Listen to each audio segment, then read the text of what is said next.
നമ്മൾ നോക്കുന്നത് BCOM 4th semester cost accounting ആണ്. 4ാമത്തെ ചാപ്റ്ററാണ് ലേബർ. ഓക്കെ, 3 ചാപ്റ്റർ നമ്മൾ കവർ ചെയ്തു.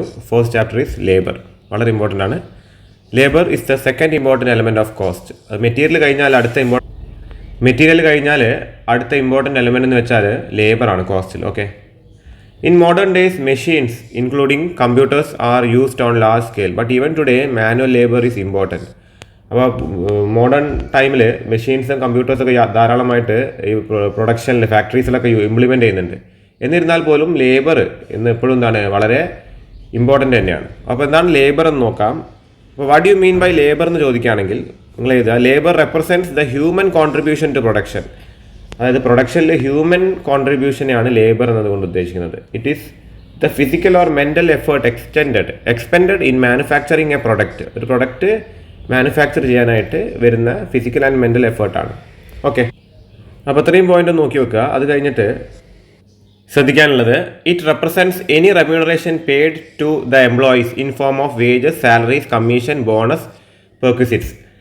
അതായത് എംപ്ലോയീസിന് കൊടുക്കുന്ന വേജ്, സാലറി, കമ്മീഷൻ, ബോണസ്, പെർക്വിസിറ്റ്സിനൊക്കെ എന്താണ് ലേബർ കോസ്റ്റ് ആയിട്ടാണ് കരുതുന്നത്. ഓക്കെ, അപ്പോൾ ഇത്രയും കാര്യങ്ങൾ ഒന്ന് നോട്ട് ചെയ്ത് വെക്കുക, ഒന്ന് പഠിക്കുക. അപ്പോൾ മീനിങ് ഓഫ് ലേബർ ചോദിക്കുകയാണെങ്കിൽ എഴുതുക. അത് വളരെ റെയറായിട്ട് ചോദിക്കുകയുള്ളൂ, വളരെ ഇൻസിഗ്നിഫിക്കൻ്റ് ആയിട്ടുള്ള ക്വസ്റ്റ്യൻ ആണ്. എന്നാലും നമ്മൾ എന്താണ് നോക്കണം എന്നുണ്ടെങ്കിൽ ഒന്ന് നോക്കി വെച്ചേക്കാം. ഓക്കെ, ഇനി നെക്സ്റ്റ് പോയിന്റ് വരുന്നത് ടൈപ്സ് ഓഫ് ലേബർ ആണ്. ലേബർ ടൈപ്സ് എത്ര ടൈപ്സ് ഉണ്ട് എന്നുള്ളതാണ്.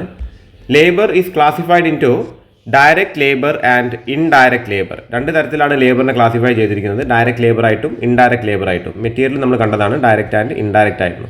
അപ്പോൾ എന്താണ് ഡയറക്റ്റ് ലേബർ?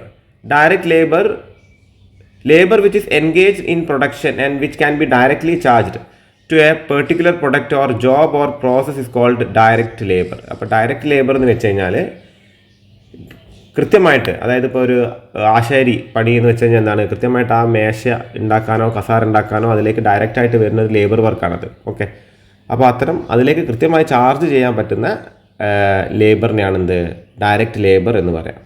ഓക്കെ, ഇതിന് ടച്ച് ലേബർ എന്നും പേരുണ്ട്. ഡയറക്റ്റ് ലേബറിന് ടച്ച് ലേബർ എന്നും പേരുണ്ട്. It reflects the hand on relationship between employee and the product or service. അതായത് കൃത്യമായിട്ട് എംപ്ലോയിക്കും ആ പ്രൊഡക്റ്റുമായിട്ടുള്ള റിലേഷൻഷിപ്പ് അവിടെ എസ്റ്റാബ്ലിഷ് ചെയ്യാനായിട്ട് സാധിക്കും. Okay, in short direct labour is the labour which are directly engaged in production. ഇങ്ങനെ ഈ ഒരു പോയിന്റ് മാത്രം നോക്കിയാൽ മതി. നിങ്ങൾ എക്സാം പോയിന്റ് ഓഫ് വ്യൂവിൽ ഈ ഒരു പോയിന്റ് മാത്രം നോക്കിയാൽ മതി. ഓക്കെ, അപ്പോൾ അത്രയാണ് ഡയറക്റ്റ് ലേബർ. അപ്പോൾ ഡയറക്റ്റ് ലേബറിന് കൊടുക്കുന്ന റെമ്യൂണറേഷൻ അധികം ഡയറക്റ്റ് വേജ് എന്നാണ് പറയാം. Wage paid to machine operators, assemblers are treated as labour cost. Okay, ഇനി അടുത്തതായി ഇൻഡയറക്റ്റ് ലേബർ ആണ്. Indirect labour is that labour which is not directly engaged in converting raw materials into finished product. അതായത് raw മെറ്റീരിയൽസിനെ finished പ്രൊഡക്റ്റായിട്ട് directly convert ചെയ്യാത്ത ലേബറാണ് indirect labour. It is of a general character. അതിനൊരു പ്രത്യേക ക്യാരക്ടറാണുള്ളത്. Cannot conveniently be identified with a particular product. ഒരു particular പ്രൊഡക്റ്റായിട്ട് ഇതെന്താണ് ഐഡൻറ്റിഫൈ ചെയ്യാനും ബുദ്ധിമുട്ടാണ്. In short indirect labour is that labour which is indirectly engaged in production. Okay, remuneration paid to indirect labour is termed as indirect wages. അപ്പോൾ ഈ indirect ലേബറിന് കൊടുക്കുന്ന റെമ്യൂണറേഷൻ്റെ പേരാണ് indirect wages. That is indirect labour cost. Examples of indirect labor cost are wages or salaries paid to supervisors, foremen, inspectors, cleaners, watchmen, store keepers, accountants, clerks, managers, etc. അപ്പോൾ അധികം indirect ലേബറാണ് നമ്മൾ കൊടുക്കുക. പ്രൊഡക്ഷനിൽ അവിടെ നിന്ന് ഫാക്ടറിയിൽ നിന്ന് ഈ മെഷീൻ ഓപ്പറേറ്റ് ചെയ്യുന്ന ആൾക്കാർക്ക് കൊടുക്കുന്നതാണ് ഡയറക്റ്റ് ലേബർ ചാർജ് അല്ലെങ്കിൽ വേജസ്. ഇൻഡയറക്റ്റ് ലേബർ ഈ സൂപ്പർവൈസേഴ്സിനും അക്കൗണ്ടൻസിനും കൊടുക്കുന്നതാണ് ഇൻഡയറക്റ്റ് ലേബർ.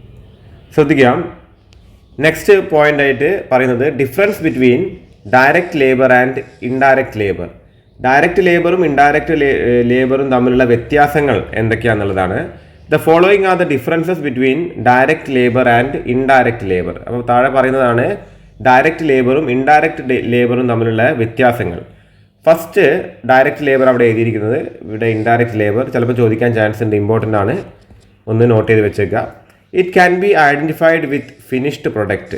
അതാണ് ഫസ്റ്റ് ചെയ്തിട്ടുണ്ട് ഡയറക്റ്റ് ലേബറിൽ. ഇതെന്താണ് it cannot be identified with finished product. അപ്പോൾ ഒരു പോയിന്റ് പഠിച്ചാൽ മതി, it can B identified with finished product, അത് ഡയറക്റ്റ് ലേബറിൽ വരുന്നതാണ്. ഇറ്റ് കനോട്ട് ബി എന്ന് വരുമ്പോൾ എന്താണ് ഇൻഡയറക്റ്റ് ലേബറിൽ വന്നു. Second point, it can be directly charge to a particular cost centre or unit. ഒരു കോസ്റ്റ് സെൻറ്ററിലേക്കോ യൂണിറ്റിലേക്കോ കൃത്യമായിട്ട് അത് ചാർജ് ചെയ്യാൻ സാധിക്കുമെന്ത് ഡയറക്റ്റ് ലേബർ. പക്ഷേ ഇൻഡയറക്റ്റ് ലേബർ എന്താണ്, ഡയറക്റ്റ് ഇത് ചാർജ് ചെയ്യാൻ സാധിക്കില്ല. അപ്പോൾ ഇവിടെ ഈ 2 പോയിന്റ് ഡയറക്റ്റ്ലി പഠിച്ചാൽ മതി. ഇത് സാധിക്കില്ല എന്നുള്ള രീതിയിൽ എന്ത് ചെയ്താൽ മതി, ഇൻഡയറക്റ്റിലേക്ക് എഴുതാം. ഇനി ഡയറക്റ്റ് ലേബർ എന്നാണ്, it is primary in production. ഇത് പ്രൊഡക്ഷനിൽ പ്രൈമറി ആണ്. ഇവിടെ എന്താ വരിക, അത് സെക്കൻഡറി അല്ലെങ്കിൽ സബ്സിഡറി ഇൻ പ്രൊഡക്ഷൻ ആണ്. ഓക്കെ. ഇനി ഡയറക്റ്റ് ലേബറിൽ വരുന്നത് it is A part of prime cost. ഇത് പ്രൈം കോസ്റ്റിൻ്റെ ഒരു ഭാഗമായിട്ടാണ് ഡയറക്റ്റ് കോസ്റ്റിനെ കണക്കാക്കുന്നത്. ഇൻഡയറക്റ്റ് ലേബർ ഓവർ ഹെഡിൻ്റെ ഭാഗമാണ്.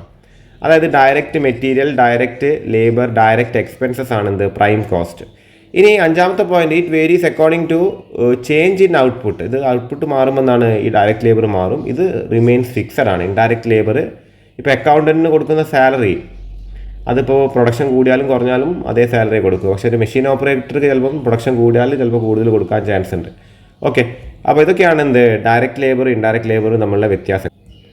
ഇനി അടുത്ത പോയിന്റ് നോക്കാം. ഒരു ക്വസ്റ്റ്യൻ ആയിട്ടാണ് കൊടുത്തിരിക്കുന്നത്. What is included in labour cost. Labour കോസ്റ്റിൽ എന്തൊക്കെയാണ് ഇൻക്ലൂഡഡ് ആയിട്ടുള്ളത് എന്നാണ്.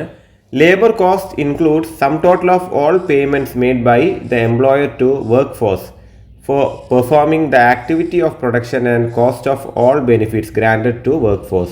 അതായത് എംപ്ലോയർ വർക്ക് ഫോഴ്സിന്, ജോലിക്കാർക്ക് കൊടുക്കുന്ന എല്ലാ പൈസയും എന്താണ് ലേബർ കോസ്റ്റ് ആയിട്ടാണ് പരിഗണിക്കുന്നത്. ഓക്കെ. അപ്പോൾ അതിൽ എന്തൊക്കെയാണ് അടങ്ങിയിരിക്കുന്നത് നോക്കാം. താഴെ പറഞ്ഞൊക്കെയാണ് ലേബർ കോസ്റ്റിൽ അടങ്ങിയിരിക്കുന്നത്. അതിൽ first point, current monetary benefit. നിലവിൽ കൊടുത്തുകൊണ്ടിരിക്കുന്ന basic wage, DA, production bonus, ഈ കറന്റ് മോണിറ്ററി ബെനിഫിറ്റ് ഒക്കെ എന്താണ്, ഈ പറഞ്ഞ പോലെ ലേബർ കോസ്റ്റ് ആണ്. 2ാമത്തെ point, deferred monetary benefit. Okay. അതായത് കൊടുക്കാനുള്ള മോണിറ്ററി ബെനിഫിറ്റ്, മാറ്റി വെച്ചിരിക്കുന്ന, ഡിഫേർഡ് മീൻസ് മാറ്റി വെച്ചിരിക്കുന്ന മോണിറ്ററി ബെനിഫിറ്റ്. അതായത് employers contribution to provident fund, employers contribution to state insurance, employers contribution to gratuity, profit bonus, pension, ഇതൊക്കെ ഭാവിയിൽ കൊടുക്കാനുള്ള കാര്യങ്ങളാണ്. അത് ഡിഫേർഡ് എംപ്ലോയി പേയ്മെൻറ്റ്സ് ആണ്. അതും എന്താണ്, it is also included in labour cost. Next point is fringe benefits or non monetary benefits. Fringe benefits means non monetary benefits ആണ്, പൈസ ആയിട്ട് കൊടുക്കാത്ത കാര്യങ്ങൾ. അതിലെന്തൊക്കെ വരുന്നുണ്ട്, സബ്സിഡൈസ്ഡ് ഫുഡ് വരുന്നുണ്ട്, ക്യാൻറ്റീൻ ഫെസിലിറ്റി ഉണ്ടെങ്കിൽ അത് വരും, ക്ലോത്തിങ് വരും, മെഡിക്കൽ ഫെസിലിറ്റി വരും, എഡ്യൂക്കേഷൻ വരും, ഹൗസിംഗ് വരും, ട്രാൻസ്പോർട്ട് ഫെസിലിറ്റീസ് വരും. അപ്പോൾ ഇത്തരത്തിൽ എന്താണ് നോൺ മോണിറ്ററി ആയിട്ട് പൈസ അല്ലാതെ കൊടുക്കുന്ന ആനുകൂല്യങ്ങൾ എന്താണ് ലേബർ കോസ്റ്റിൽ വരുന്ന കാര്യങ്ങളാണ്. അടുത്ത പോയിന്റ്, ലേബർ റിലേറ്റഡ് കോസ്റ്റ് ആണ്. ലേബറിന് റിലേറ്റഡ് ആയി വരുന്ന മറ്റ് ചിലവുകൾ. അപ്പോൾ അവർക്ക് ഹോളിഡേയ്സ് പ്രൊവൈഡ് ചെയ്യുന്നത് അതിൻ്റെ പൈസ, അതേപോലെ ലീവിന് കൊടുക്കുന്ന പൈസ, അതേപോലെ എന്തെങ്കിലും പ്രീമിയം കൊടുക്കുന്നുണ്ടെങ്കിൽ വെറുതെ ഇരിക്കുന്നതിന് പൈസ, ഐഡിൽ ടൈം പേ വരികയാണെങ്കിൽ, അതായത് വളരെ ഫിസിക്കൽ എഫേർട്ടൊക്കെ വരുന്ന ലേബർ ഇതാണെങ്കിൽ എംപ്ലോയീസിന് ചിലപ്പോൾ കുറച്ച് നേരം എന്തായിട്ട് വരും, നമ്മൾ റെസ്റ്റ് കൊടുക്കേണ്ടി വരും. അപ്പോൾ അതിനൊക്കെ പൈസ എന്താണ് നമ്മൾ കൊടുക്കുന്നുണ്ട് ആ ദിവസം ഒന്ന് ഒപ്പിടുന്നതിന്. അപ്പോൾ എന്താണ് ഐഡിൽ ടൈം പേ, പിന്നെ ഓവർ ടൈം പേ, ഇതൊക്കെ എന്താണ് ലേബർ റിലേറ്റഡ് കോസ്റ്റുകളാണ്. ഓക്കെ. അടുത്ത point, labour cost control. Okay. അതിനെക്കുറിച്ചിട്ടാണ്, ഇമ്പോർട്ടൻ്റ് ആണ്, ശ്രദ്ധിക്കുക. Labour cost control.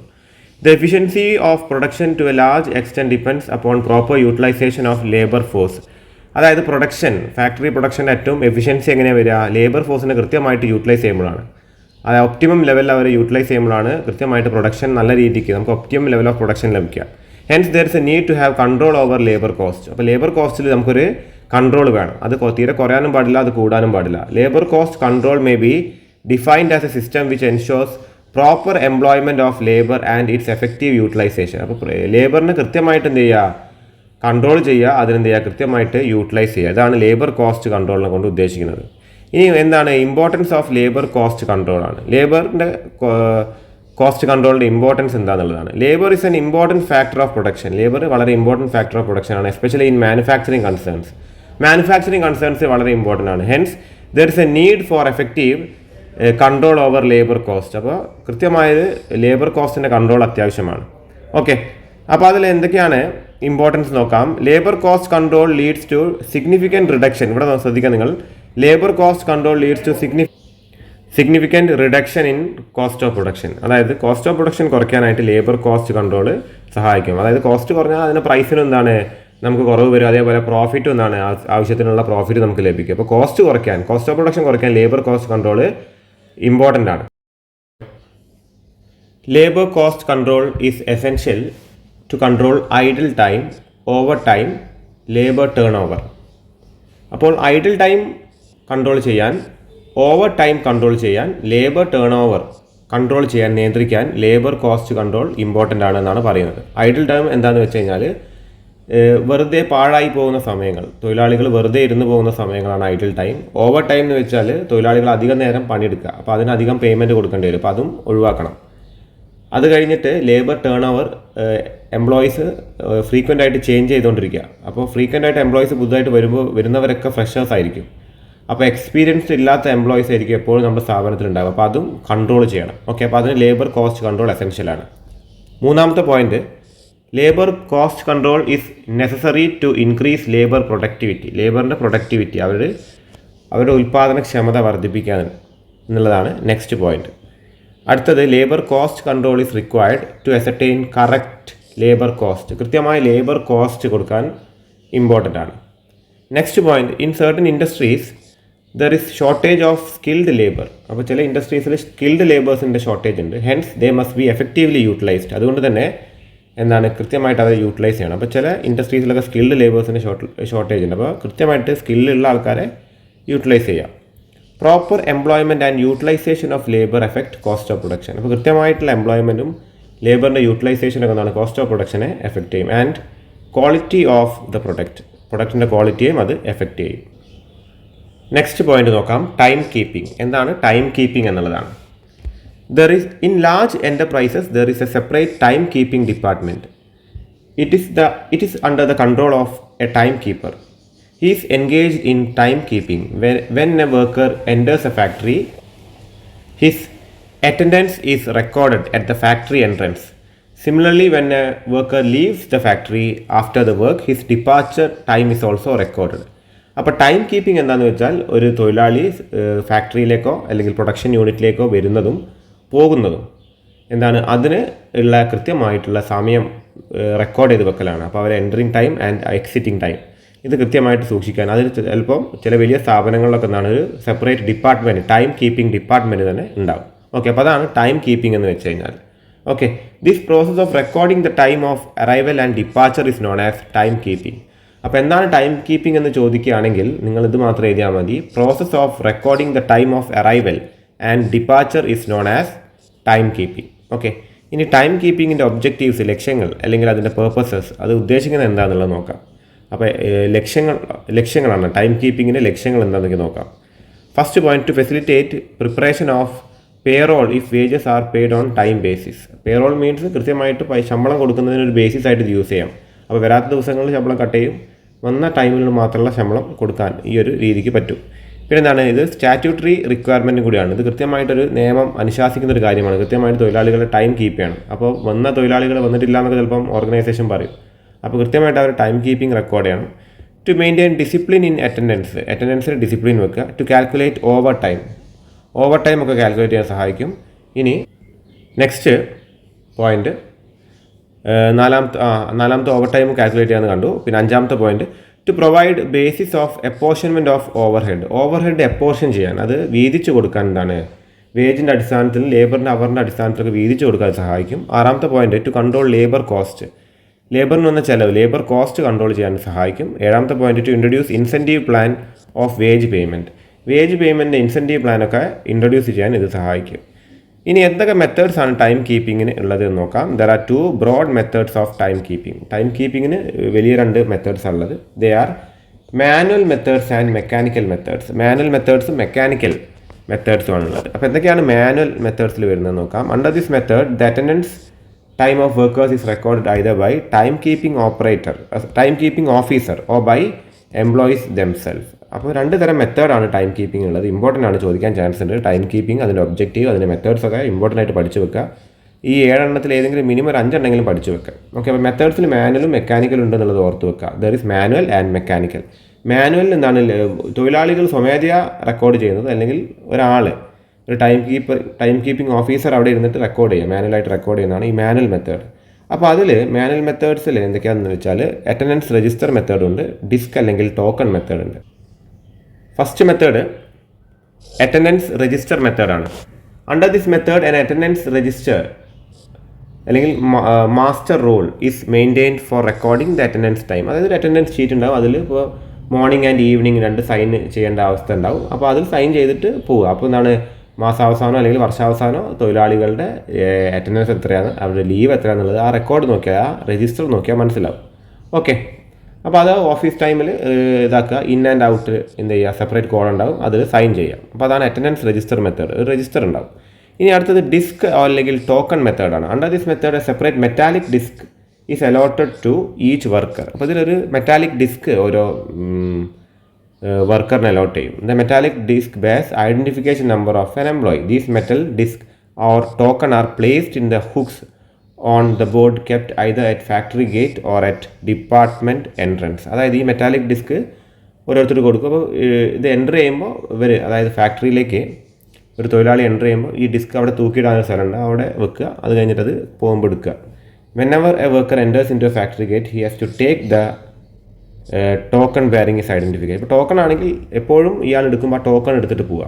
ഓക്കെ, അപ്പോൾ ആ ടോക്കണൊരു നമ്പർ ഉണ്ടാവും. അപ്പോൾ ആ നമ്പർ എന്നും അവിടെ ഉണ്ടാവും, ആ ടോക്കൺ എന്നും അവിടെ വെച്ചിട്ടുണ്ടാവും. അപ്പോൾ എന്ത് ചെയ്യുക, ഇവർ പോകുമ്പോൾ ഒന്നുകിൽ മെറ്റാലിക് ഡിസ്ക് മെത്തേഡ് ആണെങ്കിൽ മെറ്റാലിക് ഡിസ്ക് അവിടെ വെച്ചിട്ട് പോവുക, എന്നിട്ട് തിരിച്ചു പോകുമ്പോൾ അത് എടുത്തിട്ട് പോവുക. അല്ലെങ്കിൽ ഈ ടോക്കൺ ആണെങ്കിൽ ദിവസം ആ ടോക്കൺ അവിടെ വെക്കും, ആ ടോക്കൺ എടുക്കുക, എന്നിട്ട് ഉള്ളിൽ കയറുക, എന്നിട്ട് തിരിച്ചു പോകുമ്പോൾ ടോക്കൺ അവിടെ വെച്ചിട്ട് പോവുക. ഓക്കെ, അപ്പോൾ അതിൻ്റെ ഇടയ്ക്ക് ഈ പറയുന്ന നമ്മുടെ ടൈം കീപ്പിംഗ് ഓഫീസർക്ക് ഈ ഇടയ്ക്ക് ഒരു സമയം, അതായത് ഈ വർക്കിംഗ് ഹവേഴ്സിൻ്റെ ഇടയ്ക്ക് വന്നിട്ട് ഇത് ചെക്ക് ചെയ്തിട്ട് ആരൊക്കെയാണ് അപ്ലൈക്കാൻ വന്നതെന്നുള്ളത് ഉറപ്പ് വരുത്താൻ സാധിക്കും. അപ്പോൾ അത് അയാൾക്ക് അതിൻ്റേതായ രീതിയിൽ അത് രജിസ്റ്റർ ചെയ്യാൻ സാധിക്കും. ഓക്കെ, അപ്പോൾ ഓരോരുത്തരായിട്ട് വന്ന് അറ്റൻഡൻസ് ബുക്കിൽ സൈൻ ചെയ്യേണ്ട. ഇയാൾക്ക് വന്നിട്ട് ഈ മെറ്റാലിക് ഡിസ്ക് ഒന്ന് നോക്കിക്കഴിഞ്ഞാൽ ഈ മെറ്റാലിക് ഡിസ്ക് അവിടെ, മെറ്റാലിക് ഡിസ്കിൻ്റെ കേസാണെങ്കിൽ അവിടെ ഉള്ള ആൾക്കാരുതായിരിക്കും ലീവ് വരിക. ഇനിയിപ്പോൾ ടോക്കണിൻ്റെ കേസാണെങ്കിൽ മെറ്റാലിക് ഡിസ്ക് ആണെങ്കിൽ അവിടെ ഇല്ലാത്ത ആൾക്കാരുതായിരിക്കും ലീവ് വരിക. മെറ്റാലിക് ഡിസ്ക് എന്താണ്, ആളുകൂടെ വെച്ചിട്ട് പോവുക, ഉള്ളോട്ട് എൻ്റർ ചെയ്യുമ്പോൾ അവിടെ വെച്ചിട്ട് പോവുക ചെയ്യുക. ഇനി ടോക്കണിൻ്റെ കേസാണെങ്കിൽ അവിടെ എന്താണ്, അവിടെ കാണുന്ന നമ്പേഴ്സ് ആയിരിക്കും ആബ്സെൻ്റ് ഉണ്ടാവുക. കാര്യം എൻ്റർ ചെയ്ത ആൾക്കാർ അല്ലെങ്കിൽ ഇതിലേക്ക് കയറുന്ന ആൾക്കാരിൻ്റെ ആയിരിക്കും ആ ടോക്കൺ എടുത്തിട്ട് ഉള്ളിൽ കയറി ഉണ്ടാവുക. ഓക്കെ, അപ്പോൾ ഇതാണ് ഡിസ്ക് അല്ലെങ്കിൽ ടോക്കൺ മെത്തേഡ്. ഇത് രണ്ടും മാനുവൽ മെത്തേഡാണ്. Next one is mechanical methods. ചില മെക്കാനിക്കൽ മെത്തേഡ്സ് ഉണ്ട്. To overcome the defects of manual methods today many organisations use mechanical methods. അപ്പോൾ ഇവിടെ ഈ മാനുവൽ മെത്തേഡ്സിൻ്റെ പ്രശ്നങ്ങൾ തീർക്കാനായിട്ട് ഒരുപാട് പേര് മെക്കാനിക്കൽ മെത്തേഡ്സ് യൂസ് ചെയ്യുന്നുണ്ട്. ദർ ആർ വേരിയസ് മെത്തേഡ്സ്, ഒരുപാട് മെത്തേഡ്സ് ഉണ്ട് ഈ മെക്കാനിക്കലിൽ. ഒന്ന് ടൈം റെക്കോർഡിംഗ് ക്ലോക്കാണ്, ഒന്ന് ഡയൽ ടൈം റെക്കോർഡറാണ്, ഒന്ന് കീ റെക്കോർഡറാണ്. അപ്പോൾ ടൈം റെക്കോർഡിംഗ് ക്ലോക്സ് എന്താണെന്ന് നോക്കാം. Here the time of entry and time of departure of a worker is recorded on worker's card with help of time recording clock. അതായത് time recording clock ഉപയോഗിച്ചുകൊണ്ട് ഒരു തൊഴിലാളി കയറുന്നതും ഇറങ്ങുന്നതും record ചെയ്യുക എന്നുള്ളതാണ്. അപ്പോൾ അതൊക്കെ ഒരു വർക്കേഴ്സ് കാർഡ് ഉണ്ടാവും. Each worker has A card. അല്ലെ, നമ്മൾ കണ്ടിട്ടുണ്ട്. അതായത് ഒരു എൻട്രി, അതായത് ഒരു കാർഡ് ഒരു സ്ലോട്ടിലേക്ക് ഇട്ട് എടുക്കുന്ന രീതിയൊക്കെ നമ്മൾ ചിലപ്പോൾ ഈ ഷോസിലും സിനിമാസിലൊക്കെ കണ്ടിട്ടുണ്ട്. ജോലിക്കാർ ഫാക്ടറിയിലൊക്കെ എൻട്രി ചെയ്യുമ്പോൾ, അല്ലെങ്കിൽ അതിങ്ങനെ സ്കാൻ ചെയ്തിട്ട് ഉള്ളിൽ കയറുക. അപ്പോൾ അത് ടൈം റെക്കോർഡിംഗ് ക്ലോക്കാണ്. നെക്സ്റ്റ് ഡയൽ ടൈം റെക്കോർഡറാണ്. Dial time recorder. Okay, this recorder has a clock face with several holes about 150 around it. Workers are allotted clock numbers and each hole bears a workers number. അത് ഓരോ 150ഓളം holes വരുന്ന ഒരു face ഉള്ള clock ആയിരിക്കും. അപ്പോൾ ഓരോ വർക്കേഴ്സിനും അതിനൊരു whole അയാൾക്ക് റെപ്രസെൻറ്റ് ചെയ്യുന്നതാണ്. അപ്പോൾ അതിനൊരു നമ്പർ ഉണ്ടാവും. The worker operates this machine by revolving the handle around the number dial. ആ ഡയൽ റിവോൾവ് ചെയ്യാം. ഓക്കെ, അതായത് ഇങ്ങനത്തെ ഇതുണ്ടാവും, അതിൽ ഡയൽ ഉണ്ടാവും, അതിന് ഓരോ നമ്പേഴ്സ് ഉണ്ടാവും. അപ്പം ഈ പണ്ട് നമ്മൾ ഡയൽ ചെയ്യുന്ന ഫോൺ കണ്ടിട്ടുണ്ട്, അതേമാതിരി ഓരോ വർക്കിനും ഒരു നമ്പർ അസൈൻ ചെയ്തിട്ടുണ്ടാവും. അപ്പോൾ ഇതിൽ 150ഓളം ഹോൾസ് ഉണ്ടാവും ചുറ്റുമായിട്ട്. അപ്പോൾ ഇയാൾ ആ ഹോൾ പിടിച്ചിട്ടൊന്ന് ഡയൽ ചെയ്ത് വിടുക. ഓക്കെ, അതാണ് ഡയൽ ടൈം റെക്കോർഡർ. കയറുമ്പോൾ ഒന്ന് ഡയൽ ചെയ്യുക, ഇറങ്ങുമ്പോൾ അതേമാതിരി ഒന്ന് ഡയൽ ചെയ്ത് പോവുക. ഇതൊക്കെ മെക്കാനിക്കൽ മെത്തേഡ്സാണ്. കാരണം ഇപ്പോൾ ഡിജിറ്റലായി. ഇപ്പോൾ എന്താണ്, നമ്മൾ ഈ പറയുന്ന മാതിരി തമ്പ് ഇംപ്രഷൻ കൊടുക്കുക, അല്ലെങ്കിൽ കണ്ണ് സ്കാൻ ചെയ്യുക, അതൊക്കെ ആയി വന്നിട്ടുണ്ട്. ഇതൊക്കെ കുറച്ച് എന്താണ് പണ്ടത്തെ രീതി, അല്ലെങ്കിൽ ഒരു ക്ലാസിക്കൽ മെത്തേഡ്സ് ആയിരുന്നു മെക്കാനിക്കൽ മെത്തേഡ്സ്. ഓക്കെ, അത് മെഷീൻ ചെയ്യുന്ന രീതിയിലായിരുന്നു ഇതൊക്കെ. അപ്പോൾ പണ്ടത്തെ മെക്കാനിക്കൽ അനലോഗ് മെത്തേഡ്സ് ആയിരുന്നു. അപ്പോൾ നമുക്ക് ടെലിഫോണൊക്കെ പണ്ട് അങ്ങനെ ആയിരുന്നു, ഡിജിറ്റൽ അല്ലായിരുന്നല്ലോ. അപ്പോൾ അതേമാതിരി പണ്ടത്തെ മെക്കാനിക്കൽ മെത്തേഡ്സാണ് ഈ dial time recorder and time recording clocks ഒക്കെ. മെക്കാനിക്കൽ മെത്തേഡ്സിൽ തേർഡ് വൺ കീ റെക്കോർഡറാണ്. In this mechanism there are several keys. Each key has a ticket number. അപ്പോൾ ഇതിൽ ഒരുപാട് കീസ് ഉണ്ടാവും. ഓരോ കീക്ക് ഒരു ടിക്കറ്റ് നമ്പർ ഉണ്ടാവും, അല്ലെങ്കിൽ ക്ലോക്ക് നമ്പർ ഉണ്ടാവും. അതിൽ വർക്കേഴ്സിൻ്റെ നമ്പർ ആയിരിക്കും. When a workers enters a factory inserts the key in a particular key hole and gives a turn. The ticket number and the clock time are automatically recorded on a sheet of paper. അപ്പോൾ ഇതിൽ ഓരോ തൊഴിലാളികൾക്ക് ഒരു താക്കോൽ കൊടുക്കും. അപ്പോൾ അവർ enter ചെയ്യുമ്പോൾ ആ താക്കോൽ ഇടേണ്ട സ്ഥലത്തിട്ടിട്ട് അന്ന് തിരിക്കും. അപ്പോൾ എന്താണ് അവരുടെ അറ്റൻഡൻസ് അവിടെ രജിസ്റ്റർ ചെയ്യപ്പെടും. അപ്പോൾ അതാണ് കീ റെക്കോർഡർ. ഇനി അടുത്തത് ഞാൻ ലാസ്റ്റ് കഴിഞ്ഞ ഇതിൽ പറഞ്ഞതാണ്, കഴിഞ്ഞ പോയിന്റ് പറയുമ്പോൾ പറഞ്ഞതാണ് ബയോമെട്രിക് ടൈം അറ്റൻഡൻസ് സിസ്റ്റം. അതായത് നമ്മുടെ കൈ തമ്പ് ഇംപ്രഷൻ കൊടുക്കുക, അതേപോലെ നമ്മുടെ കണ്ണ് അത് സ്കാൻ ചെയ്യുക, ഇതൊക്കെയാണ്. അപ്പോൾ എന്താണ് use biometric of attendance system of attendance both time of arrival and departure is recorded through an electronic attendance device called biometric machine. It is the state of art technology developed for the purpose. അതായത് പ്രധാനമായിട്ടും ഈ പറയുന്ന ഈ ജോബിന് അല്ലെങ്കിൽ labour attendance register ചെയ്യാൻ വേണ്ടിയിട്ട് തന്നെ ഉണ്ടാക്കിയൊരു സംഗതിയാണ് ഈ ബയോമെട്രിക് ടൈം അറ്റൻഡൻസ് സിസ്റ്റം. ഇതാണ് ഇപ്പോൾ സജീവമായിട്ട് ഇപ്പോൾ നിലവിലുള്ളത്.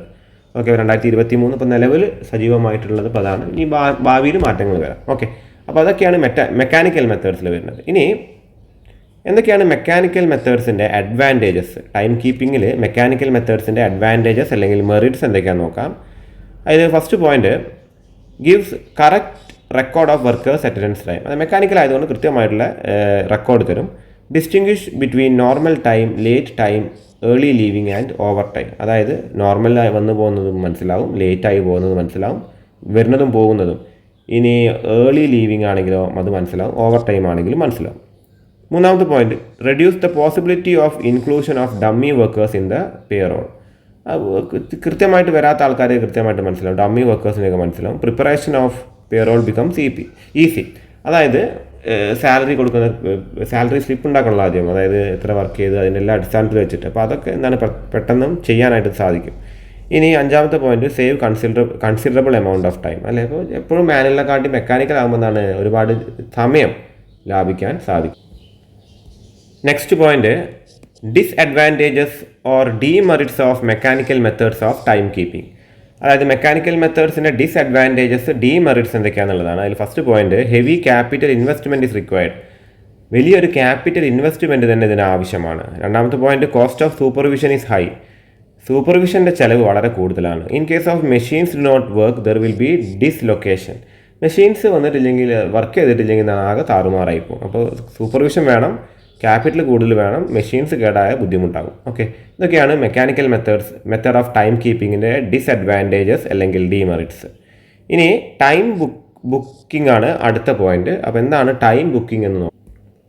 Okay, in addition to recording the time of arrival and time of departure, it is also necessary to record the time spent by workers on various jobs. അതായത് വരുന്നതും പോകുന്നതും മാത്രം നോക്കിയാൽ പോരാ. അതായത് ഇപ്പോൾ ഒരാൾ ഇപ്പോൾ 9 AM വന്നു, 5 PM പോയി. അപ്പോൾ ഇതിൻ്റെ ഇടയിൽ ഇയാൾ എങ്ങനെ വർക്ക് ചെയ്യുന്നു, എത്ര ടൈം എന്താണ് ജോലിക്കായിട്ട് ചിലവഴിക്കുന്നു. ഇപ്പോൾ ഫോണിലൊക്കെ കളിച്ചിരിക്കുകയാണെങ്കിൽ എന്താണ് ആ ജോലി എഫക്റ്റീവായിട്ട് അല്ലെങ്കിൽ പ്രൊഡക്റ്റീവായിട്ട് ചെയ്യാൻ സാധിക്കില്ല. അപ്പോൾ അതിന് വേണ്ടിയിട്ടാണ് ടൈം ബുക്കിംഗ് ഉള്ളത്. In addition to recording arrival and time of departure, it is also necessary to record time spend by a worker on various jobs. Recording of time spend by worker on different jobs carried out by him during his period of attendance in the factory is called time booking. അതാണ് time booking എന്ന് വെച്ച് കഴിഞ്ഞാൽ. അതിൽ കൃത്യമായിട്ട് ജോബിൽ എത്ര involve ആവുന്നതെന്ന് അറിയാൻ വേണ്ടിയിട്ട്.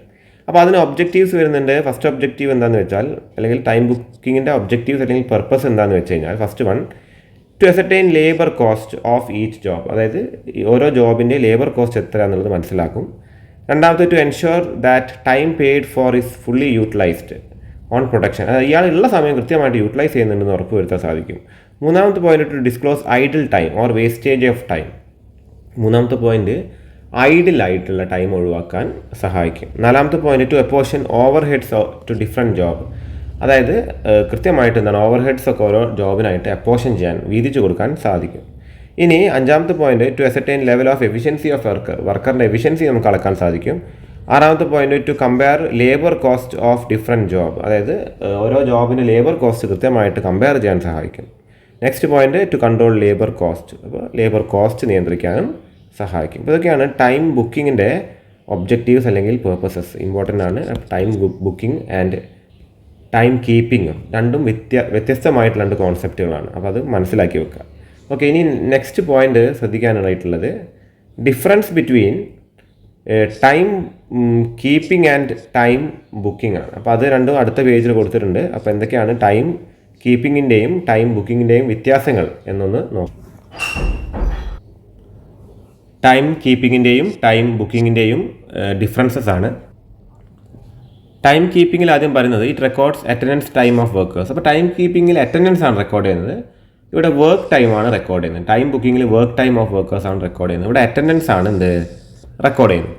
ഇനി second point, it records the time spend by the worker in the factory. അതായത് ഫാക്ടറിയിൽ സ്പെൻഡ് ചെയ്ത ടൈം മാത്രം, വർക്കർ സ്പെൻഡ് ചെയ്ത ടൈമാണ് ടൈം കീപ്പിങ്ങിൽ നോക്കുന്നത്. ഇവിടെ ഓരോ ജോബിലും വർക്കർ സ്പെൻഡ് ചെയ്ത ടൈമാണ് നോക്കുന്നത് ടൈം ബുക്കിങ്ങിൽ. ഇനി it is the first step in time recording. ആ ടൈം റെക്കോർഡിങ്ങിൽ ആദ്യത്തെ സ്റ്റെപ്പാണ് ടൈം കീപ്പിംഗ്, ഇത് സെക്കൻഡ് സ്റ്റെപ്പാണ് എന്ത് ടൈം റെക്കോർഡിങ്ങിൽ. ആദ്യം എൻ്റർ ചെയ്ത് അറ്റൻഡൻസ് രജിസ്റ്റർ ചെയ്ത് കഴിഞ്ഞിട്ടായിരിക്കും എന്ത് ചെയ്യുക ഈ ടൈം ബുക്കിങ്ങിലേക്ക് വരിക. ഓക്കെ, ഇനി അടുത്തത് നാലാമത്തെ point, its purpose is to enable preparation of payroll. അത് പേ റോൾ മീൻസ് സാലറി ഒക്കെ എന്തൊക്കെ സ്ലിപ്പ് പ്രിപ്പയർ ചെയ്യാനാണ് മെയിനായിട്ടും ടൈം കീപ്പിംഗ് ഉള്ളത്. ഇവിടെ എന്താണ്, ഇവിടെ ലേബർ കോസ്റ്റ് ഒന്ന് അസർട്ടൈൻ ചെയ്യാനാണ് ഈ പറയുന്ന ടൈം ബുക്കിംഗ് ഉള്ളത്. അഞ്ചാമത്തെ point, it is done at time keeping office. ഇത് ടൈം കീപ്പിംഗ് ഓഫീസിലാണ് നടക്കുന്നതെങ്കിൽ ഇത് ഓരോ പ്രൊഡക്ഷൻ ഡിപ്പാർട്ട്മെൻറ്റിലാണ് ഈ ടൈം ബുക്കിംഗ് നടക്കുന്നത്. അപ്പോൾ ഇതൊക്കെയാണ് ടൈം ബുക്കിങ്ങിൻ്റെയും ടൈം കീപ്പിങ്ങിൻ്റെയും വ്യത്യാസങ്ങൾ. നെക്സ്റ്റ് പോയിന്റ് ഇമ്പോർട്ടൻ്റ് ആണ്, methods of time booking. Time ബുക്കിങ്ങിൻ്റെ മെത്തേഡ്സ് എന്തൊക്കെയാണെന്നുള്ളതാണ്. For time booking manual methods or mechanical methods can be used. അപ്പോൾ ടൈം ബുക്കിങ്ങിലും മാനുവൽ മെത്തേഡും മെക്കാനിക്കൽ മെത്തേഡും ഉണ്ട്. നമ്മൾ ടൈം കീപ്പിങ്ങിലും കണ്ടതാണ് ഈ രണ്ട് മെത്തേഡ് ഉണ്ട്. അപ്പോൾ വേരിയസ് മെത്തേഡ്സ് ഇവിടെ കൊടുത്തിട്ടുണ്ട്. അപ്പോൾ ഒന്ന് ഡെയിലി ടൈം ഷീറ്റാണ്, വീക്ക്ലി ടൈം ഷീറ്റാണ്, ജോബ് കാർഡാണ്. These methods can be explained as below. അപ്പോൾ ഈ മൂന്ന് മെത്തേഡ്സാണ് ഇവിടെ മെയിനായിട്ട് കൊടുത്തിരിക്കുന്നത്. അപ്പോൾ ഡെയിലി ടൈം ഷീറ്റ് എന്താണെന്ന് നോക്കാം. In small firms a daily time sheet is given to every worker. അതായത് ചെറിയ സ്ഥാപനങ്ങളിൽ ഡെയിലി ടൈം ഷീറ്റ് എല്ലാ ജോലിക്കാർക്കും കൊടുക്കാറുണ്ട്. The daily time sheet contains workers name, code number, starting and closing time of each job. അതായത് ഈ daily time ഷീറ്റിൽ ഒരു വർക്കറിൻ്റെ പേര്, അയാൾക്ക് കോഡ് നമ്പർ, സ്റ്റാർട്ടിങ്ങും പിന്നെ ക്ലോസിംഗ് ടൈം, ഓരോ ജോബിൻ്റെ ഉള്ളിലെ അറ്റൻഡൻസ് ദിവസത്തെ അല്ല, ഒരു പണിക്ക് കയറി ആ പണി തീർത്തിറങ്ങുന്ന സമയം കാണിക്കാൻ വേണ്ടിയിട്ടാണ്. The worker records the time spend on every work order or job in this daily time sheet. അപ്പോൾ ഇദ്ദേഹം എല്ലാ ദിവസവും ഇതിൻ്റെ ഡെയിലി ടൈം ഷീറ്റ് റെക്കോർഡ് ചെയ്യും. ഓക്കെ, ഇനി സെക്കൻഡ് പോയിന്റ് വീക്ക്ലി ടൈം ഷീറ്റാണ്. In order to reduce clerical work each work may be given a weekly time sheet.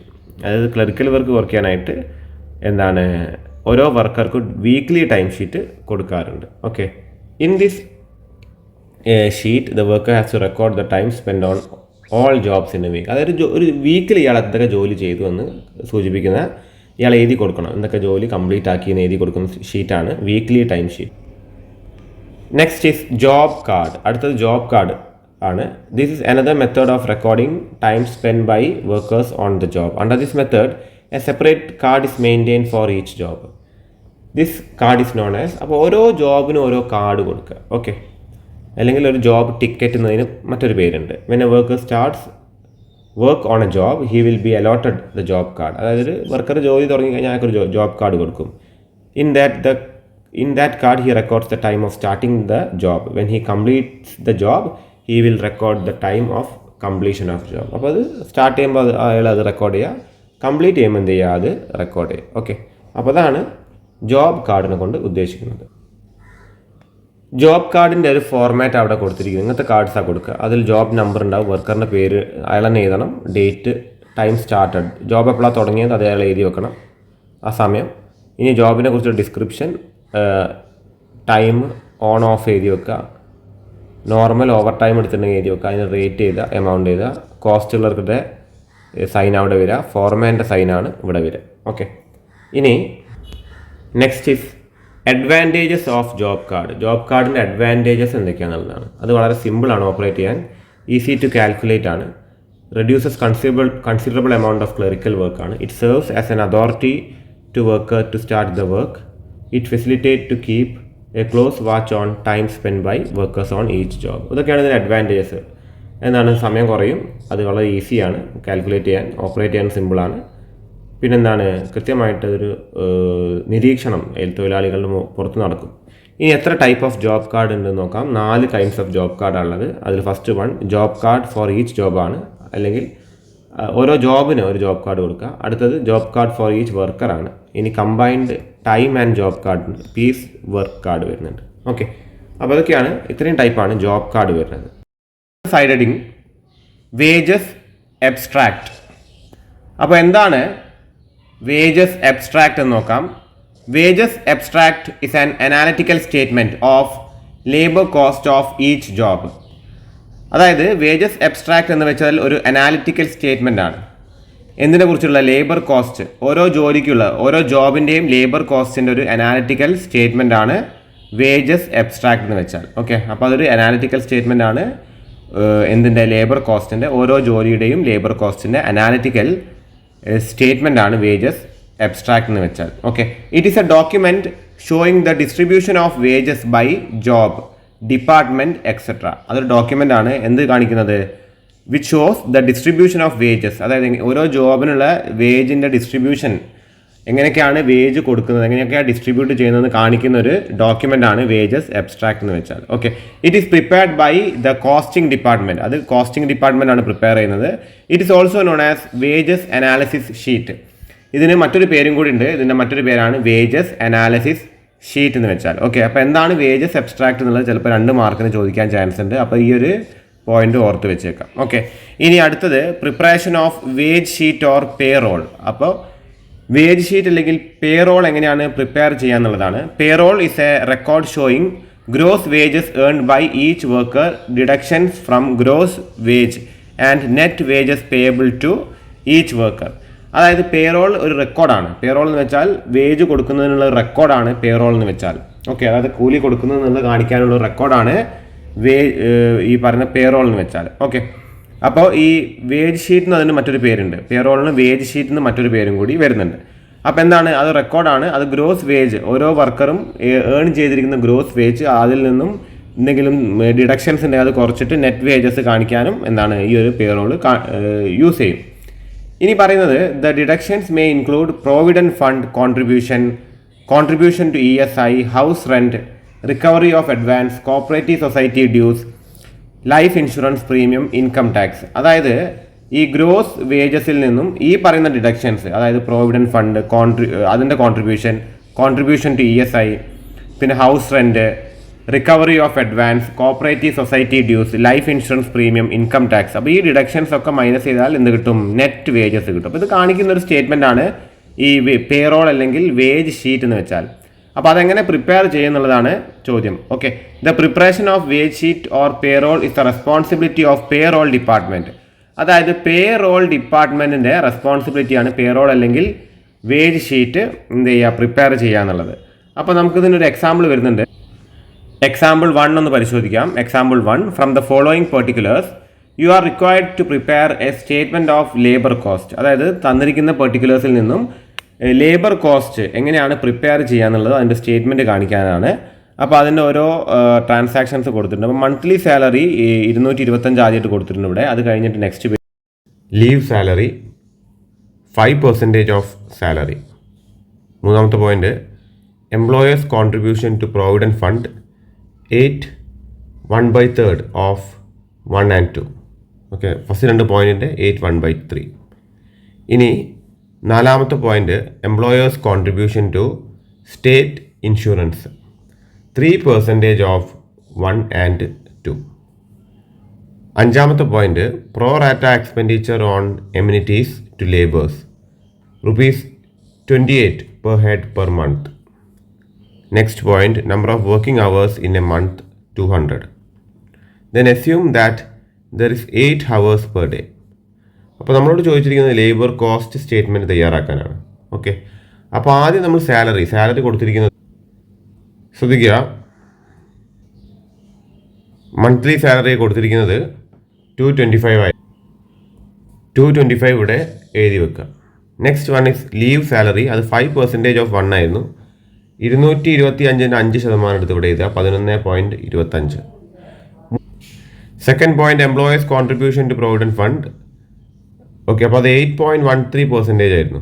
8.13% of 1 and 2. അപ്പോൾ ഇത് രണ്ടിനും കൂടി 8.13% എടുക്കുക. Employees contribution to state insurance 3% of 1 and 2. ഇത് രണ്ടിൻ്റെയും കൂടെ 3% എടുക്കുക. പിന്നെ പ്രോ റാറ്റ എക്സ്പെൻഡിച്ചർ അത് 28 ഒരു എംപ്ലോയിക്ക് അത് എഴുതി വെക്കുക. എന്നിട്ട് എന്ത് ചെയ്യുക, ടോട്ടലി അപ്പോൾ ഒരു എംപ്ലോയിക്ക് മാസം കൊടുക്കേണ്ടത് 291.03 ആണ്. Labour cost per month for 25 days, that is 200/8. Labour cost per day 291.03 into 8 divided by 100 or 291.03 divided by 25 days, which is 11.64. അപ്പോൾ ഇങ്ങനെയാണ് ലേബർ കോസ്റ്റ് സ്റ്റേറ്റ്മെൻറ്റ് തയ്യാറാക്കേണ്ടത്. Next point, computation of labour cost or methods of remuneration, systems of wage payment. അപ്പോൾ ഏതൊക്കെ methods ആണ് ഈ remuneration കൊടുക്കാൻ അല്ലെങ്കിൽ wage കൊടുക്കാനായിട്ട് യൂസ് ചെയ്യുന്നത് എന്നുള്ളതാണ്. There are several methods or systems of wage payment. Wage payment ഒരുപാട് മെത്തേഡ്സ് ഉണ്ട്. Methods of wage payment can be broadly classified into 2 basic types, time rate system and piece rate system. അതായത് labour remuneration method അല്ലെങ്കിൽ wage payment method 2 തരത്തിൽ വരുന്നുണ്ട്. ഒന്ന് time rate system വരുന്നുണ്ട്, ഒന്ന് piece rate system വരുന്നുണ്ട്. Okay, ആദ്യം നമുക്ക് ടൈം വേജ് സിസ്റ്റം നോക്കാം. Time wage system is the oldest system of wage payment. അത് ഏറ്റവും പഴയ രീതിയാണ് time wage system. It is the most simple and common method of wage payment. അപ്പോൾ ഏറ്റവും കോമൺ മെത്തേഡും സിമ്പിൾ മെത്തേഡുമാണ്. Under time wage system wages are paid to workers on the basis of time they work. അത് എത്ര സമയം work ചെയ്തു അതിനനുസരിച്ച് എന്ത് ചെയ്യുക, കൂലി കൊടുക്കുക. അതായത് ഇപ്പോൾ ഫുൾ ഡേ 9 to 5, അപ്പോൾ അങ്ങനെ വർക്ക് ചെയ്ത ഒരാൾക്ക് അങ്ങനെ സൈൻ ചെയ്തിട്ട് അയാൾക്ക് എന്താണ് ആ ഫുൾ ഡേ പേയ്മെൻറ്റ് കൊടുക്കുക. ഇനി ഉച്ച വരെ വർക്ക് ചെയ്യുകയാണെങ്കിൽ ഹാഫ് പേയ്മെൻറ്റ്. ഓക്കെ, അപ്പോൾ അത് ടൈമിൻ്റെ അടിസ്ഥാനത്തിലാണ് വരുന്നത്.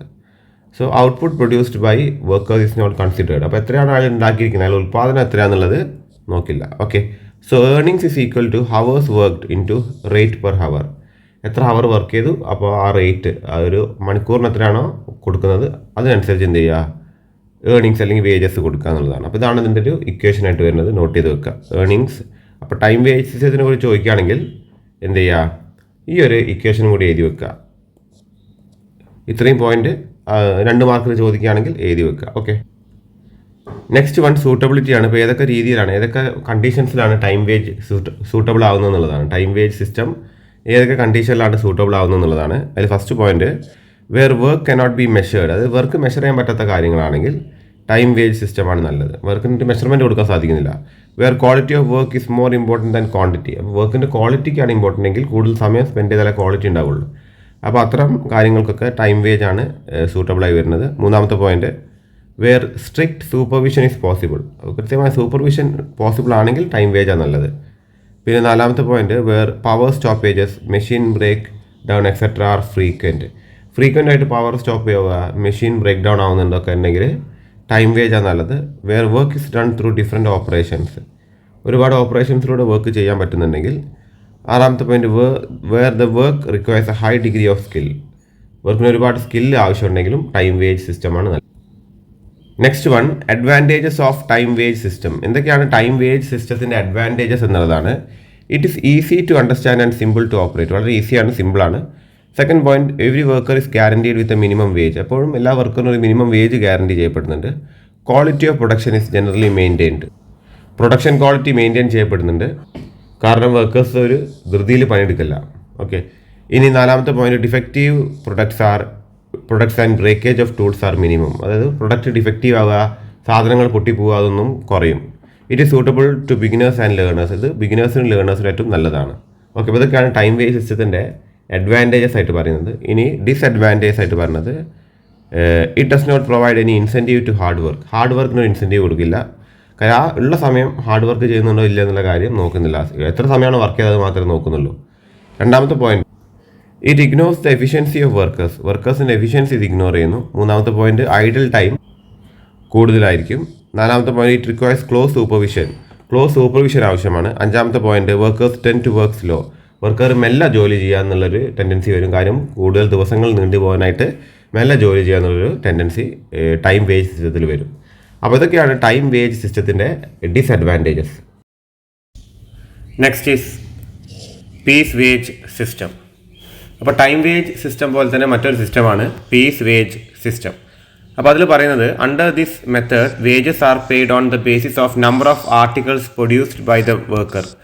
അതായത് ഒരു വർക്കർ എത്ര ആർട്ടിക്കിൾ ഉണ്ടാക്കി അതിൻ്റെ അടിസ്ഥാനത്തിൽ അയാൾക്ക് ശമ്പളം കൊടുക്കുന്ന രീതിയാണ് piece wage system. Okay, thus in this case wages are determined on the basis of quantity of work done. അതായത് വർക്കിൻ്റെ ക്വാണ്ടിറ്റി നോക്കിയിട്ടാണ് എന്ത് പീസ് വേജ് സിസ്റ്റത്തിൽ കൂലി കൊടുക്കുന്നത്, റെമ്യൂണറേഷൻ കൊടുക്കുന്നത്, വേജസ് കൊടുക്കുന്നത്. ഓക്കെ, അപ്പോൾ ഇതാണ് പീസ് വേജ് സിസ്റ്റം. ഈ ഒരു പോയിന്റ് വരെ പഠിച്ചു വെക്കുക. Okay, so earnings will be equal to number of unit produced into piece rate.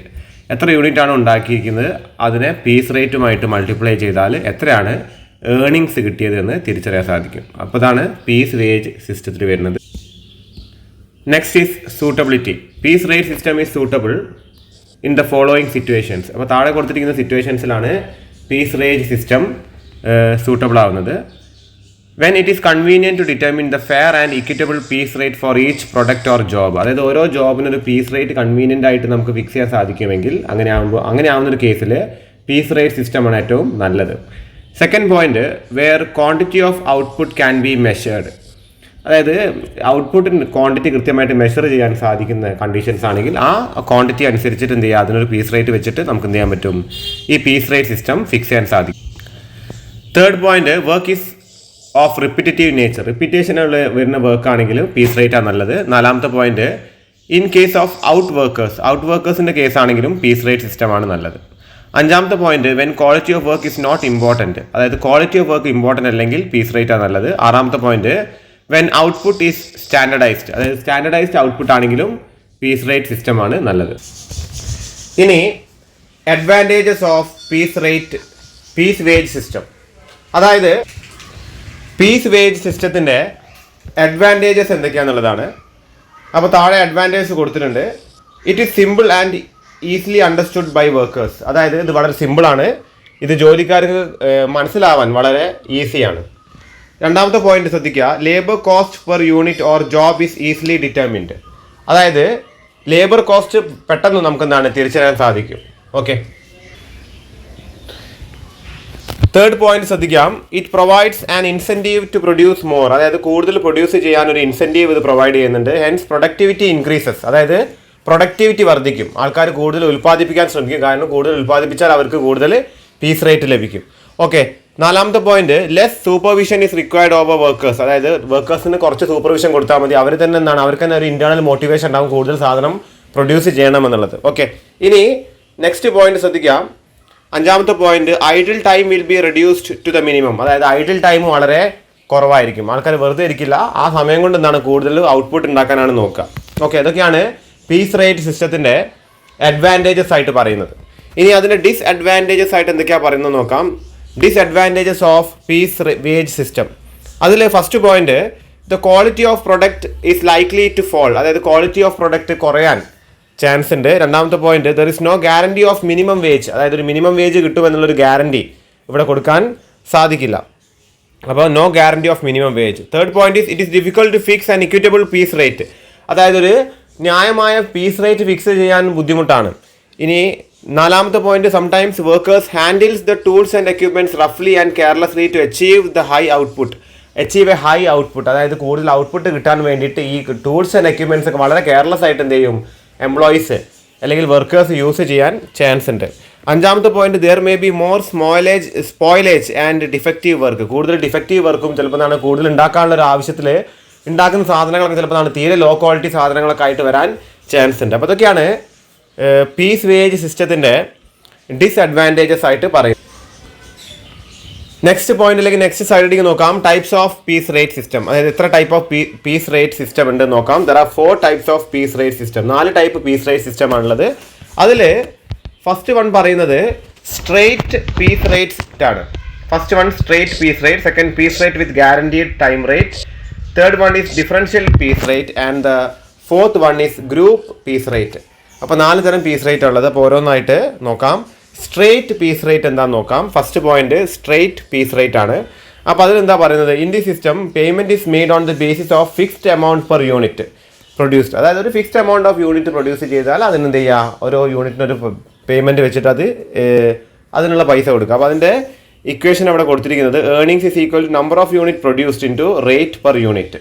അപ്പോൾ earnings will be equal to number of units produced into rates per unit. Okay, ഇനി second point piece rate with guaranteed weekly wage.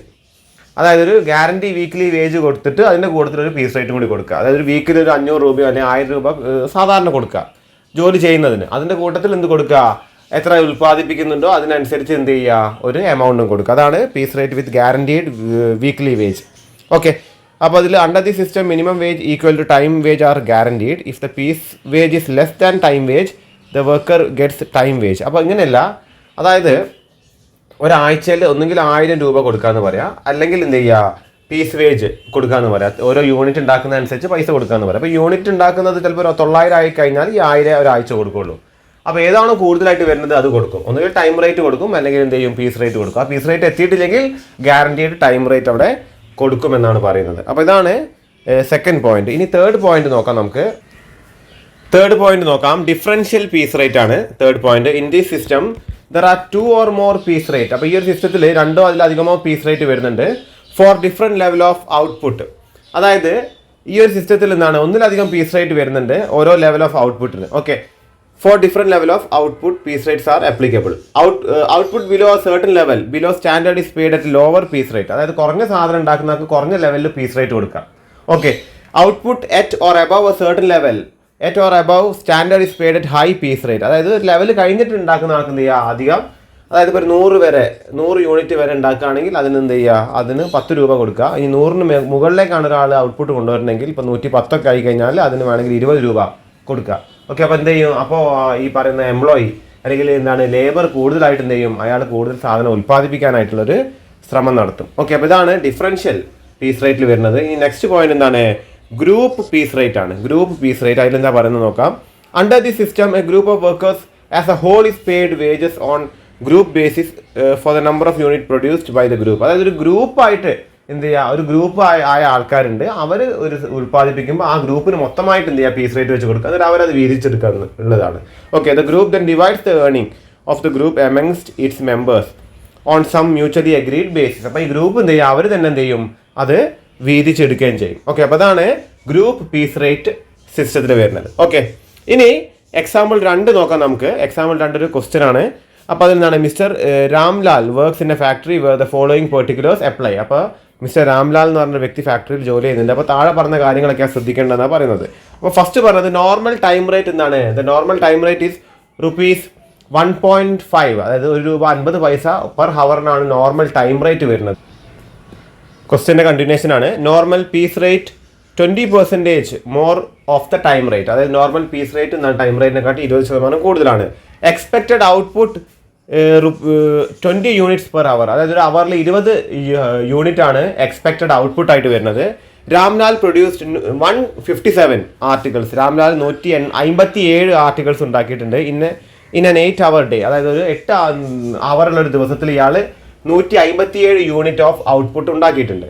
Calculate his earnings under time wage system and piece wage system. അതായത് ഇദ്ദേഹത്തിൻ്റെ earnings calculate ചെയ്യാനാണ്. അത് 2 system പ്രകാരം time rate ആണെങ്കിലും piece wage ആണെങ്കിലും. Okay, അപ്പോൾ ശ്രദ്ധിക്കുക, വേജസ് ഫോർ 8 hours എത്ര വരും? വേജസ് ഫോർ 8 hours ടൈം വേജിനെ കണക്കാണെങ്കിൽ 12 രൂപയാണ് ഒരു ദിവസം ആർക്ക് വരുന്നത്, മിസ്റ്റർ രാംലാലിന് വരുന്നത്. ഇനി റേറ്റ് പെർ ഹവർ എന്താണ് 1.5 ആണ്. അപ്പോൾ അതിൻ്റെ പീസ് റേറ്റ് വരെ 1.5ൻ്റെ കൂടെ അതിൻ്റെ 20% കൂടി കൂടും, അതായത് 30 പൈസയും കൂടി കൂടും. അപ്പോൾ 1.8 ആണ്, 1.80 പെർ ഹവർ ആണ് പീസ് റേറ്റിന് വരിക. ഓക്കെ, അപ്പോൾ എക്സ്പെക്റ്റഡ് ഔട്ട്പുട്ട് വരുന്നത് 20 ആണ്. ഒരു അവറിൽ 20 യൂണിറ്റ് ഉണ്ടാക്കുമെങ്കിൽ ഒരു അവറിൽ ഇയാൾക്ക് കൊടുക്കുന്നത് 1.8 ആണ് പീസ് റേറ്റ് ആകുമ്പോൾ. അപ്പോൾ 20 യൂണിറ്റ് വരുമ്പോൾ അതിനെ 20 കൊണ്ട് ഡിവൈഡ് ചെയ്ത് കഴിഞ്ഞാൽ ഒരു പീസിന് 9 പൈസ വെച്ചിട്ടാണ് കിട്ടുക. ഓക്കെ, അപ്പോൾ 157 യൂണിറ്റ് ഉണ്ടാക്കിയ സ്ഥിതിക്ക് ഇയാൾക്ക് കിട്ടുക 157 × 9 പൈസ 14.13 റുപ്പീസാണ് എന്ത് കിട്ടുക, ഇയാൾക്ക് പീസ് വേജ് ആയിട്ട് കിട്ടുക. അപ്പോൾ കൂടുതലുള്ളത് ശരിക്കും പീസ് വേജ് ആണ്. അപ്പോൾ പീസ് വേജ് എടുക്കുന്നതാണ് അയാൾക്ക് നല്ലത്. ശ്രദ്ധിക്കുക, അടുത്ത പോയിന്റ് അല്ലെങ്കിൽ അടുത്ത side heading difference between time wage system and piece wage system ആണ്. ടൈം വേജ് സിസ്റ്റവും പീസ് വേജ് സിസ്റ്റവും തമ്മിലുള്ള ഡിഫറൻസസ് എന്തൊക്കെയാണെന്നുള്ളതാണ്. അപ്പോൾ ആദ്യം ഇവിടെ ടൈം വേജ് കൊടുത്തിട്ടുണ്ട്, ഇവിടെ പീസ് വേജ് സിസ്റ്റം കൊടുത്തിട്ടുണ്ട്. അപ്പോൾ ആദ്യം പറയുന്നത് wages are paid on the basis of time worked. അല്ലെ, ടൈം റേറ്റ് സിസ്റ്റത്തിൽ വരുന്നത്, ടൈം വേജ് സിസ്റ്റത്തിൽ വരുന്നത് എത്ര ടൈമാണോ വർക്ക് ചെയ്യുന്നത് അതിനനുസരിച്ച് എന്ത് എടുക്കുക, പൈസ കൊടുക്കുന്നതാണ് ടൈം വേജ് സിസ്റ്റത്തിൽ വരുന്നത്. പീസ് വേജിൽ വരുന്നതാണ് wages are paid on the basis of quantity of work done. എത്ര ക്വാണ്ടിറ്റി വർക്ക് ചെയ്തു അതിൻ്റെ അടിസ്ഥാനത്തിലാണ് പീസ് വേജ് സിസ്റ്റത്തിൽ എന്ത് കൊടുക്കുന്നത്, പൈസ കൊടുക്കുന്നത്. ഓക്കെ, ഇനി രണ്ടാമത്തെ point, efficiency is not reward. അതായത് ടൈം വേജ് സിസ്റ്റത്തിൽ എഫിഷ്യൻസിക്ക് എന്താണ് റിവാർഡ് കൊടുക്കുന്നില്ല. പക്ഷെ എന്താണ് പീസ് വേജിൽ എഫിഷ്യൻസി റിവാർഡ് ചെയ്യപ്പെടുന്നുണ്ട്. കൂടുതൽ ഉൽപ്പാദിപ്പിക്കാൻ ക്ഷമതയുള്ള ഒരാൾക്ക് കൂടുതൽ പൈസ കിട്ടും. ഓക്കെ, മൂന്നാമത്തെ point, it requires more supervision. അതായത് ടൈം വേജ് സിസ്റ്റത്തിൽ കൂടുതൽ സൂപ്പർവിഷൻ്റെ ആവശ്യം വരുന്നുണ്ട്. പീസ് വേജ് സിസ്റ്റത്തിൽ എന്താണ് ലെസ് സൂപ്പർവിഷൻ്റെ ആവശ്യമുള്ളൂ. കാര്യം എന്താണ് ഒരു ഇന്റേണൽ ആയിട്ടുള്ള മോട്ടിവേഷൻ ആർക്കുണ്ടാവും, വർക്കറിനുണ്ടാവും. കാര്യം കൂടുതൽ സാധനം ഉൽപ്പാദിപ്പിക്കണം എന്നുള്ളൊരു ഇന്റേണൽ മോട്ടിവേഷൻ വർക്കറിന് വരും എന്തിൽ, പീസ് വേജ് സിസ്റ്റത്തിൽ. ഇനി നാലാമത്തെ point, it's emphasis is on quality of product. അത് കൂടുതൽ സമയമെടുത്ത് പ്രൊഡക്ഷൻ്റെ ക്വാളിറ്റി വർദ്ധിപ്പിക്കുക എന്നുള്ളതാണ് ടൈം വേജ് സിസ്റ്റത്തിനെ കൊണ്ട് ഉദ്ദേശിക്കുന്നത്. പീസ് വേജ് സിസ്റ്റത്തിനെ കൊണ്ട് ഉദ്ദേശിക്കുന്നത് ക്വാണ്ടിറ്റി ഓഫ് പ്രൊഡക്റ്റ് ആണ്. കാര്യം കൂടുതൽ ക്വാണ്ടിറ്റിയിൽ സാധനങ്ങൾ ഉൽപ്പാദിപ്പിക്കാനാണ് പീസ് വേജ് സിസ്റ്റത്തിൽ ഉദ്ദേശിക്കുന്നത്. ഇനി അഞ്ചാമത്തെ പോയിന്റ്, മിനിമം വേജ് ഗ്യാരണ്ടീഡ് ആണ് ടൈം റേറ്റിൽ.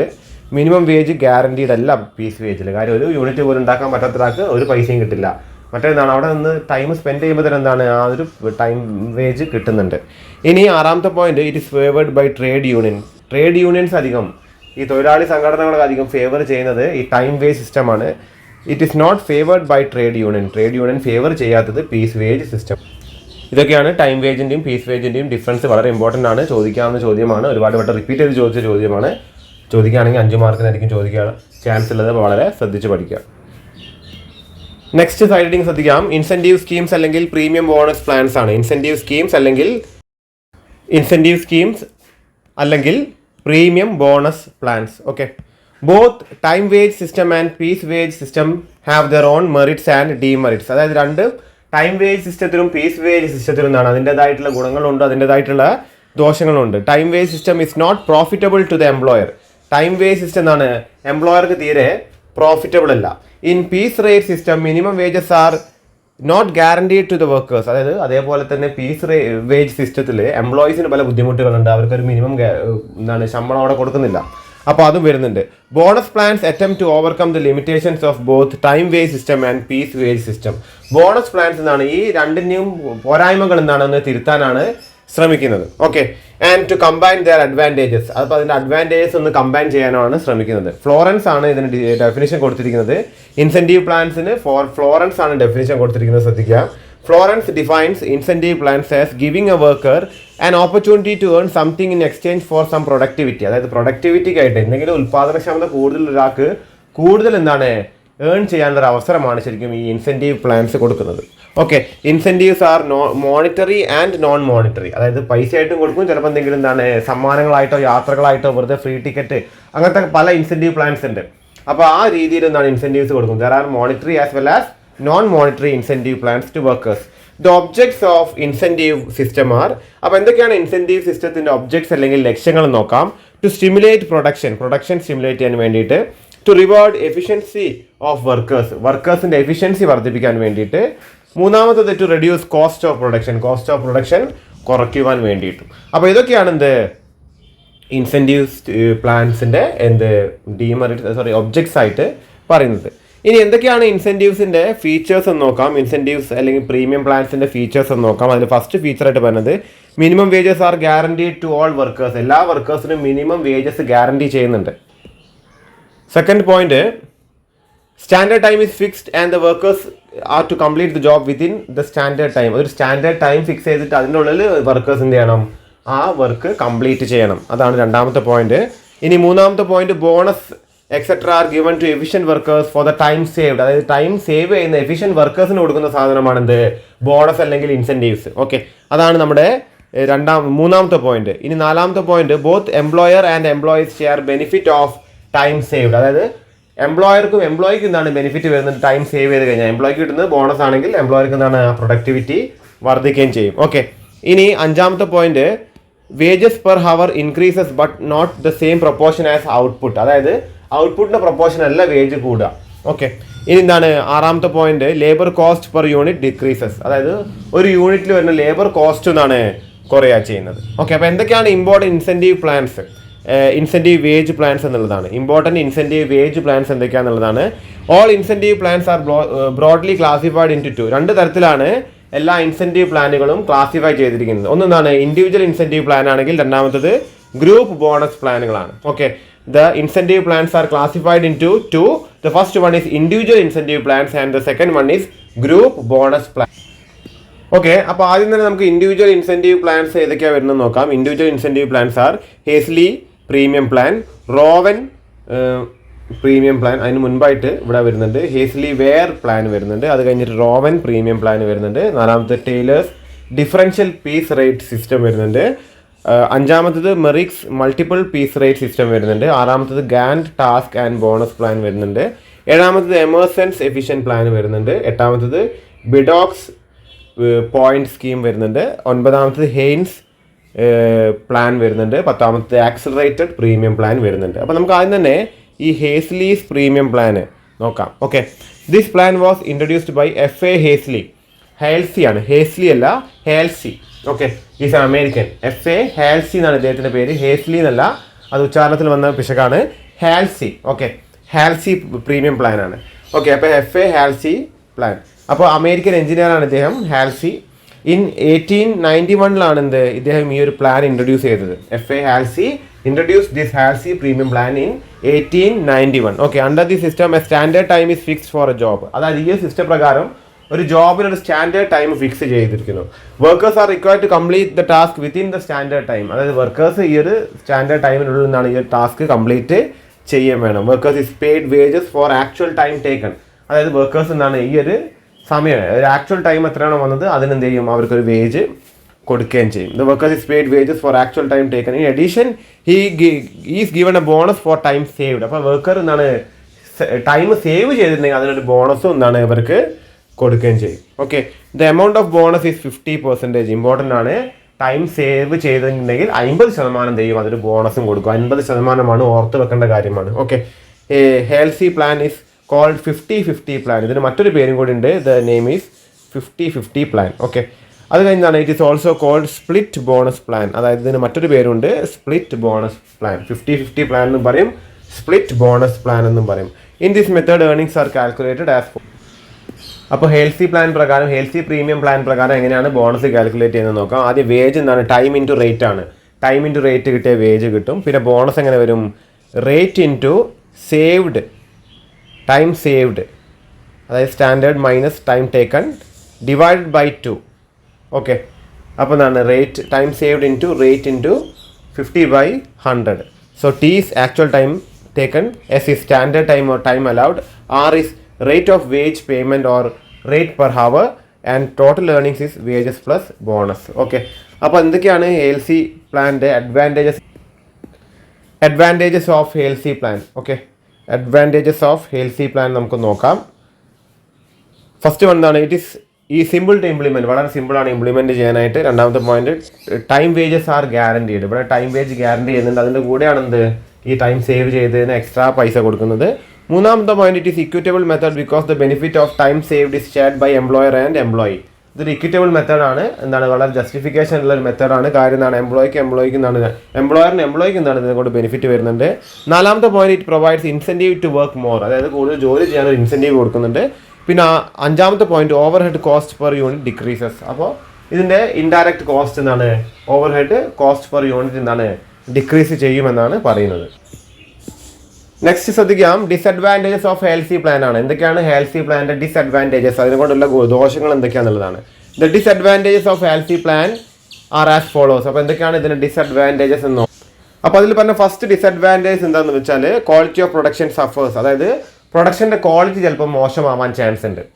ഓക്കെ, കൂടുതൽ ആൾക്കാർ കൂടുതൽ ഉൽപ്പാദിപ്പിക്കാൻ ശ്രമിക്കും തോറും എന്താണ് ചിലപ്പം പ്രൊഡക്ഷൻ ക്വാളിറ്റി കുറയാൻ ചാൻസ് ഉണ്ട്. രണ്ടാമത്തെ point, fixation of standard time is not easy. ഒരു സ്റ്റാൻഡേർഡ് ടൈം ഫിക്സ് ചെയ്യാന്ന് വെച്ചാൽ വളരെ ഈസി ആയ ഒരു കാര്യമല്ല, അത് ബുദ്ധിമുട്ടാണ്, അതൊരു ഡിസഡ്വാൻറ്റേജ് ആണ്. മൂന്നാമത്തെ point, does not provide advocate incentive to highly efficient workmen. അത് എഫിഷ്യൻ്റ് ആയ വർക്ക് ചെയ്യുന്ന ആൾക്ക് എന്താണ് ഇൻസെൻറ്റീവ് കൊടുക്കുന്നില്ല. പെട്ടെന്ന് ജോലി ചെയ്യുന്ന ആൾക്കാണ് എന്ത് ഈ പറയുന്ന സാധനം കൊടുക്കുന്നത് അല്ലെങ്കിൽ ബോണസ് കൊടുക്കുന്നത്. അത് എഫിഷ്യൻ്റ് ആയ ആൾക്ക് കൊടുക്കുന്നുണ്ടോ എന്നുള്ളത് സംശയമാണ്. നാലാമത്തെ point, workers do not get full benefit of time saved. അതായത് ഒരു ടൈം സേവ് ചെയ്തിട്ടുണ്ടെങ്കിൽ അയാൾക്ക് അതിൻ്റെ 50% മാത്രമേ ബോണസ് ആയിട്ട് കൊടുക്കുന്നുള്ളൂ. അപ്പോൾ അതിൻ്റെ ഫുൾ ബെനിഫിറ്റ് കൊടുക്കുന്നില്ല. ഓക്കെ, അപ്പോൾ അതൊക്കെയാണ് ഹേൽസി പ്ലാൻ്റെ ഡിസഡ്വാൻറ്റേജസ്. അപ്പോൾ എക്സാമ്പിൾ 3 നോക്കാം, അതൊരു ക്വസ്റ്റ്യൻ ആണ്. The standard time of job is 10 hours. അപ്പോൾ എസ് എന്താണ് 10 hours ആണ്. ആക്ച്വൽ hours ടേക്കൺ, ടൈം എത്ര എടുത്തിട്ടുണ്ട്, അത് 8 മണിക്കൂറാണ് എടുത്തിരിക്കുന്നത്. വേജ് റേറ്റ് വരുന്നത് എത്രയാണ്, rate is 5. Okay, calculate the earnings and effective rate of earnings per hour under HELSI plan. HELSI plan പ്രകാരം earnings and effective rate of earnings calculate ചെയ്യുക. So S is 10 hours, T is 8 hours, R is 5, rupees 5. So wages will be T into R. ഇത് രണ്ടും കൂടി multiply ചെയ്യുക. 8 into 5 40 വരും. Okay, അത് കഴിഞ്ഞിട്ട് bonus calculate ചെയ്യാം. 50% ഓഫ് ടൈം സേവ്ഡ്. എത്ര ടൈം സേവ് ചെയ്തിരിക്കുന്നത്? Time saved is S minus T, standard minus time taken. അതായത് 10 8 കുറച്ച് എത്ര വരും? 2 വരും. പിന്നെ വേജസ് ഓർ ടൈം സേവ്ഡ് എത്രയാണ്? 10 വരിക. ഓക്കെ, അപ്പോൾ എത്ര വരും? ഈ 10ന്റെ 50%, 5 രൂപയാണ് എന്ത് വന്നിരിക്കുന്നത്? ബോണസ് വന്നിരിക്കുന്നത്. So total earnings will be 40 + 5 which is equal to 45. Okay, so the effective rate of earnings per hour is equal to total earnings divided by time taken. അതായത് 45 ഡിവൈഡ് ബൈ 8. അപ്പോൾ ശരിക്കും ഒരാൾക്ക് കിട്ടിയിരിക്കുന്ന 45 അയാൾ വർക്ക് ചെയ്തിരിക്കുന്നത് 8 മണിക്കൂറാണ്. അപ്പോൾ 5.625 ആണ് ഒരാൾക്ക് ശരിക്കും കിട്ടുന്ന എഫക്റ്റീവ് റേറ്റ് ഓഫ് ഏർണിങ്സ് എന്ന് വെച്ചാൽ. അപ്പോൾ ഇതിൻ്റെ ചെറിയൊരു കണക്കാണ് വരാൻ ചാൻസ് ഉണ്ട്, ഇമ്പോർട്ടൻ്റ് ആണ്, ശ്രദ്ധിക്കുക.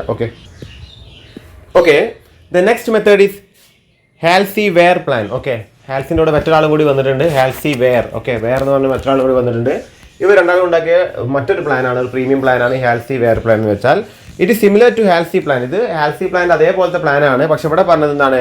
റേറ്റ് ഓഫ് ബോണസ് 33.1/3 ആണ്. 33.3% ഇവിടെ കൊടുക്കുന്ന ബോണസ് എന്ന് വെച്ചാൽ. നേരത്തെ നമ്മൾ 50% കൊടുത്തത്. ടൈം സേവ് ചെയ്തതിന് 50% കൊടുത്തെങ്കിൽ ഇവിടെ 33.1/3% മാത്രമേ എന്ത് കൊടുക്കുള്ളൂ? ബോണസ് കൊടുക്കുള്ളൂ. So bonus will be reduced here.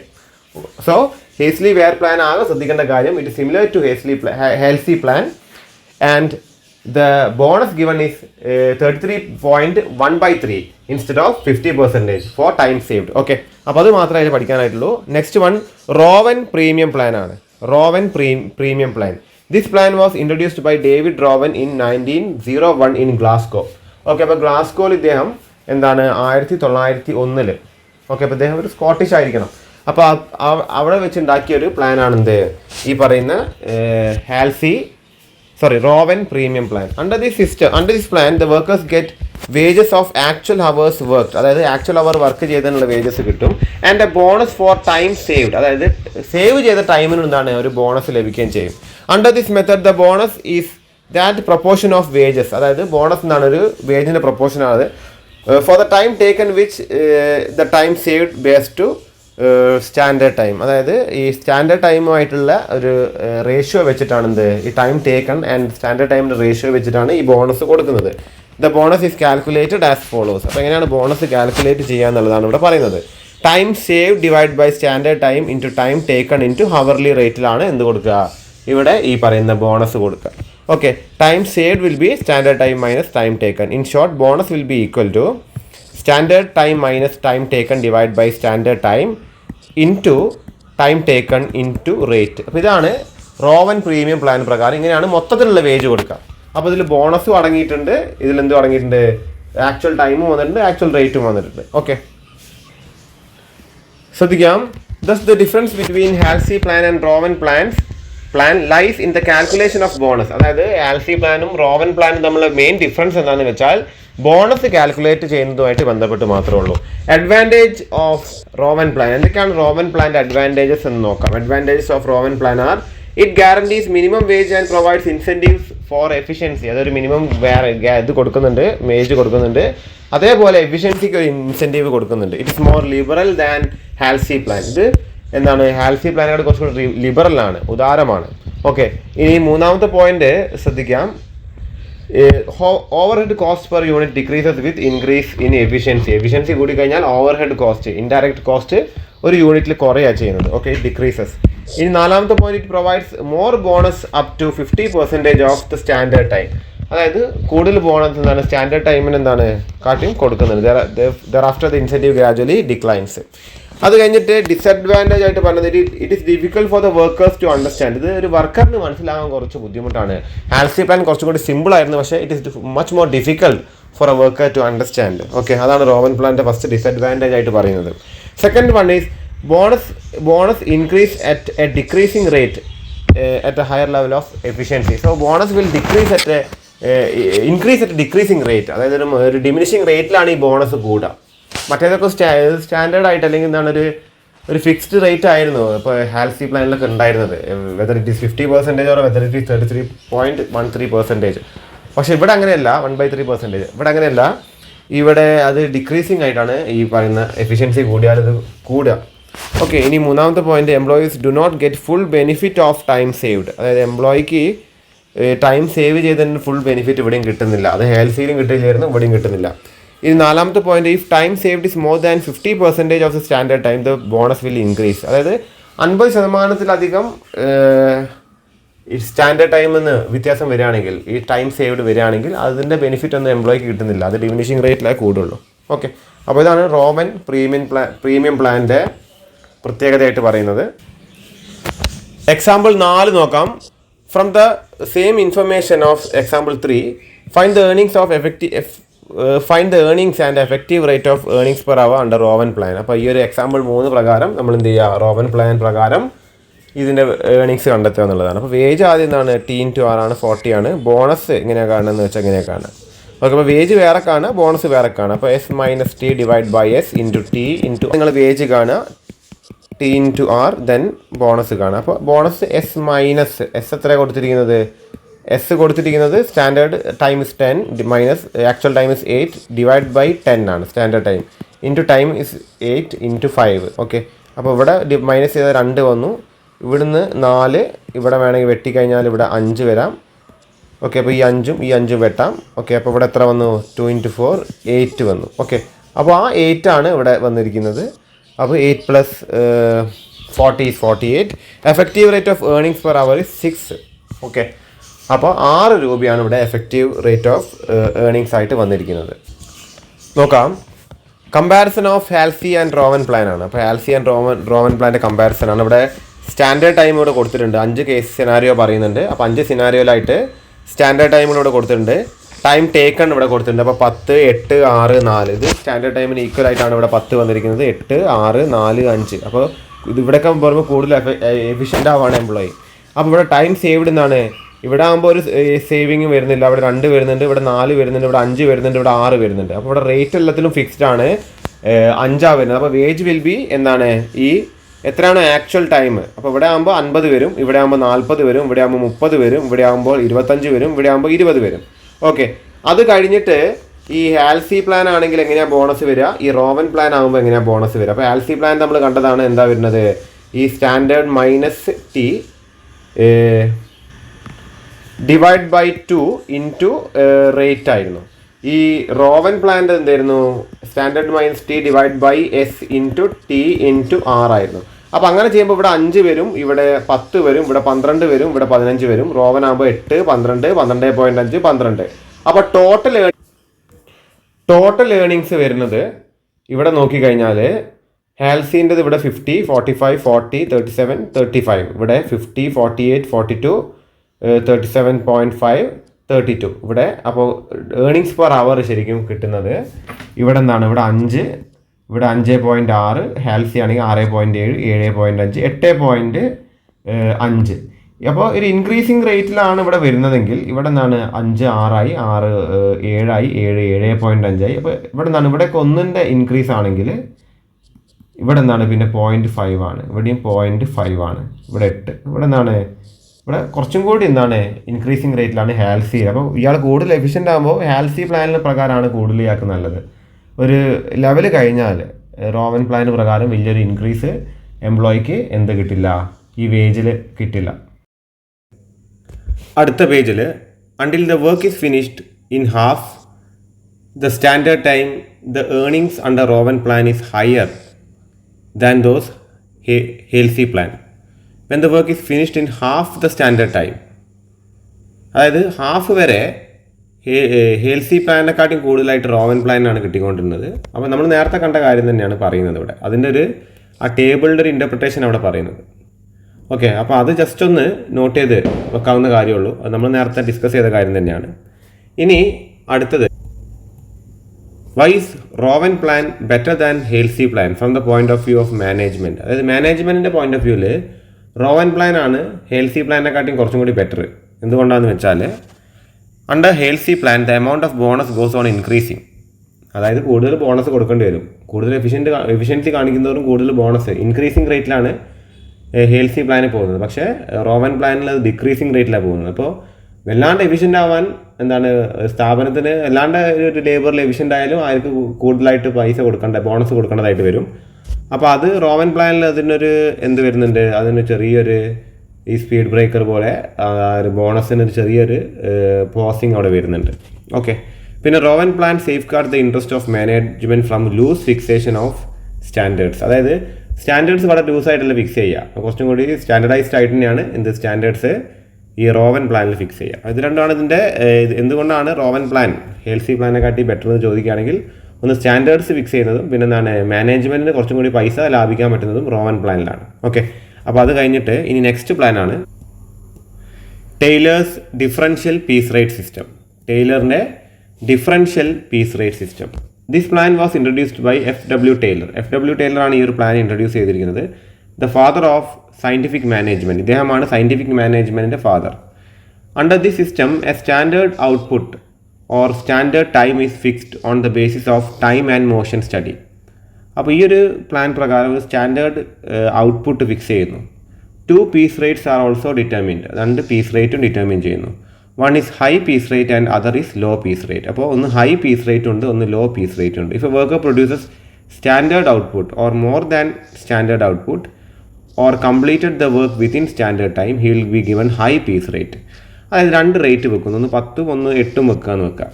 അതായത് ഒരു ലെവൽ വരെ ഈ 8 കൊടുക്കുക, ആ ലെവൽ കഴിഞ്ഞിട്ട് ഇപ്പോൾ നമുക്കിപ്പോൾ ഈ ഇലക്ട്രിസിറ്റിയിലൊക്കെ സർചാർജൊക്കെ വരുന്ന മാതിരി ഒരു ലെവൽ വരെ ഇലക്ട്രിസിറ്റി യൂസ് ചെയ്ത് കഴിഞ്ഞാൽ ഒരു നിരക്കേ വരുള്ളൂ.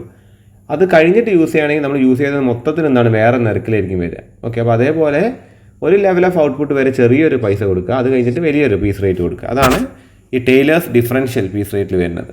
ഓക്കെ. അപ്പോൾ അത്രയും കാര്യങ്ങളൊന്ന് നോക്കി വെക്കുക. ഇനി അതിൻ്റെ അഡ്വാൻറ്റേജസ് ശ്രദ്ധിക്കുക. Advantages of Taylor's differential piece rate system. അതിൽ ഫസ്റ്റ് വൺ, ഇറ്റ് റിവാർഡ്സ് എഫിഷ്യൻസിക്ക് ഇത് റിവാർഡ് കൊടുക്കുന്നു. Second, it gives incentives to produce more. കൂടുതൽ പ്രൊഡ്യൂസ് ചെയ്യാൻ ഇൻസെൻറ്റീവ് കൊടുക്കുന്നു. മൂന്നാമത്തത്, increased output reduces the cost per unit. നാലാമത്തത്, it is systematic and scientific. Next, disadvantages of Taylor's differential piece rate system.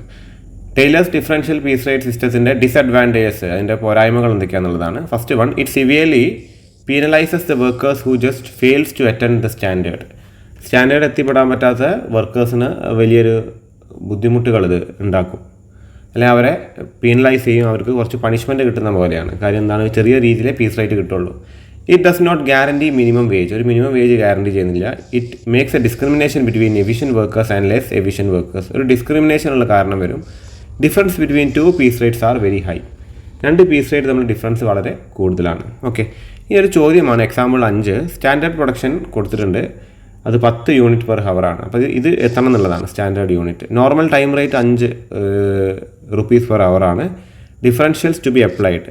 80% of piece rate for below സ്റ്റാൻഡേർഡിന് കുറവാണെങ്കിൽ 80% piece rate വരിക. 120% of piece rate at or above സ്റ്റാൻഡേർഡിന് above ആണെങ്കിൽ 120 കിട്ടും. In a 10-hour day Aishwarya produced 80 units and Rani produced 110 units. അതായത് 10 ഹവറിൽ ഈശ്വര്യ 80 യൂണിറ്റാണ് produce ചെയ്തത്. അപ്പോൾ ഒരു ഹവറിൽ ഇദ്ദേഹം പ്രൊഡ്യൂസ് ചെയ്ത 8 യൂണിറ്റാണ് ഈശ്വര്യ. റാണി ഒരു ഹവറിൽ 11 യൂണിറ്റ് പ്രൊഡ്യൂസ് ചെയ്തിട്ടുണ്ട്. അപ്പോൾ 10നെക്കാട്ടും കൂടി, റാണി 10നെക്കാട്ടും കൂടി Aishwarya is less than standard. Okay. Calculate the wages of 2 workers under Taylor's differential piece rate system. ടൈലറിൻ്റെ ഡിഫറൻഷ്യൽ പീസ് റേറ്റ് സിസ്റ്റം പ്രകാരം ഈ 2 പേരുടെയും വേജ് കാൽക്കുലേറ്റ് ചെയ്യാനാണ് പറയുന്നത്. സൊല്യൂഷൻ നോക്കാം. Standard output per hour is 10 unit. Okay. So standard output for 10 hours will be 10 × 10 which is 100 unit. അതായത് 10 ഹവറിലേക്കുള്ള standard output 100 unit ആയിരിക്കും. ഒരു ഹവറിൽ 10 യൂണിറ്റാണ് ക്വസ്റ്റ്യനിൽ പറയുന്നത്. അപ്പോൾ 10 ഹവറാണ് പറയുമ്പോൾ 100 യൂണിറ്റാണ് സ്റ്റാൻഡേർഡ് ഔട്ട്പുട്ട് വരിക. സോ ഓർഡിനറി പീസ് റേറ്റ് എങ്ങനെ കാൽക്കുലേറ്റ് ചെയ്യുന്നതെന്ന് വെച്ച് കഴിഞ്ഞാൽ ഒരു ഹവറിന് 10 യൂണിറ്റ് വരുന്നതാണ്. അപ്പോൾ ടൈം റേറ്റ് ഒരു ഹവറിന് 5 രൂപയാണ്. Okay. This means that 10 units are produced in an hour. ഒരു ഹവറിൽ 10 യൂണിറ്റ് ഉണ്ടാക്കുകയാണെങ്കിൽ അതിന് കൊടുക്കുന്ന കൂലി എന്ന് വെച്ചാൽ 5 രൂപയാണ്. സോ പീസ് റേറ്റ് എത്ര വരും എന്ന് വെച്ചാൽ 5 ഡിവൈഡ് ബൈ 10 വിച്ച് ഈസ് 50 പൈസ, 0.50. അതായത് ഒരു യൂണിറ്റ് പീസ് റേറ്റ് വരുന്നത് 50 പൈസയാണ്. ഒരു അവറിന് കൊടുക്കുന്ന 5 രൂപയാണ്. അപ്പോൾ ആ ഒരു അവർ കൊണ്ട് 10 യൂണിറ്റാണ് ഒരു തൊഴിലാളി ഉണ്ടാക്കുക. അപ്പോൾ 10 യൂണിറ്റിന് 5 രൂപ കിട്ടുകയാണെങ്കിൽ ഒരു യൂണിറ്റിന് 50 പൈസയാണ് ഒരു തൊഴിലാളിക്ക് ലഭിക്കുക. ലോ പീസ് റേറ്റ് എത്രയാണ്? 5 രൂപേൻ്റെ 80%, അത് 40 പൈസയാണ്. ഹൈ പീസ് റേറ്റ് എത്രയാണെന്ന് വെച്ചാൽ ഫോർ 50 പൈസയുടെ 80%, 40 പൈസ. ഇനി 50 പൈസയുടെ 120% ഹൈ പീസ് റേറ്റ് ആയിട്ട് വരുന്നത്, അത് 60 പൈസയാണ്. സ്റ്റാൻഡേർഡ് ഔട്ട്പുട്ട് 100 യൂണിറ്റ് ആണ്. ഈശ്വര്യ ആകെ 80 യൂണിറ്റേ പ്രൊഡ്യൂസ് ചെയ്തിട്ടുള്ളൂ. അതുകൊണ്ട് ഈശ്വര്യക്ക് ലോ പീസ് റേറ്റ് ആണ് കൊടുക്കുക. ഓക്കെ, കാര്യം അത് ബിലോ സ്റ്റാൻഡേർഡ് ആണ്. റാണി 110 യൂണിറ്റ് പ്രൊഡ്യൂസ് ചെയ്തിട്ടുണ്ട്, which is higher than the standard. So she will be given high piece rate. അപ്പോൾ റാണിക്ക് ഹൈ പീസ് റേറ്റ് ആണ് കൊടുക്കുക. അതുകൊണ്ട് തന്നെ wages for Aishwarya will be 80 unit ആണല്ലോ ഈശ്വര്യ പ്രൊഡ്യൂസ് ചെയ്തിരിക്കുന്നത്. അപ്പോൾ 80 into 40 paisa, which is 32 rupees. Rani has produced 110 unit. So she will be given high piece rate, which is 60 paisa. So 110 into 60 paisa is equal to 66 rupees. Okay, അപ്പോൾ എത്രയാണ് റാണിക്ക് ഈശ്വര്യക്കും കൊടുക്കുന്ന piece rate? Under straight piece rate system Aishwarya would get 40 rupees. അപ്പോൾ straight piece rate ആയിരുന്നെങ്കിൽ Aishwarya would have got 40 rupees. അപ്പോൾ അതല്ല, 40 രൂപക്ക് പകരം 32 രൂപയെ കിട്ടിയിട്ടുള്ളൂ. കാര്യം ലോ പീസ് റേറ്റ് ആണ് വരിക. കാരണം Aishwarya has not achieved the target of the standard piece rate or the standard output. അതുകൊണ്ട് ഈശ്വര്യക്ക് 32 രൂപ ഇവിടെ കിട്ടുന്നുള്ളൂ. ഇനി while Rani would get 55 rupees. അപ്പോൾ സ്ട്രേറ്റ് പീസ് റേറ്റ് ആയിരുന്നെങ്കിൽ the straight piece rate is 50 paisa. അപ്പോൾ it is not more than ideal. അതുകൊണ്ട് എന്താണ്, 50 പൈസേൻ്റെ കണക്കിന് റാണിക്ക് ശരിക്കും കിട്ടേണ്ടിരുന്നത് 55 രൂപയായിരുന്നു. അപ്പോൾ 15 രൂപേൻ്റെ വ്യത്യാസം ഉണ്ടാവാൻ പാടുള്ളായിരുന്നു ഈശ്വര്യയും റാണിയും തമ്മിൽ. പക്ഷെ എത്ര വന്നു ഇവിടെ? ഓൾമോസ്റ്റ് എന്താണ്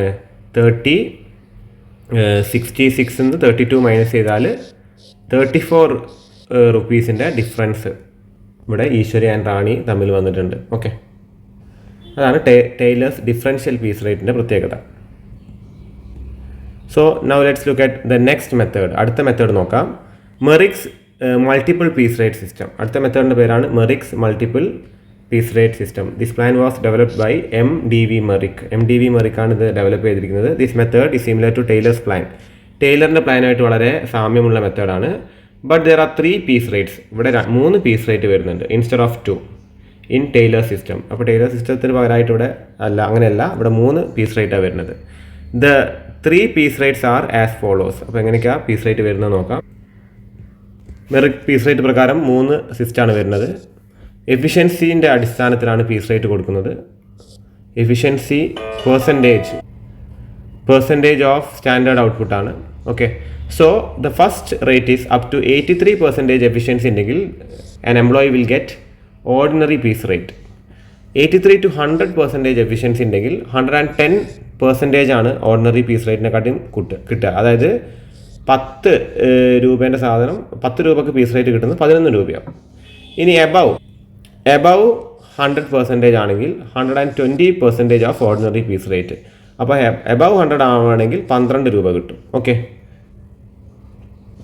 thus under this system workers are grouped into 3 categories: average workers, efficient workers and most efficient workers. അപ്പോൾ 3 കാറ്റഗറി ആയിട്ടാണ് ഇവിടെ എംപ്ലോയീസിനെ തരംതിരിക്കുന്നത്. ഒന്ന് average workers, okay, then efficient workers, then most efficient workers. അങ്ങനെ 3 രീതിയിൽ തരംതിരിക്കും. അപ്പോൾ up to 83% is ordinary or average workers. 83 to 100 is efficient workers. They will get 110% of the average piece rate. 100 above efficiency കാണിക്കുന്ന workers ആണെങ്കിൽ they will get 120% of the average piece rate. Okay, അപ്പോൾ ഒരു question തന്നിട്ടുണ്ട്. Example 6. From the following particulars calculate wages of 3 workers A, B and C under Merrick's plan. അപ്പോൾ താഴെ തന്നിരിക്കുന്ന കണക്ക് പ്രകാരം ഈ 3 വർക്കേഴ്സിൻ്റെയും വേജ് കാൽക്കുലേറ്റ് ചെയ്യാനാണ് ചോദ്യം.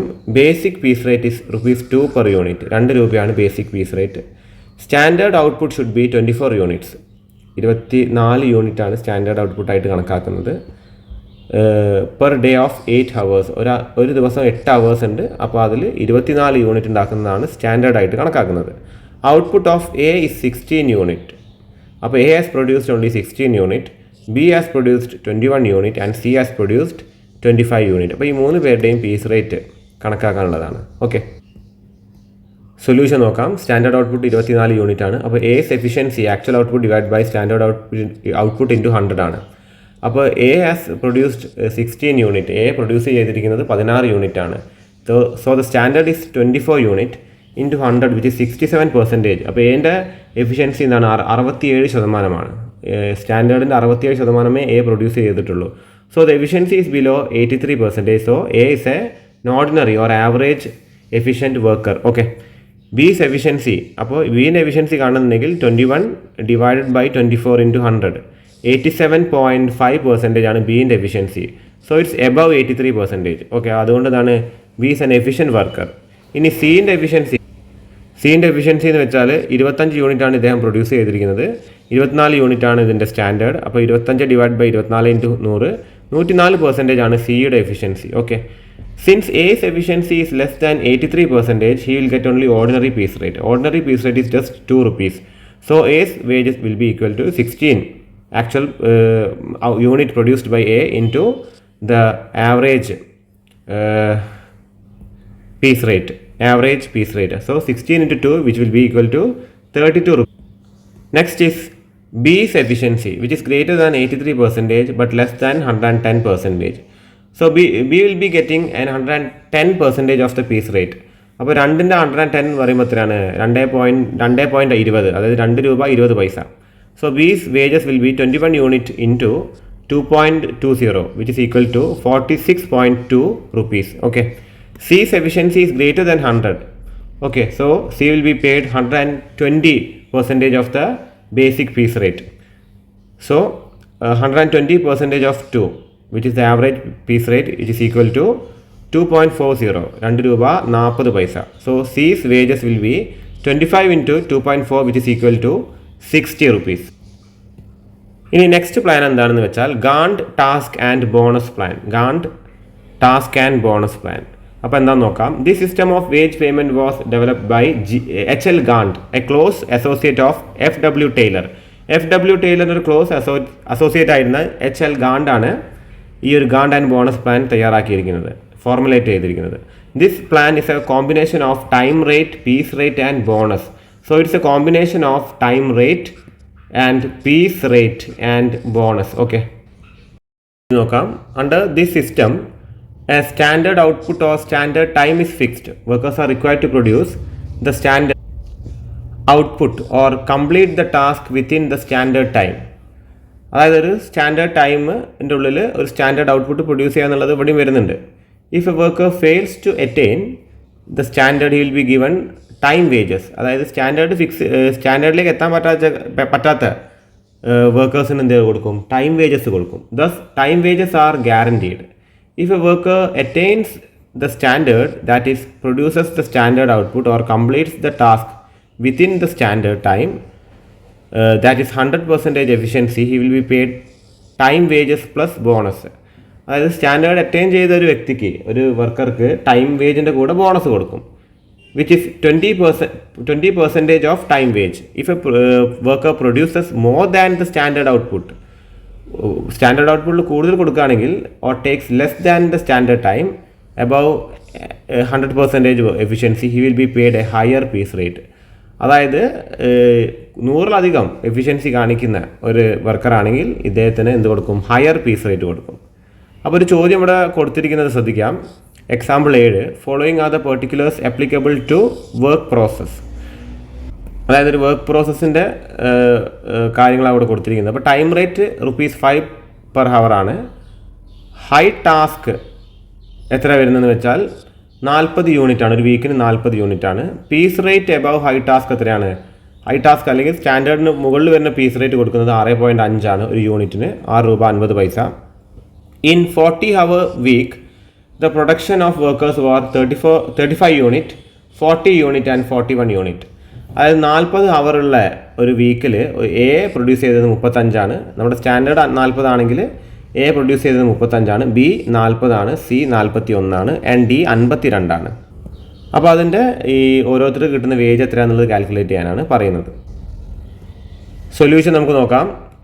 S output is 35 units which is below 40 unit. അപ്പോൾ എൻ്റെ ഔട്ട്പുട്ട് 35 യൂണിറ്റ് ആണ്, അത് 40 യൂണിറ്റിനെക്കാട്ടും കുറവാണ്.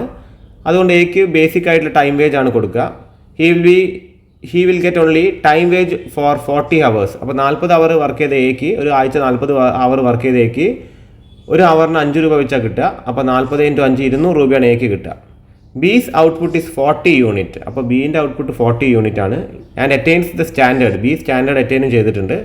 So he will get time wages plus 20% bonus. അതായത് ടൈം വേജിൻ്റെ കൂടെ 20% ബോണസും കിട്ടും. So wages will be 40 × 5 200 and bonus will be 20% of 40. So 20% of 200 which is 40. So total wages will be 240. C's output is 41 unit which is higher than standard. അപ്പോൾ Cൻ്റെ output 41 unit ആണ് which is higher than standard. So will be paid at high piece rate. അപ്പോൾ high piece rate എത്ര ക്വസ്റ്റ്യനിൽ കൊടുത്തിട്ടുണ്ട്? 6.5 ആണ്. So 41 into 6.5 which is 266.50. 266 രൂപ 50 പൈസയാണ് സിക്ക് കൊടുക്കുന്നത്.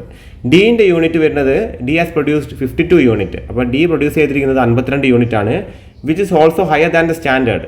അപ്പോൾ ഡി പ്രൊഡ്യൂസ് ചെയ്തത് എന്താണ്? സ്റ്റാൻഡേർഡിനെക്കാട്ടിയും കൂടുതലാണ്. So he'll be given a high piece rate which is 6.5. So 52 into 6.5 which is equal to 338. 338 രൂപയാണ് ഡിക്ക് കൊടുക്കുന്നത്. ഓക്കെ, അപ്പോൾ ഇതാണ് ഗാണ്ട് ആൻഡ് ബോണസ് പ്ലാനിൽ വരുന്നത്. ഓക്കെ, ഇനി നെക്സ്റ്റ് മെത്തേഡ് എന്താണെന്ന് വെച്ച് കഴിഞ്ഞാൽ നോക്കാം. എമേഴ്സൺസ് എഫിഷ്യൻസി പ്ലാൻ ആണ്. Emerson's efficiency plan. This plan was originated by Harrington Emerson in USA. Harrington Emerson ആണ് ഇത് ഒറിജിനേറ്റ് ചെയ്തിരിക്കുന്നത്. ഇൻ USA ആണ്, യുണൈറ്റഡ് സ്റ്റേറ്റ്സിലാണ് ഇത് എമേർജ് ചെയ്തിരിക്കുന്നത്. Under this plan a standard output per unit of time and standard output for a task job is fixed. ഇവിടെ ഒരു standard time വെക്കുന്നുണ്ട്, ഒരു സ്റ്റാൻഡേർഡ് ഔട്ട്പുട്ട് വെക്കുന്നുണ്ട്. On the basis of standard output or standard time workers efficiency is measured. അപ്പോൾ ഒരു ബേസിസിൻ്റെ അടിസ്ഥാനത്തിൽ വർക്കറിൻ്റെ efficiency എന്ത് ചെയ്യുന്നു? മെഷർ ചെയ്യുന്നു. If workers efficiency is below 66 2/3%, he will get time wages only. അപ്പോൾ നേരത്തെ കണ്ട മാതിരി നമ്മുടെ സ്റ്റാൻഡേർഡിനെ കാട്ടി കുറവായിരുന്നു നമ്മുടെ ഈ ഗാണ്ടിൽ കണ്ടത്. ഇവിടെ എമേഴ്സൺസിൽ സ്റ്റാൻഡേർഡിൻ്റെ 66.2/3 വരികയാണെങ്കിൽ പെർസെൻറ്റേജ് അതിന് ഉള്ളിലാണ് എഫിഷ്യൻസി വരുന്നതെങ്കിൽ you will be only getting time wage. Okay, and there will be no bonus for him. അയാൾക്ക് ബോണസ് കിട്ടില്ല. Thus time wages are guaranteed. Time wages is guaranteed in Gantt as well as in Emerson's efficiency plan. If the efficiency is 66 2/3% and above, he will be entitled to bonus. അപ്പോൾ 66.2/3% കൂടുതലായിട്ട് ഇദ്ദേഹം efficient ആയിട്ട് work ചെയ്യുകയാണെങ്കിൽ he will be given a bonus addition to time wage. Okay, അപ്പോൾ time വേജിൻ്റെ കൂടെ ഒരു bonus കിട്ടും. ആസ് ദ എഫിഷ്യൻസി ഇൻക്രീസ്, അതായത് എഫിഷ്യൻസി കൂടുകയാണെങ്കിൽ the rate of bonus wills also get increased. Okay, അതായത് എഫിഷ്യൻസി കൂടുകയാണെങ്കിൽ ബോണസും കൂടും. The rate is obtain from bonus table devised by Emerson who used 32 differentials that is rate of bonus. അപ്പോൾ 32 differential bonus ഇദ്ദേഹം ഒരു ടേബിളിൽ വെച്ചിട്ടുണ്ട്. അപ്പോൾ ഓരോ എഫിഷ്യൻസി വർദ്ധിക്കുന്നതനുസരിച്ച് അതിനനുസരിച്ച് ബോണസ് വർദ്ധിക്കും.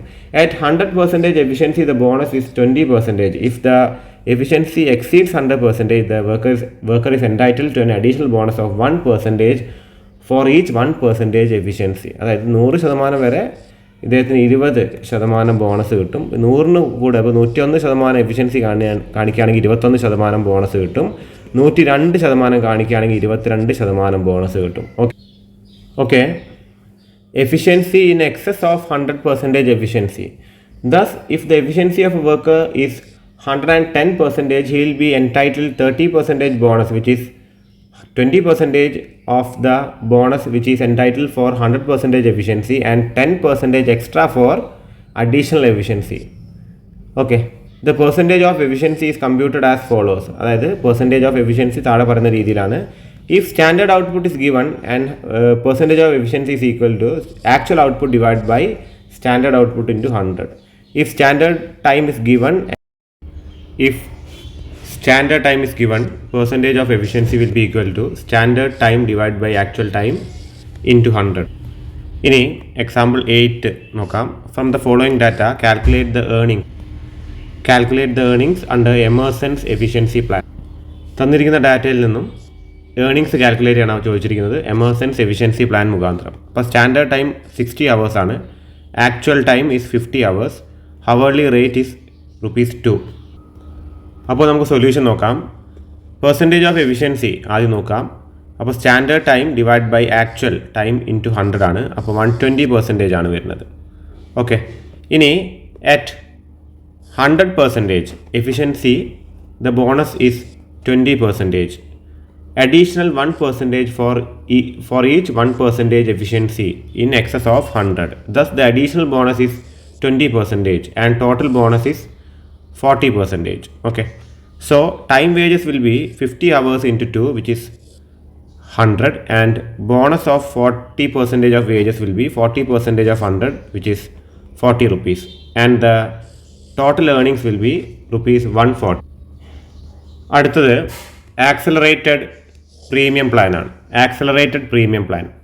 Under the system, a standard output or time is fixed. അപ്പോൾ ഈ ഒരു സിസ്റ്റത്തിലും ഒരു സ്റ്റാൻഡേർഡ് ഔട്ട്പുട്ട് അല്ലെങ്കിൽ ടൈം ഫിക്സ് ചെയ്യുന്നു. The actual output or time taken is compared with standard output or time and level of efficiency is determined. For different levels of efficiency, bonus is paid at different rate. അതായത് മുൻപത്തെ കണ്ട പ്ലാനുകളൊക്കെ പോലെ തന്നെ ഒരു actual ഔട്ട്പുട്ടിനെ standard ഔട്ട്പുട്ടായിട്ട് അല്ലെങ്കിൽ standard ടൈമായിട്ട് കമ്പയർ ചെയ്തിട്ട് എഫിഷ്യൻസി കണക്കാക്കുന്നു. അപ്പോൾ ഓരോ ലെവൽ ഓഫ് എഫിഷ്യൻസിക്ക് ഡിഫറെൻറ്റ് റേറ്റ് ആണുള്ളത്. Bonus increases at a faster rate as production or efficiency increases. അതായത് എഫിഷ്യൻസി കൂടിക്കഴിഞ്ഞാൽ ബോണസ് ഒരു ഫാസ്റ്റർ റേറ്റിൽ ഇൻക്രീസ് ചെയ്യും. This plan is also known as sliding scale bonus system. Sliding scale bonus system എന്നാണ് ഈ പ്ലാൻ അറിയപ്പെടുന്നത്. എന്താണ്? Accelerated premium plan. Okay, sliding scale bonus system. ഇനി ഇതിൻ്റെ ഒരു ചോദ്യം നോക്കാം. Example 9. What will be the earnings of a worker at ₹60 per hour when he takes 100 hours to do a volume of work for which standard time is 160 hours. The plan of payment of bonus is on sliding scale as under. Within first 10% savings in standard time, bonus is 40%. അതായത് ആദ്യം ഒരു 10% time save ചെയ്യുകയാണെങ്കിൽ 40% bonus കിട്ടും.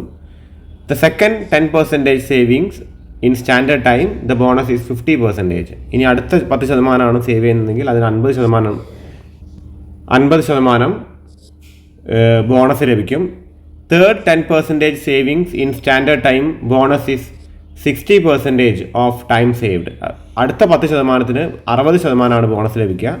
Fourth 10% in savings, bonus is 70% of time saved.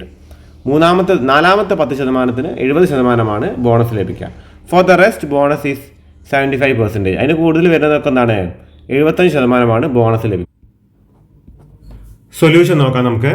Standard time കൊടുത്തിരിക്കുന്നത് 160 ഹവറാണ്. Actual time 100 ഹവറാണ്. Time save ചെയ്തത് 60 ഹവറാണ്. ഓക്കെ, സോ ആദ്യം വേജ് നോക്കാം. 100 ഹവറാണല്ലോ ആക്ച്വൽ ടൈം. അപ്പോൾ 100 × 60 പൈസയാണ് നമ്മുടെ വേജ് ആയിട്ട് കൊടുത്തിരിക്കുന്നത്. അപ്പോൾ 60 രൂപ വരും. 100 × 0.60 is equal to 60 rupees. Bonus is calculated as follows. അപ്പോൾ എങ്ങനെയാണ് ബോണസ് കാൽക്കുലേറ്റ് ചെയ്യുന്നത് നോക്കാം. Percentage of time bonus calculate ചെയ്യാം. Percentage of time saved on standard time. അപ്പോൾ എത്ര പെർസെൻറ്റേജ് ആണ് ടൈം സേവ് ചെയ്തത് നോക്കാം. 60 ആണ് സേവ് ചെയ്തത്. അപ്പോൾ 60 divide by 160 standard time into 100 which is equal to 37.5%. So bonus for the first 10% savings in standard time is 16 hours. 160 into 10 divided by 100 which is equal to 16 hours. അപ്പോൾ 16 into എത്ര വരുന്നത്? നമ്മുടെ wage ഉള്ളത് 0.160 ആണ്, 60 പൈസ. അപ്പോൾ അതിൻ്റെ 40% എന്ത് ലഭിക്കുക? ബോണസ് ലഭിക്കുക. അതായത് 16 ഇൻറ്റു 0.60 ഇൻറ്റു 40% ആണ് 3.84 റുപ്പീസാണ്. 3 രൂപ 84 പൈസയാണ് ആദ്യത്തെ 10%-ത്തിലുള്ള ബോണസ് ലഭിക്കുക. ഇനി രണ്ടാമത്തെ 10%, second 10% time saved in standard time is 16 into 0.60 into 50/100 which is equal to 4.80. അടുത്ത രണ്ടാമത്തെ 10%, 37.5% നമുക്ക് ടൈം സേവ്ഡിന്റെ പെർസെൻറ്റേജ് കിട്ടിയിരിക്കുന്നത്. അപ്പോൾ അതിന്റെ ആദ്യത്തെ 10%-ന് 40% നമുക്ക് ബോണസ് ലഭിക്കുക. രണ്ടാമത്തെ 10%-ന് 50% ബോണസ് ലഭിക്കുക. അതായത് 4.80, 4 രൂപ 80. അടുത്ത 10%-ന് third 10% time saved in standard time, അതായത് 16 into 60 പൈസ or 0.60 into 60 divided by 100 which is equal to 5.76. അതായത് അടുത്ത 10%-ന്, മൂന്നാമത്തെ 10%-ന് 60 പൈസയാണ്. 60% എന്ത് ലഭിക്കുക? ബോണസ് ലഭിക്കുക. 60% ബോണസ് ലഭിക്കുക. ഓക്കെ, അപ്പോൾ അത് വരുമ്പോൾ കിട്ടുന്ന എമൗണ്ട് എത്രയാണെന്ന് വെച്ച് കഴിഞ്ഞാൽ 5.76 രൂപയാണ്. ഓക്കെ, 5 രൂപ 76 പൈസ. ലാസ്റ്റ് 7.5%, അതായത് 37.5-നെ 4 തിരിച്ചിരിക്കുന്നത്. ആദ്യം ഒരു 10, പിന്നെ ഒരു 10, പിന്നെ ഒരു 10, പിന്നെ 7.5. ഓക്കെ, അപ്പോൾ ഇതിന് 40% ബോണസ്, ഇതിന് 50%, ഇതിന് 60%. ലാസ്റ്റ് വന്ന് 7.5-ന് 70% ബോണസ് ആയിട്ട് ലഭിക്കുക. ഓക്കെ, അപ്പോൾ അതിൻ്റെ എമൗണ്ട് എത്ര വരുന്നത് വെച്ചാൽ അടുത്തത് എത്രയാണ്? 12 hours ആണ് വരുന്നത്. അപ്പോൾ 7.5% എടുക്കുക. ഈ 16-ന്റെ 7.5% കണക്കിലെടുക്കുക. ഓക്കെ, അപ്പോൾ എത്ര വന്നിരിക്കുന്നത്? ഇത് 12 hours ആണ്. അപ്പോൾ അതിൻ്റെ വേജ് കറക്റ്റ് തന്നെയാണ്, വേജിന് മാറ്റം വരുന്നില്ല. അത് 0.60 ആണ്, 60 പൈസ വരുന്നത്. അതിൻ്റെ 70% എടുക്കുക. ഓക്കെ, ഇവിടെ നിങ്ങൾ ശ്രദ്ധിക്കുക, ഇവിടെ എങ്ങനെയാണ് ഈ 12 hour വന്നതെന്ന് വെച്ചാൽ ഇവിടെ കൊടുത്തിട്ടുണ്ട് 160 into 7.5 divided by 100 which is equal to 12 hours. അതാണ് ഇവിടെ എഴുതിയിരിക്കുന്നത്. അത് 60 പൈസ കൊണ്ട് മൾട്ടിപ്ലൈ ചെയ്യുക. അതിൻ്റെ 70% എടുത്താൽ 5.04, 5 രൂപ 4 പൈസ വരും. ഇതെല്ലാം കൂടി ആഡ് ചെയ്യുമ്പോൾ 19 രൂപ 44 പൈസ വരും, 19 rupees and 44 പൈസ. അപ്പോൾ total earnings will be 60 rupees plus 19.44 which is equal to 79.44 ആണ് ടോട്ടൽ ഏർണിംഗ്സ് വരിക. Okay, according to accelerated premium plan. Okay, ഇനി അടുത്തത് ഗ്രൂപ്പ് ബോണസ് പ്ലാൻ ആണ്. Next one is group bonus plan. അപ്പോൾ നമുക്ക് നോക്കാം. In all the schemes discussed so far, bonus is calculated on the basis of workers' individual performance. അതായത് ഇതുവരെ നോക്കിയതിലൊക്കെ വർക്കറിന്റെ individual പെർഫോമൻസിലാണ് നമ്മൾ bonus calculate ചെയ്തത്. ഒരു വർക്കറിന്റെ ഇൻഡിവിജ്വൽ പെർഫോമൻസിലാണ് ബോണസ് കാൽക്കുലേറ്റ് ചെയ്തത്. However, there are certain operations which are required to be performed collectively by a number of workers. ചില operations ഒരു ഗ്രൂപ്പായിട്ട്, workers കളക്റ്റീവായിട്ട് ഒരു ഗ്രൂപ്പായിട്ട് ചെയ്യേണ്ട ആവശ്യങ്ങൾ വരും. Okay, The ultimate production depends on the collective effort of the group as a whole. For example, assembly type of work such as automobiles, radio, TV, refrigerators, etc. In this case, the efficiency of an individual workers cannot be identified. അതായത് ഒരു assembly പോലത്തെ കാര്യങ്ങൾ, അതായത് ഒരുപാട് പാർട്ടുകൾ assemble ചെയ്തിട്ട് ഒരു final product ഉണ്ടാക്കുക. അതായത് ഇപ്പോൾ ഓട്ടോമൊബൈൽസ് ആവട്ടെ, അല്ലെങ്കിൽ ഇലക്ട്രോണിക് എക്യുപ്മെൻറ്റ്സ് ആവട്ടെ, ഇതൊക്കെ പല സംഗതികൾ. ഇപ്പോൾ പല രാജ്യത്ത് നിന്ന് പല ഐറ്റംസ് വരും. ഇപ്പോൾ മദർ ബോർഡ് ഒരു രാജ്യത്ത് നിന്ന് വരാം, അതിൻ്റെ ബോഡി മറ്റൊരു രാജ്യത്ത് നിന്ന് വരാം, അല്ലെങ്കിൽ മറ്റൊരു സെൽസ് നിന്ന് വരാം. ഇതൊക്കെ അസംബിൾ ചെയ്യുന്ന ചില യൂണിറ്റ്സ് ഉണ്ടാവും. അപ്പോൾ അവിടേക്ക് ഒരു ഇൻഡിവിജ്വൽ പെർഫോമർ അല്ല, അല്ലെങ്കിൽ ഇൻഡിവിജ്വൽ വർക്കർ അല്ല എന്ത് കാര്യങ്ങൾ തീരുമാനിക്കുന്നത്, ഒരു ഗ്രൂപ്പായിട്ടാണ്. അപ്പോൾ ആ ഗ്രൂപ്പിൻ്റെ പെർഫോമൻസ് ആണ് അവിടെ കാൽക്കുലേറ്റ് ചെയ്യുന്നത്. Okay, when bonus is paid collectively to a group of workers it is called group bonus system. അതായത് കളക്റ്റീവായിട്ട് ഗ്രൂപ്പിന് ബോണസ് കൊടുക്കുകയാണെങ്കിൽ അത്തരം ബോണസിന്റെ പേരാണ് group bonus system. The amount of bonus is shared by the group either equally or according to an agreed proportion. അതായത് ചിലപ്പം ഒരു ഗ്രൂപ്പിന് മൊത്തത്തിൽ കൊടുക്കും, അത് അവർ ചിലപ്പോൾ ഈക്വലായിട്ട് ഡിവൈഡ് ചെയ്തെടുക്കും ഓരോ ഇൻഡിവിജ്വൽസ്, അല്ലെങ്കിൽ ഒരു പ്രൊപ്പോർഷനേറ്റ്ലി അവർ ആദ്യമേ അഗ്രി ചെയ്ത് വെച്ച ഒരു പ്രൊപ്പോർഷനേറ്റ്ലി എന്ത് ചെയ്യും, ഈ ഒരു ബോണസ് ഡിവൈഡ് ചെയ്ത് അവരെടുക്കും. Generally it is divided in proportion to wages. അതായത് അധികം ഇത് വേജിന്റെ പ്രൊപ്പോർഷനിലാണ് ഇത് എടുക്കുക. That would have been payable to workers on hourly basis. Okay. Group bonus plans can be introduced in the following circumstances. അപ്പോൾ താഴെ പറയുന്ന സർക്കംസ്റ്റാൻസിലാണ് ഗ്രൂപ്പ് ബോണസ് പ്ലാനുകൾ ഇൻട്രൊഡ്യൂസ് ചെയ്യപ്പെടുക. When output depends on team work. Output team വർക്കിന് അടിസ്ഥാനത്തിലാണ് ഡിപ്പെൻഡ് ചെയ്യുന്നതെങ്കിൽ. രണ്ടാമത്തത് when it is not possible to measure the output of an individual worker. അതായത് ഒരു ഇൻഡിവിജ്വൽ വർക്കറിന്റെ ഔട്ട്പുട്ട് മെഷർ ചെയ്യാൻ പോസിബിൾ അല്ലെങ്കിൽ. നെക്സ്റ്റ് പേജിൽ when it is decide to develop team spirit. അതായത് ഒരു ടീം സ്പിരിറ്റ് ഡെവലപ്പ് ചെയ്യാൻ ആവശ്യമാണെങ്കിൽ. When indirect workers are also included in under incentive system. അതായത് ഡയറക്റ്റ് വർക്കേഴ്സ് അല്ലാണ്ട് ഇൻഡയറക്റ്റ് വർക്കേഴ്സിനും ബോണസ് കൊടുക്കണമെന്നുണ്ടെങ്കിൽ ഇതൊരു ടീമാക്കി അല്ലെങ്കിൽ ഗ്രൂപ്പാക്കി മാറ്റേണ്ടി വരും. When workers in the group are more or less of equal skill. എല്ലാവർക്കും ഒരേ സ്കില്ലാണെങ്കിൽ ഒരു ഗ്രൂപ്പ് ആക്കുന്നത് നല്ലത്. When the group is not unduly large, അതായത് വലിയൊരു ഗ്രൂപ്പ് അല്ല, ചെറിയ ഗ്രൂപ്പ് ആണെങ്കിൽ എന്താണ്, ഒരു ഗ്രൂപ്പാക്കി ആ ഗ്രൂപ്പിന് ഒരു ബോണസ് കൊടുത്തിട്ട് അവർ തമ്മിൽ അത് ഡിവൈഡ് ചെയ്തെടുക്കുന്നതാണ് നല്ലത്. അപ്പോൾ ഈ കണ്ടീഷൻസിലൊക്കെയാണ് ഒരു ഗ്രൂപ്പ് ബോണസ് കൊടുക്കുന്നത് നല്ലത്. ഇനി എന്തൊക്കെയാണ് ഗ്രൂപ്പ് ബോണസ് സ്കീമിൻ്റെ അഡ്വാൻറ്റേജസ് നോക്കാം. Output can be measured due to team spirit and cooperation. അപ്പോൾ അതൊരു ടീം സ്പിരിറ്റിൻ്റെയും കോപ്പറേഷൻ്റെ അടിസ്ഥാനത്തിലാണ് ഔട്ട്പുട്ട് വരുന്നത്. ഓക്കെ, അപ്പോൾ അത് വളർത്താൻ, ഈ ടീം സ്പിരിറ്റും കോപ്പറേഷനും വളർത്താൻ ഇത് സഹായിക്കും. Fixed cost can be reduced, അതായത് ഫിക്സ്ഡ് കോസ്റ്റ് റെഡ്യൂസ് ചെയ്യാൻ ഇത് സഹായിക്കും. Time wages are guaranteed to all members of a group, അതായത് ടൈം വേജ് എല്ലാ മെമ്പേഴ്സിനും, ഗ്രൂപ്പിലുള്ള എല്ലാ മെമ്പേഴ്സിനും ടൈം വേജസ് ഗ്യാരണ്ടീഡ് ആണ്. It does not require strict supervision and inspection. ഇതിന് സ്ട്രിക്റ്റ് ആയിട്ടുള്ളൊരു സൂപ്പർവിഷനോ ഒരു ഇൻസ്പെക്ഷനോ ഒന്നും ആവശ്യം വരുന്നില്ല. It eliminates waste, defectives and spoilage. ഇത് വേസ്റ്റ്, അതായത് അനാവശ്യമായിട്ടുള്ള വേസ്റ്റ്, അതായത് സാധനങ്ങൾ ഉപയോഗശൂന്യമായി പോവുക, ഡിഫക്റ്റീവായി പോവുക, കേടായി പോവുക, അതേപോലെ സ്പോയിലേജസ് വരിക, കേടായി പോവുക, ഇതന്നെ ഉദ്ദേശിക്കുന്നത്. ഓക്കെ, അപ്പോൾ അതൊക്കെ കുറയ്ക്കാൻ ഇത് സഹായിക്കും. ആറാമത്തെ point, indirect workers can also brought under incentive scheme. അതായത് ഡയറക്റ്റ് ആയിട്ട് പ്രൊഡക്ഷനിൽ പാർട്ടിസിപ്പേറ്റ് ചെയ്യാത്ത ഇൻഡയറക്റ്റ് വർക്കേഴ്സ് ഉണ്ടാവും, ഇതിന് സഹായിക്കുന്ന ആൾക്കാർ. ഇപ്പം പറയുകയാണെങ്കിൽ ഇപ്പോൾ ഓഫീസ് സ്റ്റാഫ്, ഇങ്ങനത്തെ ആൾക്കാർക്കൊക്കെ എന്ത് ചെയ്യും, ഈ ഒരു ഇൻസെൻറ്റീവ് സ്കീമിലേക്ക് ഉൾപ്പെടുത്താനായിട്ട് സഹായിക്കും, ഒരു ഗ്രൂപ്പിന് കൊടുത്തു കഴിഞ്ഞാൽ. ഓക്കെ, ഇതൊക്കെയാണ് ഇതിൻ്റെ അഡ്വാൻറ്റേജസ് ആയിട്ട് പറയുന്നത്. ഇനി എന്തൊക്കെയാണ് ഇതിൻ്റെ ഡിസഡ്വാൻറ്റേജസ് ആയിട്ട് പറഞ്ഞു നോക്കാം. Disadvantages of group bonus plan. എന്തൊക്കെയാണ് ഇതിൻ്റെ disadvantages? An efficient worker is penalised for the inefficiency of other members of the group. അതായത് ഒരു ഗ്രൂപ്പിൽ ഒരു എഫിഷ്യൻറ്റ് വർക്കർ ഉണ്ട്, മറ്റെല്ലാ മെമ്പേഴ്സും അൺഎഫിഷ്യൻ്റ് ആണ് അല്ലെങ്കിൽ ഇൻഎഫിഷ്യൻ്റ് ആണ്. അങ്ങനെയാണെങ്കിൽ എന്താണ്, ആ എഫിഷ്യൻറ്റ് വർക്കറിനും കൂടി കിട്ടേണ്ട ബോണസ് ഇല്ലാതായി പോകും. ഓക്കെ, ഒരു ഗ്രൂപ്പായി വന്നു കഴിഞ്ഞാൽ. It does not provide any incentive to efficient workers. Efficient വർക്കേഴ്സിന് മാത്രം തിരഞ്ഞു പിടിച്ചൊരു ഇൻസെൻറ്റീവ് ഇവിടെ കൊടുക്കുന്നില്ല. അതെന്താണ്, അതൊരു ഡിസഡ്വാൻറ്റേജ് ആണ്. അപ്പോൾ ഒരു പല ഗ്രൂപ്പുകളിലും പല എഫിഷ്യൻറ്റ് വർക്കേഴ്സ് ഉണ്ട്. അപ്പോൾ അവർക്ക് കൃത്യമായിട്ട് നിന്ന് കിട്ടില്ല, ഒരു ബോണസ് ലഭിക്കില്ല. ഓക്കെ, എല്ലാവർക്കും ഒരു ഗ്രൂപ്പായി കൊടുക്കണ നേരത്തെ എന്താണ്, ഇപ്പം മറ്റവരെയും കൂടി കണക്കിലെടുത്തിട്ടായിരിക്കും എന്ത് കൊടുക്കുക, ഈ ബോണസ് കൊടുക്കുക. ചിലപ്പം എത്തേണ്ട രീതിയിൽ, ഇപ്പം മറ്റവരും കൂടി എഫിഷ്യൻ്റ് ആയിരുന്നെങ്കിൽ വലിയ രീതിയിൽ കിട്ടേണ്ട ബോണസ് ഒന്നും എന്താണ് ഈ എഫിഷ്യൻറ്റ് വർക്കർക്ക് കിട്ടില്ല. കാരണം അയാൾക്ക് ഇൻഡിവിജ്വലി ചിലപ്പോൾ കൊടുക്കുകയാണെങ്കിൽ നല്ല രീതിക്ക് ബോണസ് കിട്ടേണ്ട ഒരാൾക്ക് ഗ്രൂപ്പിലുള്ള മറ്റുള്ളവർ ഇൻഎഫിഷ്യൻ്റ് ആയതിൻ്റെ പേര് എന്ത് ചെയ്യും, ചിലപ്പോൾ അയാൾക്ക് കിട്ടേണ്ട സാധനം അല്ലെങ്കിൽ കിട്ടേണ്ട ബോണസ് കിട്ടാതെ ആയി പോകും. മൂന്നാമത്തെ point, it create some problems in the distribution of bonus to individual workers. അതായത് ബോണസ് ഡിസ്ട്രിബ്യൂഷൻ, ഇൻഡിവിജ്വൽ വർക്കേഴ്സിന് കൊടുക്കുന്ന ബോണസ് ഡിസ്ട്രിബ്യൂഷൻ എന്താണ്, അതിന് ചില പ്രശ്നങ്ങൾ ഉണ്ടാക്കും. It creates rivalry, jealousy and misunderstanding among the members. ഇത് റൈവൽറി, ശത്രുത, അസൂയ, അതേപോലെ എന്താണ് തെറ്റിദ്ധാരണകളൊക്കെ മെമ്പേഴ്സിൻ്റെ ഇടയിൽ ഉണ്ടാക്കും. ഓക്കെ, അഞ്ചാമത്തെ point, the share of bonus to individual workers is insignificant. Individual വർക്കേഴ്സിനുള്ള ബോണസ് ഇൻസിഗ്നിഫിക്കൻ്റ് ആണ്. കാര്യം ഒരു ഗ്രൂപ്പിന് കൊടുത്തു കഴിഞ്ഞിട്ട് അവരത് ഷെയർ ചെയ്യുള്ളൂ.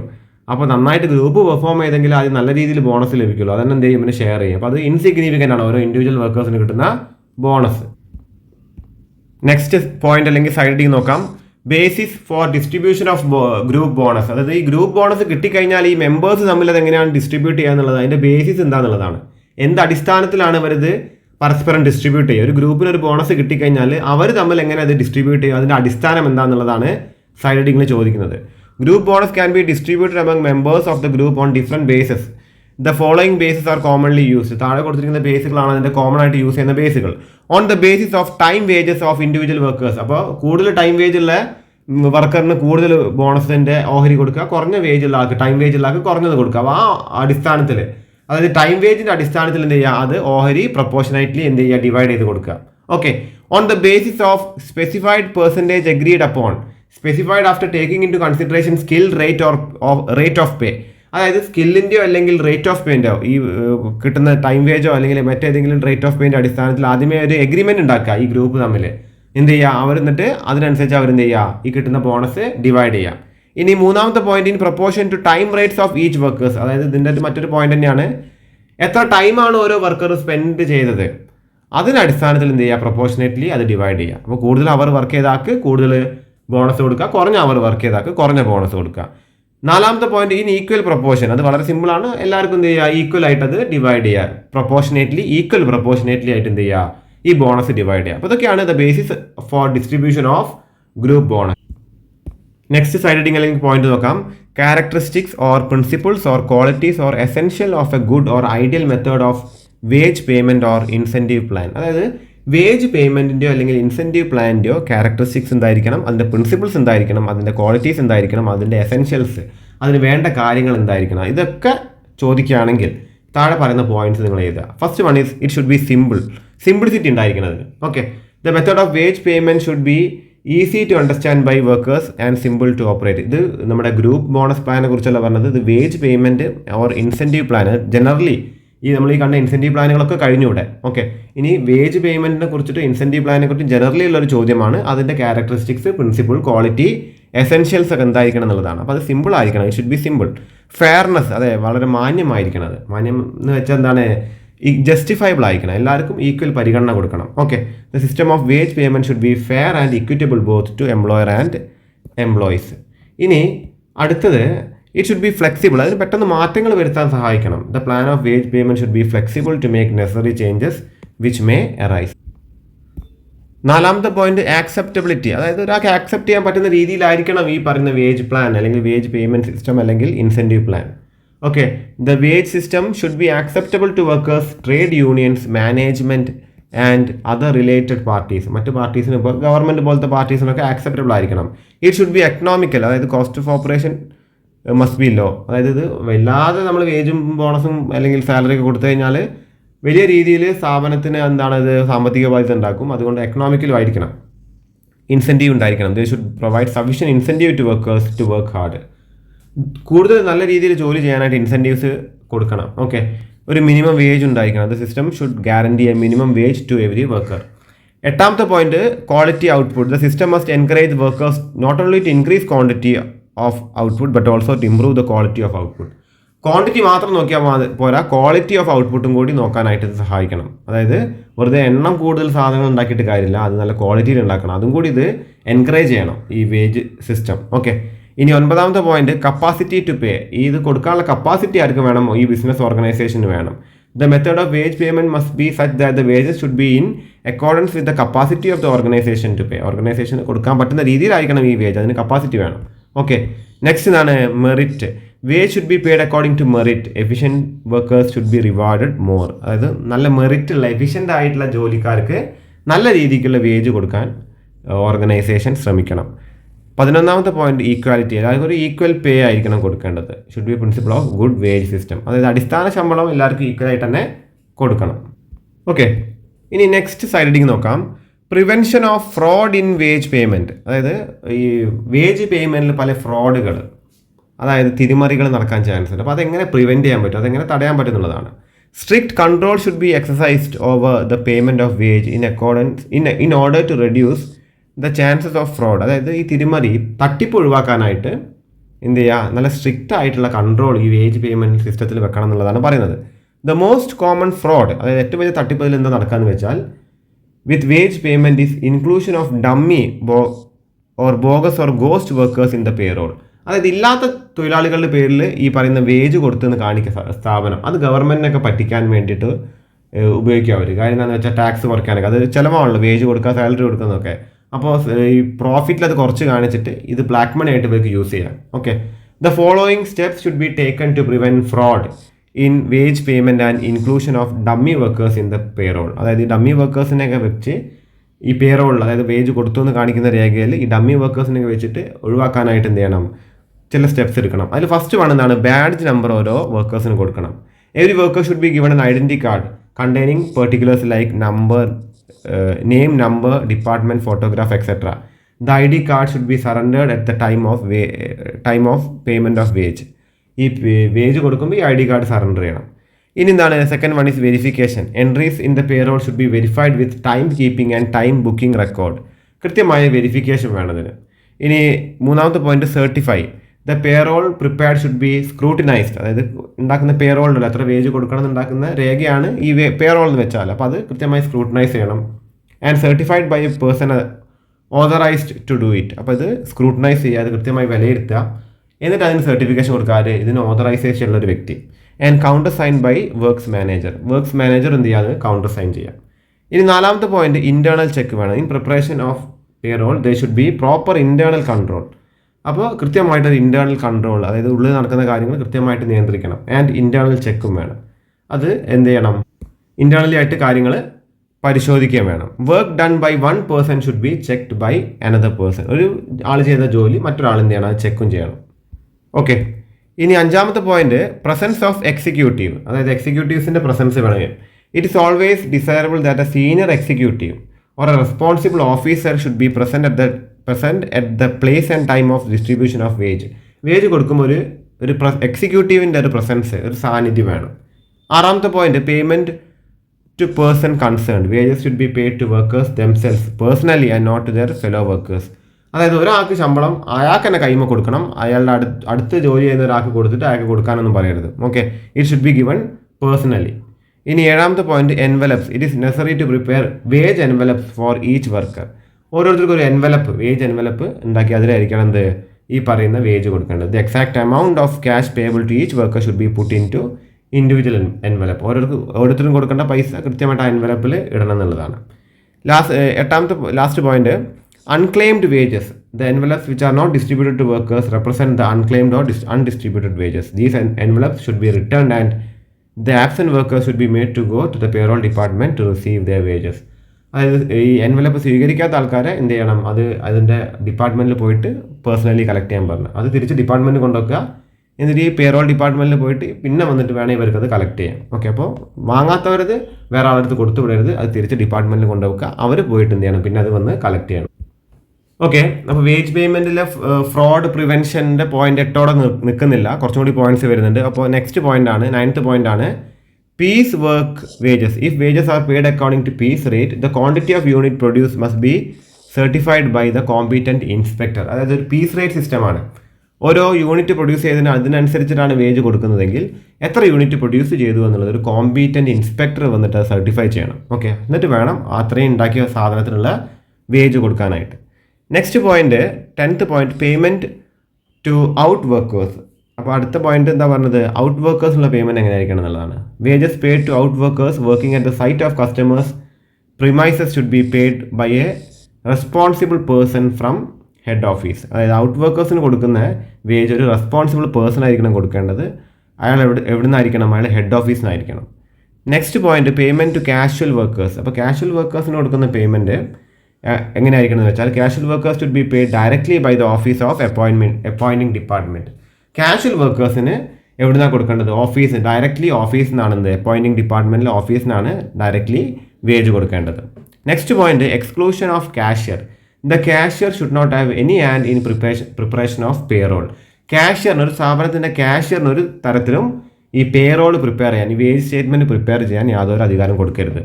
ഇനി ലാസ്റ്റ് പോയിന്റ് ആണ് over time premium. The payment of overtime premium should B 13th point the payment of overtime premium should B carefully controlled and checked. അതായത് ഓവർ ടൈമിന് കൊടുക്കുന്ന എക്സ്ട്രാ പൈസയൊക്കെ കൃത്യമായിട്ടും കൺട്രോൾ ചെയ്യണം, അത് കൃത്യമായിട്ടും ചെക്ക് ചെയ്യണം എന്നാണ് പറഞ്ഞത്. അപ്പോൾ ഇതൊക്കെയാണ് ഈ വേജ് പേയ്മെൻറ്റിൽ ഫ്രോഡ് ഒഴിവാക്കാനായിട്ട് എടുക്കുന്ന തീരുമാനങ്ങൾ അല്ലെങ്കിൽ ചില സ്റ്റെപ്സ്. അപ്പോൾ ഇതിൽ ഏതെങ്കിലും ഒരു 10 നിങ്ങൾ എന്ത് ചെയ്യുക, ഒന്ന് പഠിച്ചു വെക്കുക. ഇനി നെക്സ്റ്റ് പോയിന്റ് അല്ലെങ്കിൽ സൈഡ് അടിക്ക് നോക്കാം. Idle time. ഐഡിൽ ടൈം അതിൻ്റെ മീനിങ് ഒക്കെ എന്താണെന്നുള്ളതാണ്. Okay, idle time arises in those factories where workers are paid wages on time basis. അതായത് എപ്പോഴാണ് ഐഡിൽ ടൈം ഒരു പ്രശ്നം വരിക, അതൊരു പ്രശ്നമാണ് ഒരു ഫാക്ടറിയെ സംബന്ധിച്ചിട്ട്. അതെങ്ങനത്തെ ഫാക്ടറീസിനാണ് ആ പ്രശ്നം വരിക എന്ന് വെച്ചാൽ ടൈം ബേസിസിൽ വേജസ് കൊടുക്കുന്ന സ്ഥാപനങ്ങൾക്കാണ് ഈ ഐഡിൽ ടൈമിൻ്റെ പ്രശ്നം വരിക.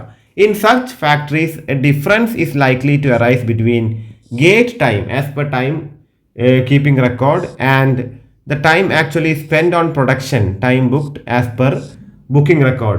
This difference of time or unproductive time is called idle time. അപ്പോൾ idle time എന്താണെന്ന് വെച്ച് കഴിഞ്ഞാൽ basically idle time is unproductive time. Okay, idle time എന്താണ്, അൺപ്രൊഡക്റ്റീവ് ആയിട്ടുള്ള ടൈമിനെയാണ് എന്ത് പറയുക, ഐഡിൽ ടൈം ആയിട്ട് പറയാം. ഓക്കെ, അപ്പോൾ എന്താ ശരിക്കും ഇത് ഡിഫറൻസ് ഓഫ് ടൈമാണ് ശരിക്കും ഐഡിൽ ടൈം. അതായത് ഈ ഫാക്ടറിയിൽ കയറാനും ഇറങ്ങാനും ഇപ്പോൾ അതിൻ്റെ അറ്റൻഡൻസ് ഷീറ്റ് ഉണ്ടാവും. ഇപ്പോൾ കയറുമ്പോൾ ഒരു സ്ഥലത്ത് ഒപ്പിടും, ഇറങ്ങുമ്പോൾ ആ ടൈം വെച്ചിട്ട് നമ്മൾ ഒപ്പിടും. പക്ഷേ ഇതായിരിക്കില്ല ഉള്ളിൽ ഇത്ര ടൈം ഒരാൾ സ്പെൻഡ് ചെയ്തെന്നുള്ള അടിസ്ഥാനം.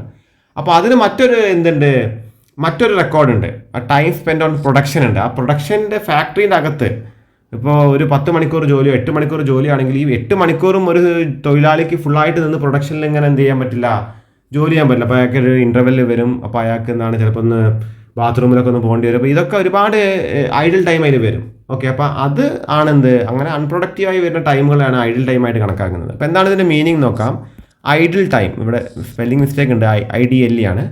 Idle time is the difference between time spend by workers in the factory and the time spend on job. അതായത് ഒരു ഫാക്ടറിൻ്റെ ഉള്ളിൽ ഇപ്പോൾ 9 മുതൽ 5 വരെ ഒരാൾ ഉള്ളിലുണ്ട്, പക്ഷേ ജോബിൽ ചിലപ്പോൾ അത്രയും നേരം ഉണ്ടായിക്കോളുന്നില്ല. ജോബിൽ ഇപ്പോൾ അത് 9 മുതൽ 5 8 മണിക്കൂർ സമയത്തോളം ഫാക്ടറിയിലുണ്ട്. ചിലപ്പോൾ ഒരു 6 മണിക്കൂറോ 5 മണിക്കൂറോ ആൾ ചിലപ്പം പ്രൊഡക്ഷനിൽ വർക്ക് ചെയ്തിട്ടുണ്ടാവുള്ളൂ. അല്ലാതെ നേരത്തെ ചിലപ്പോൾ കുറച്ച് റെസ്റ്റിലേക്കോ അല്ലെങ്കിൽ ഫുഡ് കഴിക്കാനോ ഈ വക കാര്യത്തിലൊക്കെ ചിലപ്പോൾ എന്ത് ചെയ്യും, ഒന്ന് തിരിയാൻ ചാൻസ്, ചിലപ്പോൾ ഒന്ന് കുറച്ച് നേരം ഒന്ന് സംസാരിച്ചിരിക്കാനോ ഒക്കെ ചിലപ്പം ടൈം സ്പെൻഡ് ചെയ്തേക്കാം. അതൊക്കെ ഐഡിൽ ടൈമാണ്, അൺപ്രൊഡക്റ്റീവ് ടൈമാണ്. Four example, a worker spend 8 hours in the factory but he spends 6 hours in job. In this case the idle time is 2 hours. Okay, അപ്പോൾ എന്താണ് ഐഡിൽ ടൈം എന്നൊരു ചോദ്യം ചോദിക്കുകയാണെങ്കിൽ നിങ്ങൾ ഇത് എഴുതിയാൽ മതി. The time difference between attendance time and booked time indicates the extent of idle time. Okay, next point അല്ലെങ്കിൽ നെക്സ്റ്റ് സൈഡിലേക്ക് നോക്കാം. Causes of idle time. Idle ടൈമിന്റെ കാരണങ്ങൾ എന്തൊക്കെയാണെന്നുള്ളതാണ്. All causes of idle time may be classified into 3. 3 തരത്തിലാണ് idle ടൈമിന്റെ കാരണങ്ങളെ തരംതിരിച്ചിരിക്കുന്നത്. First one is productive cause, പ്രൊഡക്ഷനായിട്ട് ബന്ധപ്പെട്ട കാരണങ്ങളാണ്. Next one is administrative cause, അഡ്മിനിസ്ട്രേഷനായിട്ട് ബന്ധപ്പെട്ടിട്ടുള്ള കാരണങ്ങളാണ്. And the third one is economic cause. Okay, അപ്പോൾ 3 തരത്തിലാണ് ഇതിനെ ബ്രോഡ്ലി ക്ലാസിഫൈ ചെയ്തിരിക്കുന്നത്. അതായത് ഐഡിൽ ടൈമിന്റെ കാരണങ്ങൾ 3 തരത്തിലാണ് ക്ലാസിഫൈ ചെയ്തിരിക്കുന്നത്. First one is productive cause, the second one is administrative cause and third one is economic cause. So the first one is productive cause. അപ്പോൾ എന്തൊക്കെയാണ് പ്രൊഡക്റ്റീവ് കോസ് എന്ന് നോക്കാം. Idle time due to productive causes result in the loss of production. അതായത് production കുറയുന്ന ആയിട്ട് ബന്ധപ്പെട്ടുള്ള കാരണങ്ങളാണ് ഈ പ്രൊഡക്റ്റീവ് കോസിന് വരുന്നത്. The following are the main productive causes. അപ്പോൾ എന്തൊക്കെയാണ് പ്രൊഡക്റ്റീവ് കോസസ്? അതിൽ ഫസ്റ്റ് വൺ എന്താണ്, മെഷീൻ ബ്രേക്ക് ഡൗൺ ആണ്. മെഷീൻ കേടായി കഴിഞ്ഞാൽ എന്താണ്, എംപ്ലോയീസിന് ഇവിടെ വെറുതെ ഇരിക്കാൻ നിവർത്തിയുള്ളൂ. കാരണം മെഷീൻ വർക്ക് ചെയ്തില്ലെങ്കിൽ ആ മെഷീൻ ഓപ്പറേറ്റ് ചെയ്യുന്ന ഒരാളാണെങ്കിൽ അയാൾക്ക് പിന്നെ എന്താണ്, ആ മെഷീൻ നോക്കിയിരിക്കാനേ സാധിക്കുള്ളൂ. അപ്പം മെഷീൻ ബ്രേക്ക് ഡൗൺ ആയ എന്താണ്, അതൊരു പ്രൊഡക്റ്റീവ് കോസ് ആണ്. രണ്ടാമത്തെ പോയിന്റ് എന്താണെന്ന് വെച്ചാൽ പവർ ഫെയിലിയർ ആണ്. കറണ്ട് പോയി കഴിഞ്ഞാൽ എന്താണ്, ഫാക്ടറി നിന്നു, അപ്പോൾ എന്താണ് തൊഴിലാളികൾ വെറുതെ ഇരിക്കേണ്ടത്, പക്ഷേ അതിനുള്ള ശമ്പളം അവർക്ക് കൊടുക്കേണ്ടി വരും.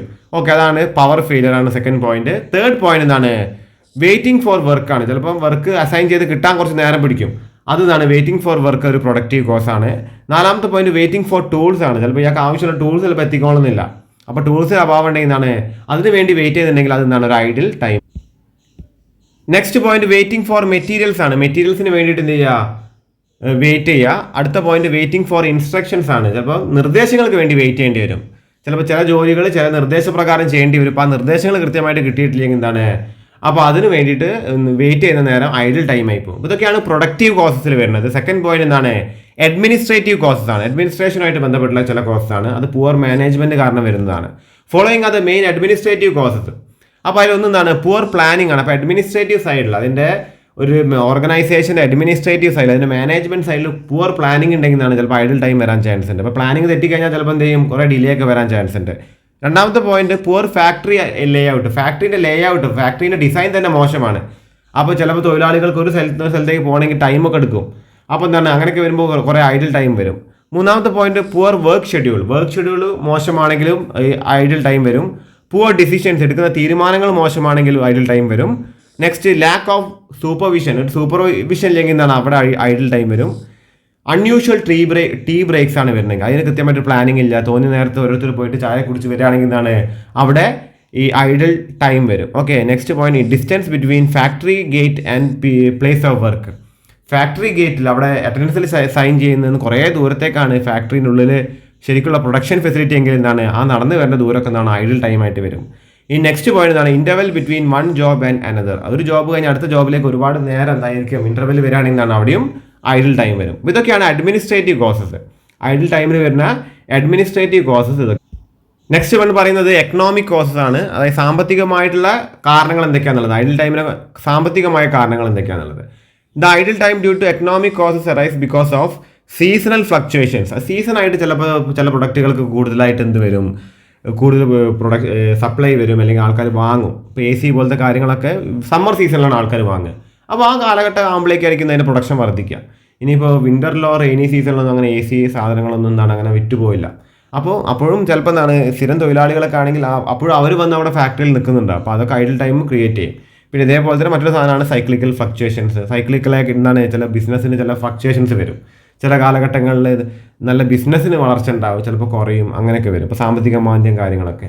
പിന്നെ ചില ഇൻഡസ്ട്രിയൽ കോസസും വരും. ഫോളോയിങ് അത് മെയിൻ എക്കണോമിക് കോസസ്. അപ്പോൾ താഴെ പറയുന്നതാണ് മെയിനായിട്ടുള്ള എക്കണോമിക് കോസസ്. അപ്പോൾ അതിൽ ഫസ്റ്റ് വണ്ണാണ് എന്ത്, ലോ ഡിമാൻഡ് ഫോർ പ്രൊഡക്റ്റ്. നമ്മൾ പ്രൊഡക്റ്റിന് ഡിമാൻഡ് കുറയാണ്.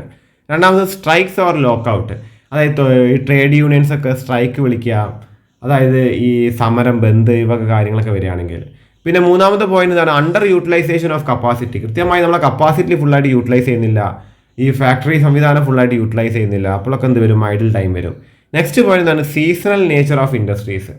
അതായത് ഇൻഡസ്ട്രീസ് ഞാൻ നേരത്തെ പറഞ്ഞൊരു സീസണൽ നേച്ചർ ഉണ്ട്. അപ്പോൾ അത്ര ഇൻഡസ്ട്രീസിൽ എന്താണ് ഒരു ഐഡിൽ ടൈം വരാൻ ചാൻസ് ഉണ്ട്. അപ്പോൾ ഈ 3 റീസൺസ് ആണ്, 3 കോസുകളാണ് മെയിൻ ആയിട്ടുള്ളത്. ഒന്ന് productive cause, second one is administrative cause and third one is economic cause. അപ്പോൾ ഐഡിൽ ടൈം വരാനുള്ള കാരണങ്ങൾ ഇതൊക്കെയാണ്.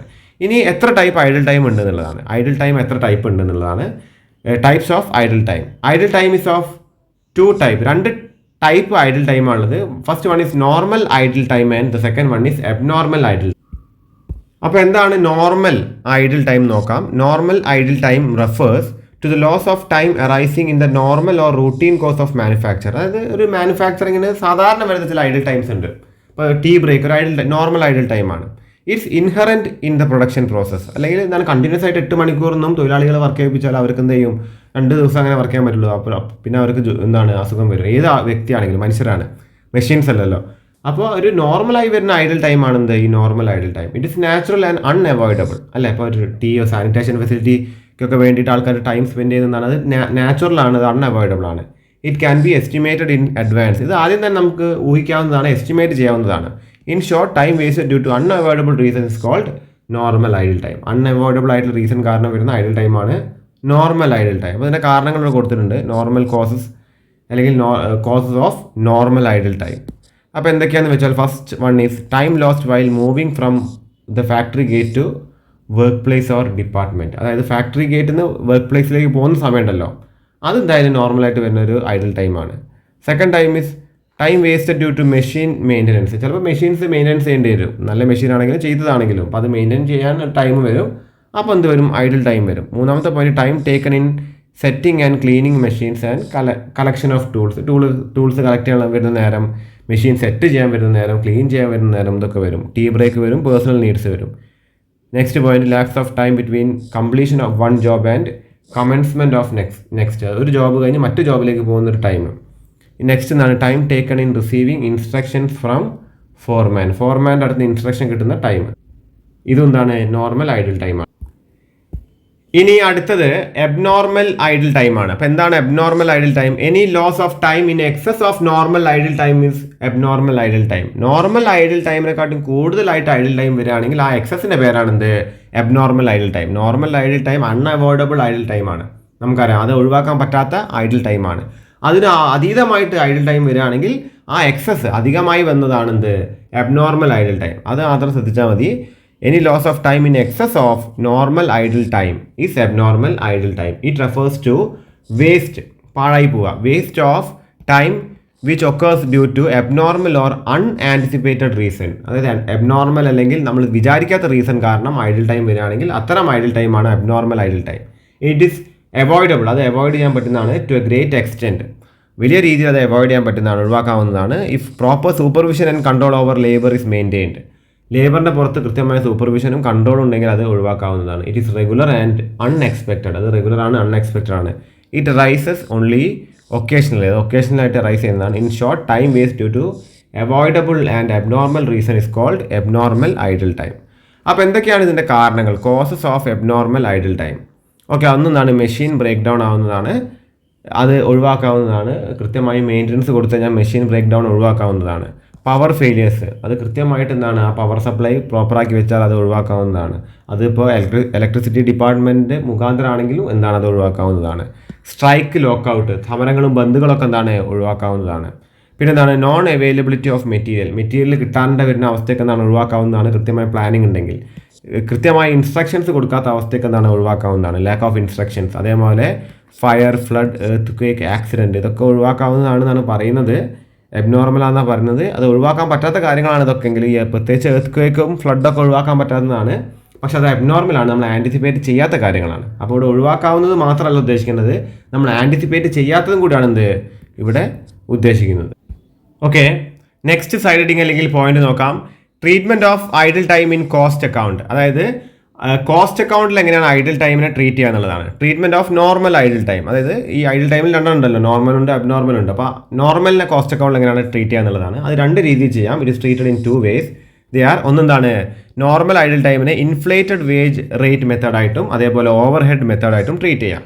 അപ്പോൾ എന്താണ് inflated wage rate method? Under this method wage rate is inflated proportionately and spreading the cost of idle time over effective hours.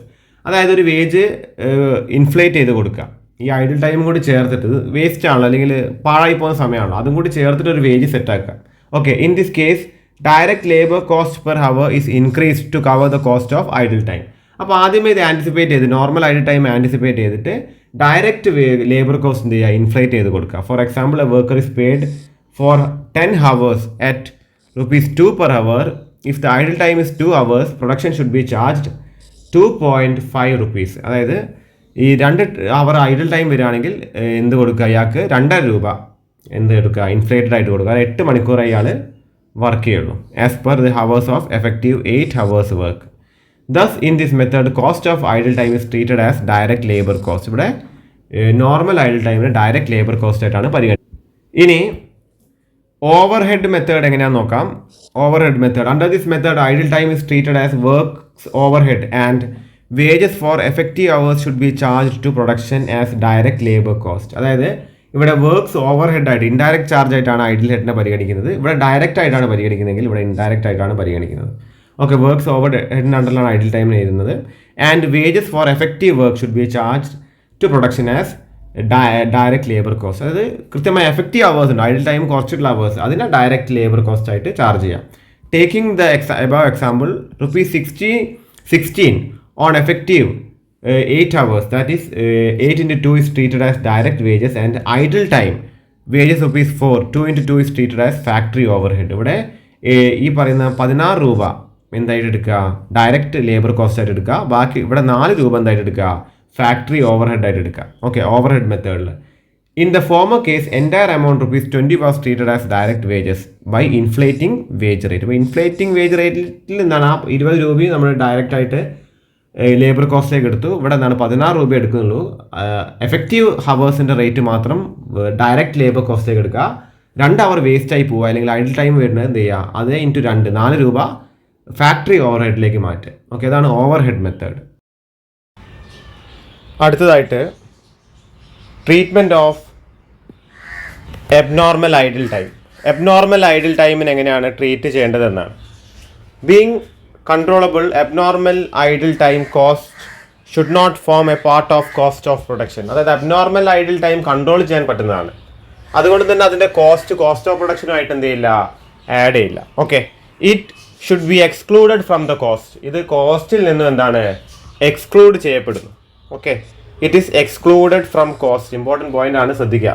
It is controllable since it is excluded from cost. Accordingly abnormal idle time wage should be debited to costing. അതായത് abnormal idle timeൻ്റെ wage എന്ത് ചെയ്യണം, it should be debited to costing, P&L account. Thus ₹16 should be treated as wages and ₹4 should be transferred to costing P&L account. Costing P&L ഇത് transfer ചെയ്യണമെന്നാണ് പറയുന്നത്. In short, normal idle time should form part of cost. അതായത് കോസ്റ്റിൻ്റെ ഭാഗമായിട്ടാണ് normal idle time വരുന്നത്. While abnormal idle time cost should not form part of cost. അതായത് ഇത് കോസ്റ്റിൻ്റെ ഭാഗമായിട്ട് വരുന്നില്ല. ഓക്കെ, ഇനി ഐഡിൽ ടൈമും ഐഡിൽ കപ്പാസിറ്റിയും തമ്മിലുള്ള വ്യത്യാസമാണ് ചോദിക്കുന്നത്. ഇമ്പോർട്ടൻ്റ് ആണ്, അത് നോട്ട് ചെയ്ത് വെക്കുക. ഐഡിൽ ടൈമും ഐഡിൽ കപ്പാസിറ്റിയും തമ്മിലുള്ള വ്യത്യാസങ്ങൾ. Idle time is not the same as idle capacity. Idle ടൈമും ഐഡിൽ കപ്പാസിറ്റിയും ഒന്നല്ല. Idle time refers to the time during which workers do not perform any work. അതായത് ജോലിക്കാർ ജോലി ചെയ്യാതിരിക്കുന്ന സമയത്തിനെയാണ് ഐഡിൽ ടൈം എന്നതുകൊണ്ട് ഉദ്ദേശിക്കുന്നത്. Idle capacity refers to temporary idleness because of shortage of production due to lack of orders or any other causes. അപ്പോൾ idle time എന്താണെന്ന് വെച്ചാൽ ജോലിക്കാർ വെറുതെ ഇരിക്കുന്ന ഒരു അവസ്ഥയാണ്. വെറുതെ അവർ ഇരുന്നിട്ട് അവർക്ക് ശമ്പളം കൊടുക്കുന്ന ഒരു അവസ്ഥയാണ് ഐഡിൽ ടൈമിനെ കൊണ്ട് ഉദ്ദേശിക്കുന്നത്. പക്ഷേ ഐഡിൽ കപ്പാസിറ്റി എന്ന് വെച്ചാൽ ടെമ്പററി എന്താണ് ഈ പറയുന്ന ഐഡിൽനെസ് ഓഫ് ടൈമാണ്. ടൈം വെറുതെ വേസ്റ്റ് ആയി പോകും. എന്തുകൊണ്ടെന്ന് വെച്ച് കഴിഞ്ഞാൽ അത് ഷോർട്ടേജ് ഓഫ് പ്രൊഡക്ഷൻ കാരണമാണ്.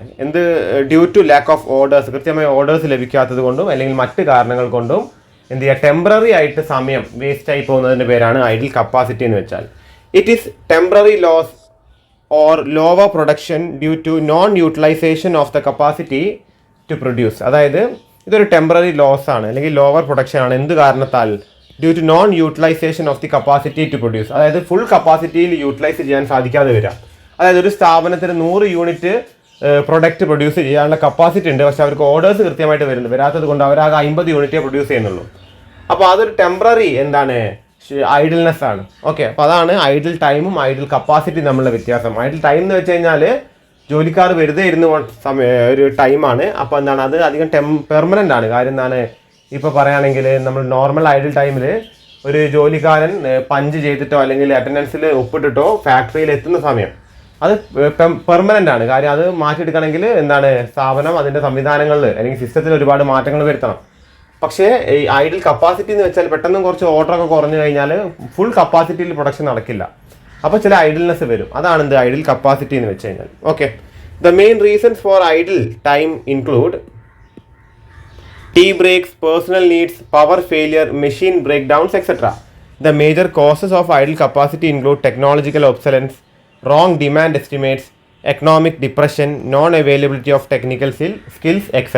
അപ്പോൾ അതാണ് ഐഡിൽ ടൈമും ഐഡിൽ കപ്പാസിറ്റിയും തമ്മിലുള്ള ഡിഫറൻസസ്.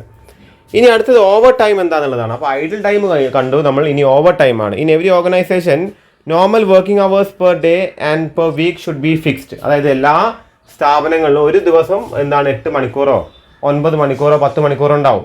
അതേപോലെ ഒരു വീക്കിൽ ഒരു ദിവസം എന്തായാലും ലീവ് കൊടുക്കണം. ഓക്കെ, അപ്പോൾ എന്താണ് 5-6 ദിവസം എന്തുണ്ടാവുള്ളൂ, ജോലി ഉണ്ടാവുള്ളൂ. അപ്പോൾ ഇത് ഫിക്സ്ഡ് ആയിരിക്കും. Okay, sometimes workers will have to work beyond the normal working hours. അപ്പോൾ ചില സമയങ്ങളിൽ ഈ അവധി ദിവസങ്ങൾ, വീക്കെൻഡ്സിൽ വരുന്ന അവധി ദിവസങ്ങളിൽ ജോലിക്കാർ ജോലി ചെയ്യേണ്ടി വരും. അതേപോലെ 9 to 5 ജോബ് ആണെങ്കിൽ ചിലപ്പോൾ ബിയോണ്ട് 5 പോകേണ്ടി വരും. ഓക്കെ, അപ്പോൾ beyond 6 or 7 or 8 or 9 or 10 വരെയൊക്കെ എന്താണ് ചിലപ്പോൾ ജോലിക്കാർക്ക് ജോലി എടുക്കേണ്ടി വരും. അപ്പോൾ അധികമായിട്ട് പ്രൊഡക്ഷൻ വരേണ്ട സമയങ്ങൾ എന്താണ് ഈ ഓവർ ടൈം ജോലിക്കാർ എടുക്കേണ്ടതൊരു അവസ്ഥ വരും. വർക്ക് ഡൺ ബിയോണ്ട്, ശ്രദ്ധിക്കുക, work done beyond the normal or regular working hours is called overtime. അപ്പോൾ എന്താണ് ഓവർ ടൈം എന്ന് ചോദിക്കുകയാണെങ്കിൽ ഈ ഒരു ആൻസറാണ് നിങ്ങൾ എഴുതേണ്ടത്. Work done beyond normal or regular working hours is called overtime. അതായത് ജോലി ഈ ബിയോണ്ട് വർക്കിംഗ് അവേഴ്സ്, ജോലി സമയത്തിന് എന്താണ് അധികമായിട്ട് ജോലി ചെയ്യുന്ന ഒരു അവസ്ഥയാണ് എന്ത് ഈ പറഞ്ഞ ഓവർ ടൈം ആയിട്ട് കണക്കാക്കുന്നത്. According to Indian factories act 1948, any workers who works more than 9 hours a day or 48 hours a week is said to have worked overtime, and overtime is to be paid at double the normal rate. Indian factories act 1948 പ്രകാരം 9 മണിക്കൂറിലധികമോ 48 മണിക്കൂറിലധികമോ, ഒരു വീക്കാണെങ്കിൽ 48 മണിക്കൂറിലധികമോ, ഒരു ദിവസമാണെങ്കിൽ 9 മണിക്കൂറിലധികമോ ഒരു ജോലിക്കാരൻ ജോലി ചെയ്യുകയാണെങ്കിൽ അതിന് over time ആയിട്ടാണ് എന്ത് പരിഗണിക്കേണ്ടത്. In short, any time worked over and above normal time is called overtime. The additional amount paid on the account of overtime is known as overtime premium. അപ്പോൾ ഓവർ ടൈമിൽ കൊടുക്കുന്ന അധികമായിട്ടുള്ള തുകയുടെ പേരാണ് എന്ത് ഓവർ ടൈം പ്രീമിയം എന്ന് വെച്ചു. Next പാരഗ്രാഫിൽ ശ്രദ്ധിക്കാം. The need of overtime arises due to following causes. അപ്പോൾ എന്ത് കാരണങ്ങൾ കൊണ്ടൊക്കെയാണ് ഓവർ ടൈം വരുന്നത് എന്നൊരു ചോദ്യം വരികയാണെങ്കിൽ ഈ താഴെ പറയുന്ന കാരണങ്ങൾ നിങ്ങൾ എഴുതുക. അപ്പോൾ അതിൽ എന്തൊക്കെയാണ്? ഇൻക്രീസ്ഡ് ഡിമാൻഡ്, സാധനങ്ങൾക്ക് ഡിമാൻഡ് കൂടുകയാണെങ്കിൽ പ്രൊഡക്ഷൻ വർദ്ധിപ്പിക്കേണ്ടതായിട്ട് വരും. അതുകൊണ്ട് എന്താണ് അപ്പോൾ ജോലിക്കാർ ഓവർ ടൈം എടുക്കേണ്ടതായിട്ട് വരും. ഇൻആഡ്വക്കേറ്റ് നമ്പർ ഓഫ് വർക്കേഴ്സിൻ്റെ എന്താണ് എണ്ണം കുറവാണെങ്കിൽ അപ്പോൾ എന്തായിരിക്കണം, എല്ലാ വർക്കേഴ്സ് ഓവർ ടൈം എടുക്കേണ്ടി വരും. Urgent order to be executed, അതായത് പെട്ടെന്ന് അർജൻറ്റായിട്ട് ഓർഡർ എക്സിക്യൂട്ട് ചെയ്യണമെന്നുണ്ടെങ്കിൽ ഓവർ ടൈം വരും. നോൺ അവൈലബിലിറ്റി ഓഫ് വർക്കേഴ്സിൻ്റെ നോൺ അവൈലബിലിറ്റി ഉണ്ടെങ്കിൽ ഓവർ ടൈം എടുക്കേണ്ടി വരും. Shortage of equipment and space, എക്യുപ്മെൻറ്റിന് സ്പേസിന് ഷോർട്ടേജ് ഉണ്ടെങ്കിൽ ഓവർ ടൈം എടുക്കേണ്ടി വരും. Seasonal rush or busy season, ചിലപ്പോൾ ചില സീസണിൽ റഷ് ഉണ്ടാവും, ബിസി ഷെഡ്യൂൾസ് ആയിരിക്കും. അപ്പോൾ അത്തരം സീസൺസിൽ എന്താണ് ഓവർ ടൈം ഈ ജോലിക്കാർ എടുക്കേണ്ടി വരും. ഓക്കെ, അപ്പോൾ ഡിമാൻഡ് കൂടിയാൽ വർക്കേഴ്സിന് എണ്ണം കുറവാണെങ്കിൽ പെട്ടെന്നുള്ള ഓർഡേഴ്സൊക്കെ എക്സിക്യൂട്ട് ചെയ്യണമെന്നുണ്ടെങ്കിൽ വർക്കേഴ്സിൻ്റെ അവൈലബിലിറ്റി ഇല്ലെങ്കിൽ, പിന്നെന്താണ് എക്യുപ്മെൻറ്റ് ഷോർട്ടേജ് ആണെങ്കിൽ പിന്നെ എന്താണ് സീസൺ എന്താണ് നമ്മുടെ ഓൺ സീസൺ ആണെങ്കിൽ എന്താണ് ഓവർ ടൈം എടുക്കേണ്ടി വരും. ഇതൊക്കെയാണ് ഈ ഓവർ ടൈമിൻ്റെ കണ്ടീഷൻസ് അല്ലെങ്കിൽ ഏതൊക്കെ സിറ്റുവേഷൻസിലാണ് ഓവർ ടൈം വരിക എന്നുള്ളത് സൂചിപ്പിക്കുന്നത്. The need of over time. Okay, ഇനി ശ്രദ്ധിക്കുക, treatment of over time in cost account. Cost അക്കൗണ്ടിൽ എങ്ങനെയാണ് ഓവർ ടൈം ട്രീറ്റ് ചെയ്യുക എന്നുള്ളതാണ് തിയറി ആയിട്ട് ചോദിക്കാൻ ചാൻസ് വളരെ കുറവാണ്. അതുകൊണ്ട് ജസ്റ്റ് ഒന്ന് പറഞ്ഞു പോകുന്നുള്ളൂ. The treatment of over time wages depend upon circumstances which it arises. അപ്പോൾ ഏതൊക്കെ സാഹചര്യങ്ങളാണ് ഓവർ ടൈം വരുന്നത് അതിനനുസരിച്ചിട്ടാണ് ഓവർ ടൈമിനെ കോസ്റ്റിൽ ട്രീറ്റ് ചെയ്യുന്നത്. ഏതൊക്കെ സാഹചര്യങ്ങളിലാണോ ഓവർ ടൈം വരുന്നത് അതിനനുസരിച്ചിട്ടാണ് ഓവർ ടൈമിനെ എന്ത് ചെയ്യുന്നത് ഈ കോസ്റ്റ് അക്കൗണ്ടിങ്ങിൽ എങ്ങനെ ട്രീറ്റ് ചെയ്യണം എന്നുള്ളത് തീരുമാനിക്കുന്നത്. Okay, the following are various methods. അപ്പോൾ ഓരോന്നും താഴെ പറഞ്ഞ ഓരോ മെത്തേഡ്സ് ആണ്. If overtime is worked at customers request, അതായത് കസ്റ്റമറിൻ്റെ റിക്വസ്റ്റ് പ്രകാരമാണ് ഓവർ ടൈം വർക്ക് ചെയ്യുന്നതെങ്കിൽ ഡെലിവറിക്കൊക്കെ വേണ്ടിയിട്ടാണെങ്കിൽ, or to complete the job order within a specific date, ഒരു ഡേറ്റിന് ഉള്ളിൽ കസ്റ്റമറിൻ്റെ സാറ്റിസ്ഫാക്ഷന് വേണ്ടിയിട്ടാണ് ഓവർ ടൈം വരുന്നതെങ്കിൽ the overtime cost or premium should be charge at that job or work order as direct labour cost. അപ്പോൾ ഈ കസ്റ്റമറിൻ്റെ request പ്രകാരമാണ് ഓവർ ടൈം ഒരു ജോലിക്കാർ എടുക്കേണ്ടി വന്നാൽ അയാൾക്ക് കൊടുക്കുന്ന നമുക്ക് over time premium direct labour cost ആയിട്ട് കൊടുക്കണം എന്നുള്ളതാണ്. ആ ജോബിൻ്റെ ഉള്ളിൽ വരുന്ന ഡയറക്റ്റ് ലേബർ കോസ്റ്റ് ആയിട്ട് കൊടുക്കണം എന്നുള്ളതാണ്. If overtime is worked regularly throughout the year as management policy due to labour shortage, labour shortage കാരണം മാനേജ്മെൻറ്റിൻ്റെ ഒരു നയത്തിൻ്റെ അടിസ്ഥാനത്തിൽ എല്ലാ ജോലിക്കാരും ഒരു വർഷത്തിൽ കുറച്ച് ഓവർ ടൈം എടുക്കുന്നുണ്ട് എങ്കിൽ, അങ്ങനെ മാനേജ്മെൻറ്റിൻ്റെ ഒരു നയത്തിൻ്റെ അടിസ്ഥാനത്തിലാണ് ഓവർ ടൈം വരുന്നതെങ്കിൽ due to labour shortage, overtime cost should be included in the labour cost by distributing it over total hours worked including overtime. It means all jobs should be treated as average rate. അതായത് ഇതിന് management നയപ്രകാരമാണെങ്കിൽ ഇത് അറിയ പോലും ഇല്ല, അതൊരു average വേജിൻ്റെ ഭാഗമായിട്ട് എന്ത് ചെയ്യും ഓവർ ടൈം കൂടി പരിഗണിക്കപ്പെടും. ഓക്കെ, ഇനി മൂന്നാമത്തെ point, if overtime is worked regularly to meet seasonal pressure or busy season, overtime should be treated as factory over head.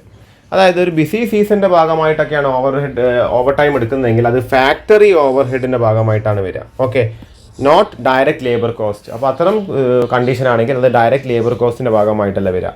Hence all jobs would be charge at normal rate. അപ്പോൾ എല്ലാം എന്താണ് normal റേറ്റിൻ്റെ ഭാഗമായിട്ടായിരിക്കും charge ചെയ്യപ്പെടുക. എല്ലാ ജോബും normal റേറ്റിൻ്റെ അടിസ്ഥാനത്തിലായിരിക്കും charge ചെയ്യപ്പെടുക. Last point നോക്കാം, if overtime is necessitated on account of abnormal reason. അതായത് overtime ഇപ്പോൾ പവർ ഫെയിലിയർ കാരണമോ അല്ലെങ്കിൽ നോൺ അവൈലബിലിറ്റി ഓഫ് മെറ്റീരിയൽ കാരണമോ ഫയർ കാരണമോ ആക്സിഡൻറ്റ് കാരണമോ എടുക്കേണ്ട ഒരു സാഹചര്യം വരികയാണെങ്കിൽ ഡ്യൂ ടു അബ്നോർമൽ റീസൺസ് ആണെങ്കിൽ the overtime premium should be transferred to costing P and L account. അതായത് അബ്നോർമൽ റീസൺസ് കാരണമാണ് ഓവർ ടൈം വരുന്നതെങ്കിൽ അത് കോസ്റ്റിംഗ് പി ആൻഡ് എൽ അക്കൗണ്ടിലേക്ക് ചാർജ് ചെയ്യപ്പെടണം എന്നാണ് പറയുന്നത്. ഓക്കെ, ഇത് ജസ്റ്റ് ഒന്ന് പറഞ്ഞു പോകുന്നുള്ളൂ. അത് കോൺസെപ്റ്റ് വൈസ് റെലവൻ്റ് ആണ്, പക്ഷേ എക്സാമിന് എത്രമാത്രം ചോദിക്കുന്നുള്ളത് പറയാൻ സാധിക്കില്ല. ഓക്കെ, അപ്പോൾ ജസ്റ്റ് ഒന്ന് മനസ്സിലാക്കിയിട്ട് പോവുക. അതൊന്ന് ഒരുപാട് ടൈം അതിലേക്ക് ഇൻവെസ്റ്റ് ചെയ്യേണ്ടതാണ് തോന്നുന്നത്. ശ്രദ്ധിക്കാം, effects of over time. Over ടൈമിന് എഫക്ട്സ് എന്തൊക്കെയാണെന്ന് നോക്കാം. എന്തൊക്കെ മാറ്റങ്ങളാണ് ഓവർ ടൈം കൊണ്ടുവരിക എന്നുള്ളത്. The effect of overtime is that it increases cost of production. അതായത് ഓവർ ടൈമിൽ കോസ്റ്റ് ഓഫ് പ്രൊഡക്ഷൻ എന്ത് ചെയ്യും, വർദ്ധിപ്പിക്കും. കാര്യം തൊഴിലാളി ഓവർ ടൈം എടുക്കുന്ന ഒരു തൊഴിലാളിക്ക് കൂടുതൽ ശമ്പളം കൊടുക്കേണ്ടി വരും. Okay, overtime increases cost of production in following ways. അപ്പോൾ താഴെ പറയുന്ന രീതിയിലാണ് ഓവർ ടൈം ഇൻക്രീസ് ചെയ്യുന്നത്. അപ്പോൾ കോസ്റ്റ് ഓഫ് പ്രൊഡക്ഷൻ ഇൻക്രീസ് ചെയ്യേണ്ട കാരണങ്ങൾ എന്തൊക്കെയാണെന്ന് നോക്കാം. താഴെ കൊടുത്തിട്ടുണ്ട്. It increases the labour cost because it involve payment at higher rate. അല്ലെ, ഹയർ റേറ്റിൽ പേയ്മെൻറ്റ് കൊടുക്കേണ്ടി വരും. ഓവർ ടൈം പ്രീമിയം കൊടുക്കേണ്ടതായിട്ട് വരും. അതുകൊണ്ട് തന്നെ it will increase the labour cost. അത് ലേബർ കോസ്റ്റ് വർദ്ധിപ്പിക്കും. രണ്ടാമത്തെ point, other expenses on infrastructure such as lighting, supervision, wear and tear of equipment increase more than proportionately. അതായത് ഒരാൾ ഓവർ ടൈം എടുക്കുമ്പോൾ രാത്രി ഓവർ ടൈം എടുക്കുകയാണെങ്കിൽ ആ രാത്രി വരുന്ന കറണ്ട് ചാർജ്, ലൈറ്റിംഗ് ചാർജ്, സൂപ്പർവൈസറിന് വേണ്ടി വരും. ചിലപ്പം അയാൾക്ക് ചിലപ്പോൾ ഓവർ ടൈമിൻ്റെ പൈസ കൊടുക്കേണ്ടി വരും. എന്താണ് മെഷീനറീസ് അധികം ഓവർ ടൈം വർക്ക് ചെയ്യുമ്പോൾ എന്താണ് അതിന് വേറെ ടയർ അതേപോലെ ഡിപ്രിസിയേഷൻ വരും. അപ്പോൾ ഇത്ര അഡീഷണൽ ചാർജ് എന്താണ് ഓവർ ടൈമിൽ വരുന്നുണ്ട്. അതും കോസ്റ്റ് ഓഫ് പ്രൊഡക്ഷനെ ബാധിക്കും. The efficiency of operators during overtime may fall. അതായത് ഓവർ ടൈം എടുക്കുമ്പോൾ നമ്മൾ നോർമൽ ടൈമിൽ തന്നെ ജോലി എടുക്കുമ്പോൾ അവസാനം ആകുമ്പോഴേക്കും നമ്മുടെ എഫിഷ്യൻസി കുറയും, നമ്മൾ ടയേർഡ് ആവും. അപ്പോൾ ഓവർ ടൈം കൂടി എടുക്കുമ്പോൾ the efficiency will fall below. Okay, hence output may be less than normal output. അപ്പോൾ ഈ കൊടുക്കുന്ന പൈസക്ക് അനുസരിച്ചുള്ള ഔട്ട്പുട്ട് കിട്ടിക്കൊള്ളണം എന്നില്ല. അവർക്ക് പ്രീമിയം കൊടുക്കുന്ന പൈസക്ക് അനുസരിച്ചുള്ള ഔട്ട്പുട്ട് കിട്ടിക്കൊള്ളണം എന്നില്ല. നാലാമത്തെ point, in order to earn more the workers may not concentrate on work. അതായത് കൂടുതൽ ജോലി എടുക്കാനായിട്ട് അധികം ഓവർ ടൈമിലേക്ക് അനാവശ്യമായി പോകുന്ന ഒരു ടെൻഡൻസി ജോലിക്കാർ കാണിക്കും. അപ്പോൾ കൃത്യമായി എഫിഷ്യൻ്റ് അല്ലാതെ അവരെന്ത് ചെയ്യും, വെറുതെ ഓവർ ടൈം കാണിക്കും. ഓക്കെ, അപ്പോൾ efficiency may fall, further it will increase the cost of production. Okay, last point, reduced output result in increase in cost of production. അപ്പോൾ ഔട്ട്പുട്ട് കുറയാന്നുള്ളൊരു ടെൻഡൻസി വരും. ഇപ്പോൾ നോർമൽ ടൈമിൽ ജോലിക്കാർ വേണ്ടത്ര രീതിയിൽ ഔട്ട്പുട്ട് ഉണ്ടാക്കാൻ ചാൻസ് ഇല്ല. കാര്യം ഓവർ ടൈം എടുക്കാനും കൂടുതൽ ശമ്പള വർധന കിട്ടാൻ വേണ്ടിയിട്ട് ഓവർ ടൈമിലേക്ക് പോകാനുള്ള ചാൻസ് ഉണ്ട്. ഓക്കെ, അപ്പോൾ ഇതൊക്കെയാണ് ഓവർ ടൈം എങ്ങനെയാണ് കോസ്റ്റ് ഓഫ് പ്രൊഡക്ഷനെ വർദ്ധിപ്പിക്കുക എന്നുള്ളത് സൂചിപ്പിക്കുന്നത്. Next, difference between idle time and overtime. അതായത് ഐഡിൽ ടൈമും ഓവർ ടൈമും തമ്മിലുള്ള വ്യത്യാസങ്ങൾ എന്തൊക്കെയാണെന്നുള്ളതാണ്. Difference between idle time and normal time. Okay, idle time is different from overtime. Idle time ഓവർ ടൈമിൽ നിന്നും വ്യത്യസ്തമാണ്. The following are the major difference between the two. അപ്പോൾ ഐഡിൽ ടൈമും ഓവർ ടൈമും തമ്മിലുള്ള വ്യത്യാസങ്ങളാണ്. അപ്പോൾ ആദ്യം എഴുതിയിരിക്കുന്നത് ഇവിടെ ഐഡിൽ ടൈമിനെ കുറിച്ചിട്ടാണ്. Idle time refers to the difference between time for which workers is paid and the time actually spend by him on production. Idle time എന്താണെന്ന് വെച്ചാൽ എത്ര സമയത്തിന് വേണ്ടിയിട്ടാണോ ജോലിക്കാരന് പൈസ കൊടുക്കുന്നത്, അതിന് എന്ത് കുറയ്ക്കുക, എത്ര സമയമാണോ അയാൾ പ്രൊഡക്ഷനിൽ വർക്ക് ചെയ്തത്. അപ്പോൾ ആ കിട്ടുന്നതാണ് അതിൻ്റെ ഡിഫറൻസ് ആണ് ഐഡിൽ ടൈം എന്ന് വെച്ചാൽ. Thus it is the time lost or the time of a worker does not work. അതായത് ഒരു വർക്കർ ജോലി ചെയ്യാത്തൊരു നേരത്തെയാണ് ഐഡിൽ ടൈമിനെ കൊണ്ട് ഉദ്ദേശിക്കുന്നത്. On the other hand overtime refers to extra time worked beyond normal time. അതായത് നമ്മുടെ over time എന്താണെന്ന് വെച്ചാൽ നോർമൽ ടൈമിനെക്കാട്ടി അധികമായിട്ട് എത്ര ഒരു ജോലിക്കാരൻ ജോലി ചെയ്തു എന്നുള്ളതാണ്. അപ്പോൾ ഓവർ ടൈം എന്താണെന്ന് വെച്ചാൽ അധികം ജോലി ചെയ്തതും ഐഡിൽ ടൈം എന്താണെന്ന് വെച്ചാൽ ജോലി ചെയ്യാത്ത ഒരു സമയമാണ് ഐഡിൽ ടൈം എന്ന് വെച്ചാൽ. ഇനി രണ്ടാമത്തെ point, idle time is unproductive in the sense that employer gets no production. അപ്പോൾ ഐഡിൽ ടൈമിൽ എംപ്ലോയർക്ക് ഒരു പ്രൊഡക്ഷനും നടക്കുന്നില്ല. അതായത് ജോലിക്കാരൻ വെറുതെ ഇരുന്ന് പോകുന്ന ഒരു സമയമാണ് idle time. But overtime is productive in the sense that employer gets production. അപ്പോൾ ഓവർ ടൈം എന്താണ്, അത് ഈ ജോലിക്കാരൻ പ്രൊഡക്ഷൻ ചെയ്യുന്ന ഒരു സമയമാണ് ഓവർ ടൈം എന്ന് വെച്ചാൽ. Normal idle time is unavoidable. Normal idle time avoid ചെയ്യാൻ പറ്റാത്തൊരു കാര്യമാണെങ്കിൽ ഓവർ ടൈം അവോയ്ഡബിൾ ആണ്. ഒരു ലാർജ് എക്സ്റ്റെൻറ്റ് വരെ ഓവർ ടൈം അവോയ്ഡബിൾ ആണ്. Idle time involves the loss of normal time rate. Idle ടൈമിൽ എന്ത് ഇൻവോൾവ് ആണ്, loss of normal time rate involve ആണ്. But overtime involves additional rate over and above normal rate. അതായത് idle ടൈമിന് ഹവേഴ്സാണ് നമുക്ക് നഷ്ടപ്പെടുന്നതെങ്കിൽ over ടൈമിൽ നമ്മൾ എന്ത് കൊടുക്കുന്നുണ്ട്, ഒരു ഓവർ ടൈം പ്രീമിയം, നോർമൽ റേറ്റിന് അതീതമായിട്ടൊരു ഓവർ ടൈം പ്രീമിയം കൊടുക്കുന്നുണ്ട് എന്നാണ് പറയുന്നത്. അപ്പോൾ ഇതൊക്കെയാണ് ഐഡിൽ ടൈമും ഓവർ ടൈമും തമ്മിലുള്ള വ്യത്യാസങ്ങളായിട്ട് പറയുന്നത്. ശ്രദ്ധിക്കുക, example 10, a company's basic wage rate is ₹3 per hour. ഒരു കമ്പനിയുടെ ബേസിക് വേജ് റേറ്റ് എത്രയാണെന്ന് വെച്ച് കഴിഞ്ഞാൽ 3 രൂപയാണ് ഒരു മണിക്കൂറിൽ. Okay, and it's over time rates R. അപ്പോൾ അതിൻ്റെ ഓവർ ടൈം റേറ്റ്സ് എങ്ങനെയാണെന്ന് നോക്കാം. ഈവനിങ്സ് എന്താണ്, ടൈം ആൻഡ് 1/3 ആണ് കൊടുക്കുക. ഓക്കെ, വീക്കെൻഡ്സ് ആണെങ്കിൽ ഡബിൾ ടൈം ആണ് കൊടുക്കുക. അപ്പോൾ ഈവനിങ് ആണെങ്കിൽ ടൈം ആൻഡ് 1/3 ആണ്, വീക്കെൻഡ്സ് ആണെങ്കിൽ ഡബിൾ ടൈം ആണ്. ഓക്കെ, അതായത് 1/2 ആണ്. Okay, during previous year the following hours were worked. അതായത് കഴിഞ്ഞ വർഷം ഇത്രയും ഹവേഴ്സാണ് വർക്ക് ചെയ്തത്. അതിൽ നോർമൽ ടൈം എത്രയാണെന്ന് വെച്ചാൽ 2,20,000 ഹവേഴ്സാണ് വന്നത്. ടൈം പ്ലസ് 1/3 വന്നത്, അതായത് നമ്മുടെ ഈവനിങ്സിന് വന്ന ഓവർ ടൈംസ് വന്നത് 20,000 ഹവേഴ്സാണ്. ഡബിൾ ടൈം വന്നത് 10,000 ഹവേഴ്സാണ്. The following times have been worked on these jobs. അപ്പോൾ ഇത്രയും ജോബ് എക്സിന്, ജോബ് വൈ, ജോബ് സെഡിന് ഇത്രയും സമയങ്ങളാണ് വർക്ക് ചെയ്തത്. നോർമൽ ടൈം വന്നത് 3,000, 5,000, 4,000 ആണ്. ഈവനിങ് ഓവർ ടൈം 300, 600, 1,050 ആണ്. വീക്കെൻഡ് ആൻഡ് ഓവർ ടൈം വന്നത് 100, 50, 300 ആണ്. You are required to calculate labour cost chargeable to each job in each of the following circumstance. അപ്പോൾ താഴെ കൊടുത്ത സർക്കംസ്റ്റാൻസിൽ ഓരോ ജോബിൻ്റെയും എന്ത് കാണാനാണ് പറഞ്ഞത്, ലേബർ കോസ്റ്റ് കാണാനാണ് പറയുന്നത്. Where overtime is worked regularly throughout the year as company's policy due to labor shortage. Labour shortage കാരണം കമ്പനിയുടെ പോളിസി പ്രകാരമാണ് ഓവർ ടൈം എടുത്തത് എങ്കിൽ അതാണ് first case, case 1. Case 2 is where overtime is worked regularly to meet the spasmodic production requirements. അതായത് seasonal production റിക്വയർമെൻറ്റ്സിന് വേണ്ടിയിട്ട് over time regularly ചെയ്യുന്നുണ്ട്. Okay, that's second case. അപ്പോൾ ഇവിടെ വരുമ്പോൾ എന്താണ്, അപ്പോൾ ചിലതിന് നമ്മൾ ഡയറക്റ്റ് ആയിട്ട് എടുക്കും, ചിലതിന് നമ്മൾ എന്താണ് ഇൻഡയറക്റ്റ് ആയിട്ടാണ് എടുക്കുക, ചിലത് നമ്മൾ അറിയിക്കുക പോലില്ല. ഓക്കെ, ഇനി മൂന്നാമത്തെ case where overtime is worked specifically at customers request to expedite delivery. Okay, അതായത് ഇവിടെ ഡയറക്റ്റ് ആയിട്ട് എടുക്കുക. കസ്റ്റമർ റിക്വസ്റ്റ് പ്രകാരം ഓവർ ടൈം വരികയാണെങ്കിൽ ഡയറക്റ്റ് ആയിട്ടാണ് എടുക്കുക. ഓക്കെ, അപ്പോൾ ആദ്യം നമുക്ക് ബേസിക് റേറ്റ് നോക്കാം. അത് 3 രൂപയാണ്. ഈവനിങ് ഓവർ ടൈം വരികയാണെങ്കിൽ 4 രൂപ വരും. 3 പ്ലസ് എന്താണ് 1/3 ആണ്. 3ന്റെ 1/3. 3ന്റെ 1/3 എത്രയാണ്? 4 രൂപയാണ് ഈവനിങ്ങിൻ്റെ ഓവർ ടൈമിൽ വരിക. ഇനി വീക്കെൻഡ് ഓവർ ടൈം വരെ 6 രൂപയാണ്. 3ന് ഡബിൾ ആയിട്ട് വരും. ഓക്കെ, അപ്പോൾ ആനുവൽ വേജസ് എത്ര വരും നോക്കാം. നോർമൽ ടൈം എത്ര ഉണ്ട്?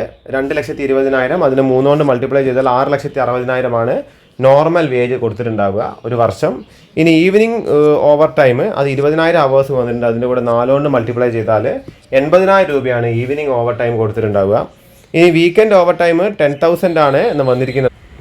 അപ്പോൾ 10,000 ഇൻറ്റു 6 എത്ര വരും? 60,000 ആണ് വീക്കെൻഡ് ഓവർ ടൈം ആയിട്ട് വന്നിട്ടുള്ളത്. അപ്പോൾ ടോട്ടൽ അവേഴ്സ് വന്നത് 2,50,000 ആണ്. അതിൻ്റെ ടോട്ടൽ എമൗണ്ട് വരിക 8 ലക്ഷം രൂപയാണ്. ഓക്കെ, അപ്പോൾ നമ്മുടെ average labour cost will be equal to 8 lakh divide by 2,50,000 which is equal to 3.2 per hour. Okay, അപ്പോൾ in this case overtime becomes a part of labour cost ആണെങ്കിൽ, labour കോസ്റ്റിൻ്റെ പാർട്ടായിട്ടാണ് overtime വന്നതെങ്കിൽ job എക്സിൻ്റെത് 3,400 ആണ്, job വൈൻ്റെത് 5,650 ആണ്. എല്ലാം കൂടി ആഡ് ചെയ്യുമ്പോൾ നമുക്ക് ഓരോന്നിൻ്റെയും 3 ഓവർ ടൈമും കൊടുത്തിട്ടുണ്ട്. നോർമൽ ടൈമും കൊടുത്തിട്ടുണ്ട്, ഈവനിങ് ഓവർ ടൈമും കൊടുത്തിട്ടുണ്ടായിരുന്നു, അതേപോലെ വീക്കെൻഡ് ഓവർ ടൈമും കൊടുത്തിട്ടുണ്ടായിരുന്നു. അപ്പോൾ ഇത് രണ്ടും ആഡ് ചെയ്യുമ്പോൾ, അതായത് ക്വസ്റ്റ്യനിൽ ജോബ് എക്സിൻ്റെ കൊടുത്തിട്ടുണ്ട്, നോർമൽ ടൈം കൊടുത്തിട്ടുണ്ട്, ഈവനിങ് ഓവർ ടൈം കൊടുത്തിട്ടുണ്ട്, വീക്കെൻഡ് ഓവർ ടൈം കൊടുത്തിട്ടുണ്ട്. ഇത് 3 കൂടിയാണ് ആഡ് ചെയ്തത്, ജോബ് വൈയുടേത് അതേപോലെ ജോബ് സെഡിൻ്റെത്. അപ്പോൾ അതാണ് ഇവിടെ എഴുതിയിരിക്കുന്നത്. In this case overtime becomes part of labour കോസ്റ്റിൻ്റെ ഭാഗമാവുകയാണെങ്കിൽ, ഫസ്റ്റ് കേസിൻ്റെ ഭാഗമാവുകയാണെങ്കിൽ, ഇൻഡസ്ട്രീൻ്റെ പോളിസീൻ്റെ ഭാഗമാവുകയാണെങ്കിൽ ജോബ് എക്സിൻ്റെത് 3,400, ജോബ് വൈയുടേത് 5,650, ജോബ് സെഡിൻ്റെത് 5,350. അപ്പോൾ ഓരോന്നിൻ്റെയും ഈ പറഞ്ഞ ആവറേജ് ലേബർ കോസ്റ്റിൻ്റെ ഭാഗമായിട്ട് വരികയാണെങ്കിൽ ഇവിടെ 10,880 വരും, 18,080 വരും, ഇവിടെ 17,120 വരും. ഇനി second case, in this case overtime is treated as an item of production over head. അതായത് ഫാക്ടറി ഓവർ ഹെഡിൻ്റെ ഭാഗമായിട്ടോ അല്ലെങ്കിൽ പ്രൊഡക്ഷൻ ഓവർ ഹെഡിൻ്റെ ഭാഗമായിട്ടോ സീസണലായിട്ട് പ്രൊഡ്യൂസ് ചെയ്യുമ്പോൾ നമ്മൾ ചെയ്യുന്നതായിരുന്നു അങ്ങനെ. ഓക്കെ, അപ്പോൾ അതായത് സെക്കൻഡ് കേസ്. അപ്പോൾ അങ്ങനെ വരികയാണെങ്കിൽ എങ്ങനെയാണ് ഓവർ ഹെഡ് വരിക? നമ്മുടെ നോർമൽ റേറ്റ് എങ്ങനെ വരും എന്ന് വെച്ച് കഴിഞ്ഞാൽ job X, job Y, job Z. അപ്പോൾ ഇതേ എമൗണ്ട് ആണ് ഹവേഴ്സ് വരിക, നമ്മൾ നേരത്തെ കണ്ടതാണ്. അതിൻ്റെ കൂടെ നോർമൽ റേറ്റ് ആയ 3 rupees മാത്രമേ വരുള്ളൂ. മറ്റേത് ഫാക്ടറി ഓവർ ഹെഡിൻ്റെ ഭാഗമായിട്ടാണ് ഈ പറഞ്ഞ നമ്മുടെ ഓവർ ടൈമിൻ്റെ ചാർജ് പോവുക. അപ്പോൾ ഇവിടെ 10,200, ഇവിടെ 16,950, അതേപോലെ 16,050 ആണ് ഈ ജോബ് സെഡിന് വരും. അപ്പോൾ ജോബ് എക്സിന് 10,200, ജോബ് വൈക്ക് 16,950, ജോബ് സെഡിന് 16,050 ആണ് വരിക. ഓക്കെ, ഇനി കേസ് സി അതെന്തായിരുന്നു? അതായത് ഈ പറഞ്ഞ കസ്റ്റമറിൻ്റെ ചാർജ് പ്രകാരമാണ് ഓവർ ഹെഡ് വന്നത് എങ്കിൽ എങ്ങനെ വരുന്നു വെച്ച് കഴിഞ്ഞാൽ അത് ഡയറക്റ്റ് ചാർജാണ് വരിക. ഓക്കെ, അപ്പോൾ ജോബ് എക്സിന് ആദ്യം 300 വരിക. അപ്പോൾ 3,000 ഹവേഴ്സാണ് നോർമൽ ടൈം. അതിൻ്റെ കൂടെ വെറും 3 rupees, അതായത് 3 രൂപയാണ് എന്ത് വരിക? നോർമൽ റേറ്റ് വരിക. ആദ്യം അത് എഴുതി വെക്കാൻ 9,000 വരും. പിന്നെ 300 ഈവനിങ് ആണ്. അപ്പോൾ ഈവനിങ്ങിൻ്റെ റേറ്റ് 4 രൂപയായിരുന്നു, നമ്മൾ നേരത്തെ കണ്ടതാണ്. അപ്പോൾ 1,200 വരും. പിന്നെ 100 ഹവർ ഈവനിങ് അല്ല വീക്കെൻഡ് ഓവർ ഹെഡ്. അതേപോലെ 100 hours എന്തായിരുന്നു? വീക്കെൻഡ്സിൽ വന്ന ഓവർ ടൈം ആയിരുന്നു. അപ്പോൾ അതിന് ഡബിൾ റേറ്റ് വരിക, 6 രൂപയായിരുന്നു വരിക. അപ്പോൾ 100 into 6 which will be equal to 600 rupees. Okay, അപ്പോൾ ഇതെല്ലാം കൂടി ആഡ് ചെയ്യുമ്പോൾ നമുക്ക് കിട്ടുന്നത് 10,800 ആണ്. ഓക്കെ, അതായത് 10,800 ആണ് കിട്ടുന്നത്. ഇനി ജോബ് വൈൻ്റെ കേസ് പറയുകയാണെങ്കിൽ 5,000 നോർമൽ ഹവേഴ്സ് ആയിരുന്നു, 600 ഈവനിങ്ങിൽ വന്ന ഓവർ ടൈം ആയിരുന്നു, 50 ആണ് ഇവിടെ വരേണ്ടത്. 50 വന്നത് ഈ വീക്കെൻഡ്സിൽ വന്ന ഓവർ ടൈം ആയിരുന്നു. അപ്പോൾ ഓരോന്നിൻ്റെ റേറ്റ് ഇവിടെ കൊടുത്തിട്ടുണ്ട്, അത് ഓരോന്ന് മൾട്ടിപ്ലൈ ചെയ്ത് എമൗണ്ട് വരുന്നത് 17,700. പിന്നീട് ഇനി ജോബ് 1, ജോബ് സെഡ്. അപ്പോൾ അതിൽ നോർമൽ ഹവേഴ്സ് 4,000, നമ്മുടെ ഈവനിങ് വന്ന ഓവർ ടൈം 1,050, വീക്കെൻഡ്സിൽ വന്ന ഓവർ ടൈം 300. അപ്പോൾ ഓരോന്നിനും റേറ്റ് ഇവിടെ കൊടുത്തിട്ടുണ്ട്, മൾട്ടിപ്ലൈ ചെയ്ത് ടോട്ടൽ വരുന്നത് 18,000. ഓക്കെ, അപ്പോൾ ഈ ഒരു പ്രോബ്ലത്തോട് കൂടിയിട്ട് നമ്മുടെ ലേബർ എന്ന് പറയുന്ന ചാപ്റ്റർ അവസാനിക്കുകയാണ്. അപ്പോൾ മെറ്റീരിയൽ കഴിഞ്ഞിട്ട് 4ാമത്തെ ചാപ്റ്റർ ആയിരുന്നു ലേബർ. ഇമ്പോർട്ടൻ്റ് ആയിട്ടുള്ള ചാപ്റ്ററാണ്. അപ്പോൾ വളരെ ശ്രദ്ധിച്ച് പഠിക്കുക. അപ്പോൾ അതിൽ മെയിനായിട്ട് നമ്മുടെ എന്താണ് ആ ഡിഫറെൻറ്റ് വേജ് പ്ലാൻ ഉണ്ടല്ലോ, ഇൻസെൻറ്റീവ് പ്ലാൻ, അത് ശ്രദ്ധിച്ചൊന്ന് വായിച്ചു നോക്കുക. അത് എന്തായാലും ചോദിക്കുന്ന ചോദ്യങ്ങളാണ്.